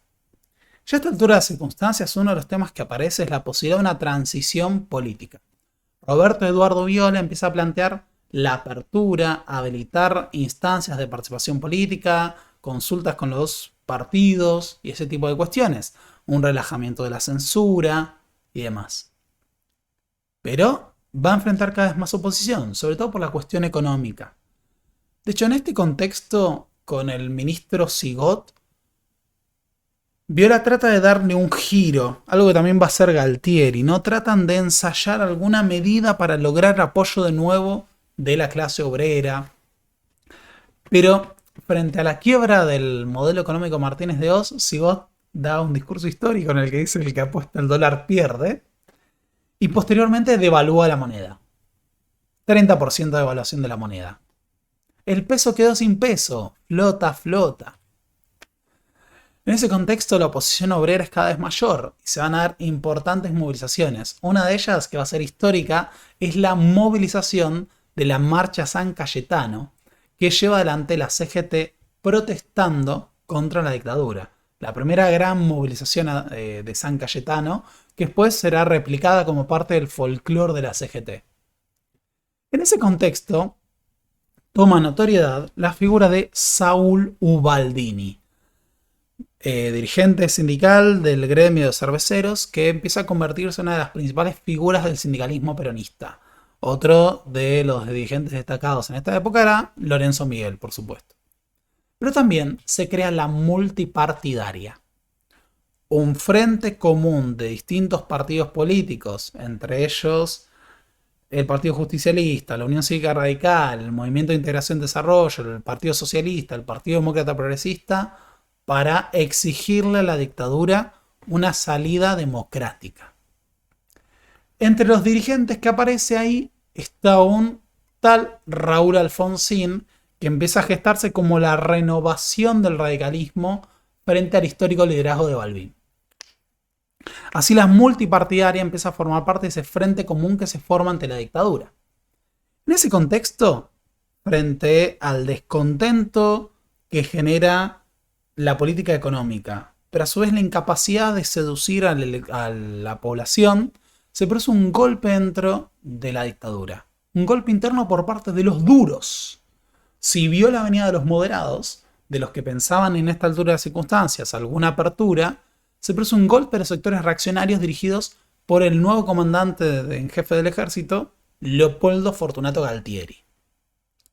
Viola mantuvo esta cuestión de ser el cuarto hombre, presidente pero no comandante en jefe, lo desplaza el comandante en jefe del ejército, que vuelve a ser a su vez presidente y comandante en jefe.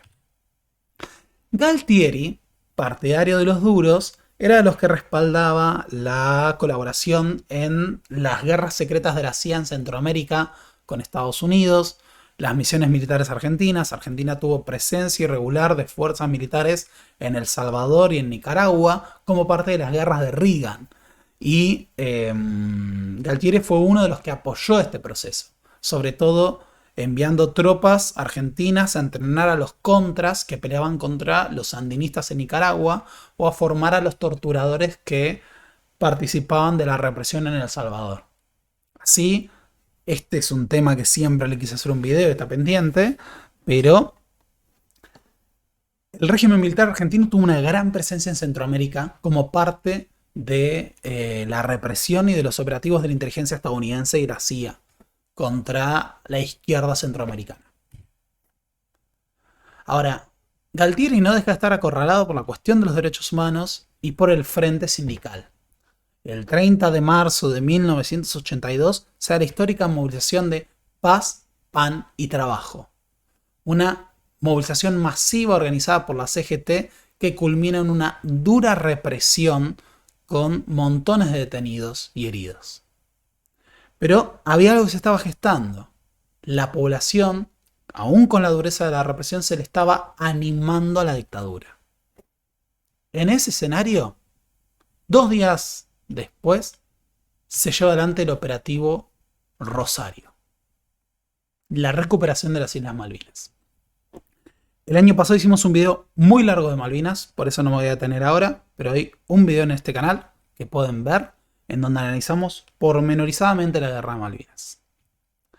La operación Rosario fue parte de la negociación de Galtieri con la Armada para lo que sería su apoyo al golpe interno que derrocó a Viola. Fue una jugada de las Fuerzas Armadas y de un sector que consideraba que podía unir a la población detrás de un reclamo histórico nacional y legítimo: la ocupación de las Malvinas por parte del Reino Unido. Esto fue disparado por un incidente con un buque chatarrero argentino que culminó en el envío de un submarino británico, lo que adelantó la operación que estaba concebida originalmente para la primavera, con un clima más acorde a las operaciones militares. Galtieri, en medio de las tensiones y la escalada con el Reino Unido, pronunció la histórica frase: si quieren venir, que vengan, les presentaremos batalla. ¿En qué se basaba Galtieri? Como muestra documentación posterior, ahora avanzaremos de eso, las Fuerzas Armadas se prepararon para 3 escenarios. Escenario 1,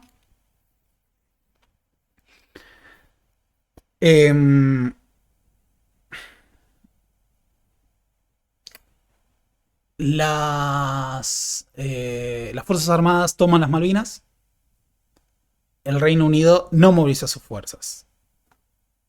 Escenario 2, las Fuerzas Armadas toman las Islas Malvinas, el Reino Unido moviliza sus fuerzas, Estados Unidos apoya a Argentina. Escenario 3, las Fuerzas Armadas toman Malvinas, el Reino Unido moviliza sus fuerzas, Estados Unidos permanece neutral. Y se dio el escenario 4, que no concibieron las Fuerzas Armadas. Tomaron Malvinas, el Reino Unido se preparó para ir a la guerra y Estados Unidos lo apoyó. Así, lo que fue concebido originalmente como una ocupación simbólica para negociar la entrega de las islas se convirtió en la Guerra de Malvinas.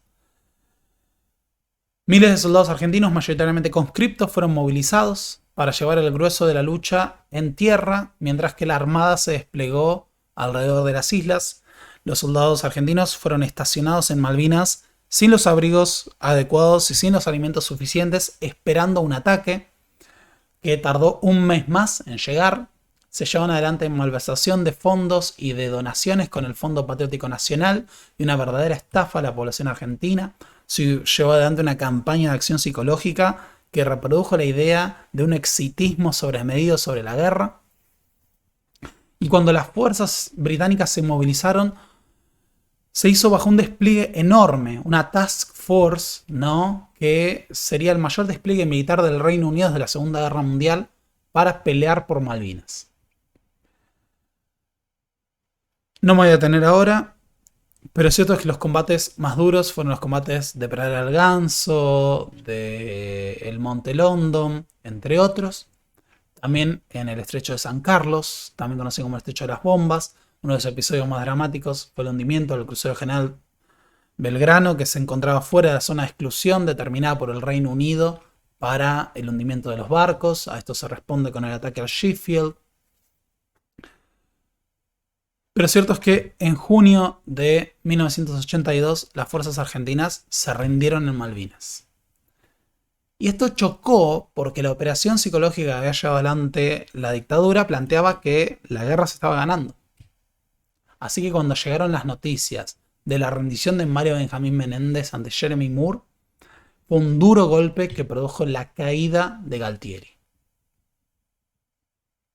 Desde entonces, las Malvinas no solo han permanecido ocupadas, sino que se han militarizado la presencia británica en el Atlántico Sur. La caída de Galtieri marca la gran herida de la dictadura, porque a esta altura de circunstancias, el gobierno atravesaba la crisis política de la caída de Galtieri, la derrota militar, la crisis económica y las denuncias nacionales e internacionales por las violaciones a los derechos humanos. Esto convierte el caso argentino en las transiciones democráticas en un caso singular en el Cono Sur.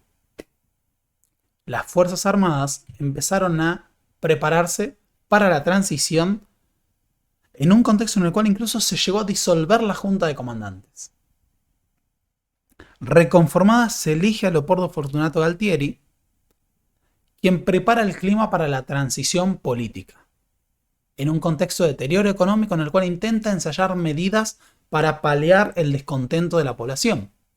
También se lleva adelante la convocatoria de Benjamín Rattenbach, general retirado, considerado de trayectoria sanmartiniana por su rechazo al golpismo, que investiga, lidera la comisión de análisis y evaluación de responsabilidades en el conflicto del Atlántico Sur, una investigación que se propone explicar por qué se perdió Malvinas y que tiene por resultado el llamado Informe Rattenbach, el cual se concluía que la derrota en Malvinas fue producto de la impericia, falta de profesionalismo y negligencia de los altos mandos militares, y que Galtieri hubiera tenido que enfrentar incluso la pena de muerte en un tribunal militar. El informe fue clasificado y permaneció oculto hasta la década del 2000, del 2010 de hecho. Galtieri también ensayó algunas medidas económicas, una de ellas fue la estatización de la deuda externa de las empresas privadas argentinas. ¿Vieron cuando se habla de los grandes problemas económicos de la Argentina? Bueno, para evitar un colapso de la economía, entre comillas, el gobierno estatizó la deuda de los privados. Es decir, la deuda de empresas privadas, entre ellos del grupo SOCMA, del grupo Macri, pasaron al Estado argentino. Es decir, en medio de la creciente crisis, muchos de los grupos que se habían beneficiado de la política económica de la última dictadura pasaron al conjunto de los argentinos sus deudas privadas. Dicho sea de paso, durante la dictadura, la deuda externa pasó de 7.000 millones de dólares a más de 45.000 millones de dólares. En ese contexto se da en diciembre de 1982 la Marcha de la Multipartidaria, una movilización masiva exigiendo el llamado a elecciones con todos los partidos políticos movilizados, incluso Carlos Saúl Menem. Esta marcha también termina en disturbios porque, claro, ahora está el aparato sindical que también sale a la calle y la población se le anima a la dictadura. Así todo, si bien la represión fue más relajada, nunca dejó de estar. Siguió habiendo desaparecidos en 1982, en 1983 también. Pero esto daba cuenta de que el régimen militar estaba totalmente deslegitimado. En ese contexto volvía a aparecer la cuestión de los desaparecidos. Y en 1983 el régimen, liderado por Viñone, publicó el documento final de la Junta Militar sobre la guerra contra la subversión y el terrorismo, donde planteaba que la Argentina había librado una guerra contra la subversión, que se habían cometido excesos, que los desaparecidos estaban muertos y que no se podía criticar a las Fuerzas Armadas por haber hecho este servicio a la patria, que se había ganado la paz. Unos meses después, en un acto muy descarado, pues las Fuerzas Armadas lo que estaban temiendo es qué pasaría con la transición democrática. Viñone, por decreto, sanciona la Ley de Pacificación Nacional y la anuncia también por cadena nacional. También el documento se presentó en formato escrito y en formato documental. ¿Qué planteaba la Ley de Pacificación Nacional? Una autoamnistía. Los crímenes cometidos en la guerra contra la subversión fueron excesos como parte de una guerra justa. No se puede juzgar a las Fuerzas Armadas por los crímenes que cometieron. Así que no importaban las torturas, los asesinatos, las violaciones, la desaparición de personas, la apropiación de bienes, el robo, la apropiación de bebés. Esto queda perdonado, no se puede juzgar. Por supuesto que esto fue inmediatamente criticado y una de las banderas de la campaña presidencial posterior, encabezada por Alfonsín, fue juzgar a las Fuerzas Armadas. En ese contexto, el 30 de octubre de 1983, ante la inminente retirada de las Fuerzas Armadas, hubo elecciones en Argentina. Y por primera vez el peronismo perdió una elección presidencial sin proscripciones, llevando a Ítalo Luder, quien había sido presidente provisional del Senado y había reemplazado momentáneamente a Isabel, frente a Raúl Alfonsín, que era la cara renovadora de la Unión Cívica Radical, que había hecho campaña haciendo hincapié en juzgar a las Fuerzas Armadas. Ese triunfo abriría el paso a la transición democrática el 10 de diciembre de 1983 con la asunción de Alfonsín.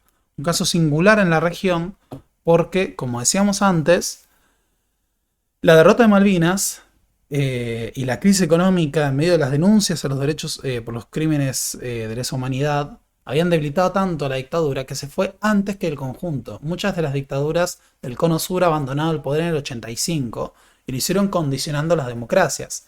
Si bien la dictadura y los militares tuvieron la capacidad de intervenir y condicionar el proceso posterior, acá se dio un proceso singular, que es que pudieron ser juzgados. Pero lo cierto es que el país que entregaban los militares era un país muy distinto. Cuando el 24 de marzo de 1976 las Fuerzas Armadas tomaron el poder, lo hicieron planteando un proceso de reorganización nacional, planteándose un lugar más permanente en el sistema político argentino, una modificación estructural del tejido socioeconómico del país y ganar la guerra contra la subversión. Su guerra contra la subversión fue simplemente una represión brutal sobre el conjunto de la población que ha dejado miles de desaparecidos. Hoy en día se mantiene la cifra reclamada por los organismos de derechos humanos de 30.000 desaparecidos, pero alcanza con que sean los 8.900 de la CONADEP para que sea un crimen injustificable. Que no hay forma de legitimar por el accionar de las organizaciones armadas, ya que las organizaciones armadas estaban en proceso de desactivación y la mayor parte de sus miembros habían empezado a ser barridos y sus estructuras militares destruidas a partir del operativo Independencia y los decretos de aniquilamiento. Y se mantuvo aún así en el escenario en el cual se planteaba un escenario de guerra, una represión ilegal, que era tan ilegal que las propias Fuerzas Armadas no fueron capaces de blanquearla ante la población. Porque si hubieran querido llevar adelante una represión legal o si hubieran llevado adelante una guerra como tal, hubieran respetado las convenciones de la guerra o hubieran utilizado la pena de muerte. Y no estuvo ese interés. Se eligió la clandestinidad, incluso con leyes de medidas de excepción. Se llevan adelante crímenes que son aberrantes e indecibles y que por lo tanto se constituyen en crímenes de lesa humanidad, imprescriptibles e incomparables con los crímenes que podrían haber cometido las organizaciones armadas. Las Fuerzas Armadas fracasaron en un objetivo inmediato que fue el darse un lugar más permanente en el sistema político argentino. Al contrario, se fueron muy desacreditadas y deslegitimadas ante la población. Pero en el mediano plazo sí tuvieron un éxito con algo, que era la reconfiguración del sistema socioeconómico argentino. La Argentina, después del proceso, fue otra. Fue una Argentina con un Estado más frágil, con una democracia condicionada, fue una Argentina con una industria más debilitada, con una clase obrera menos organizada. Pero además, fue una Argentina en la que cambió el lenguaje político o incluso el horizonte de lo posible. Hoy plantean muchos estudios sobre la década del 80 es que la transformación cultural de la dictadura se expresó en que los movimientos del siglo XX argentino aspiraban a algo más que la democracia representativa y después de la dictadura se basaron en la defensa de esa democracia representativa, con todos sus límites. Pero ya no se aspiró a grandes cambios, ya no se aspiró a sociedades igualitarias, ya no se aspiró a la deliberación nacional, la revolución, ya no se aspiró a que este modelo tenía que ser mejor, sino al conformismo de la democracia representativa con todos sus límites, y también con las limitaciones que impuso el régimen militar. Un régimen que, como dijimos antes, produjo el secuestro, tortura y desaparición de miles de personas, provocó el exilio de miles de argentinos, la pérdida de científicos, de intelectuales, de una generación de dirigentes políticos que dejó una economía en crisis, una deuda externa multiplicada, una crisis de las instituciones corrompidas no solo por el terrorismo o por la represión ilegal, sino también por la propia corrupción que se expresó desde la apropiación de bienes de las personas asesinadas hasta la malversación del Fondo Patriótico de Malvinas, desde la estatización de la deuda y negociados con empresas y grupos económicos hasta el propio enriquecimiento ilícito de las Fuerzas Armadas. Por todo eso, la dictadura del proceso de organización nacional representó el peor gobierno de la historia argentina, una época que es necesaria seguir entendiendo, comprendiendo y analizando, porque nuestro país y gran parte de los problemas que enfrenta la Argentina al día de hoy fueron gestados por los años de la dictadura. Desde nuestra inestabilidad económica hasta nuestra desconfianza en las instituciones o incluso a veces en nuestra democracia representativa. Por eso es central, tanto desde la historia como desde la memoria, ser conscientes de la gravedad de los crímenes del último régimen militar que tuvo nuestro país y seguir defendiendo la reivindicación del juzgamiento a los responsables, la búsqueda de justicia ante los perpetradores de esos crímenes y la construcción de la memoria para seguir concientizando al conjunto de nuestra población sobre la importancia que tiene este trágico proceso de nuestra historia para nuestra sociedad y la importancia que tiene seguir siendo conscientes de su gravedad si queremos aspirar a construir un país mejor.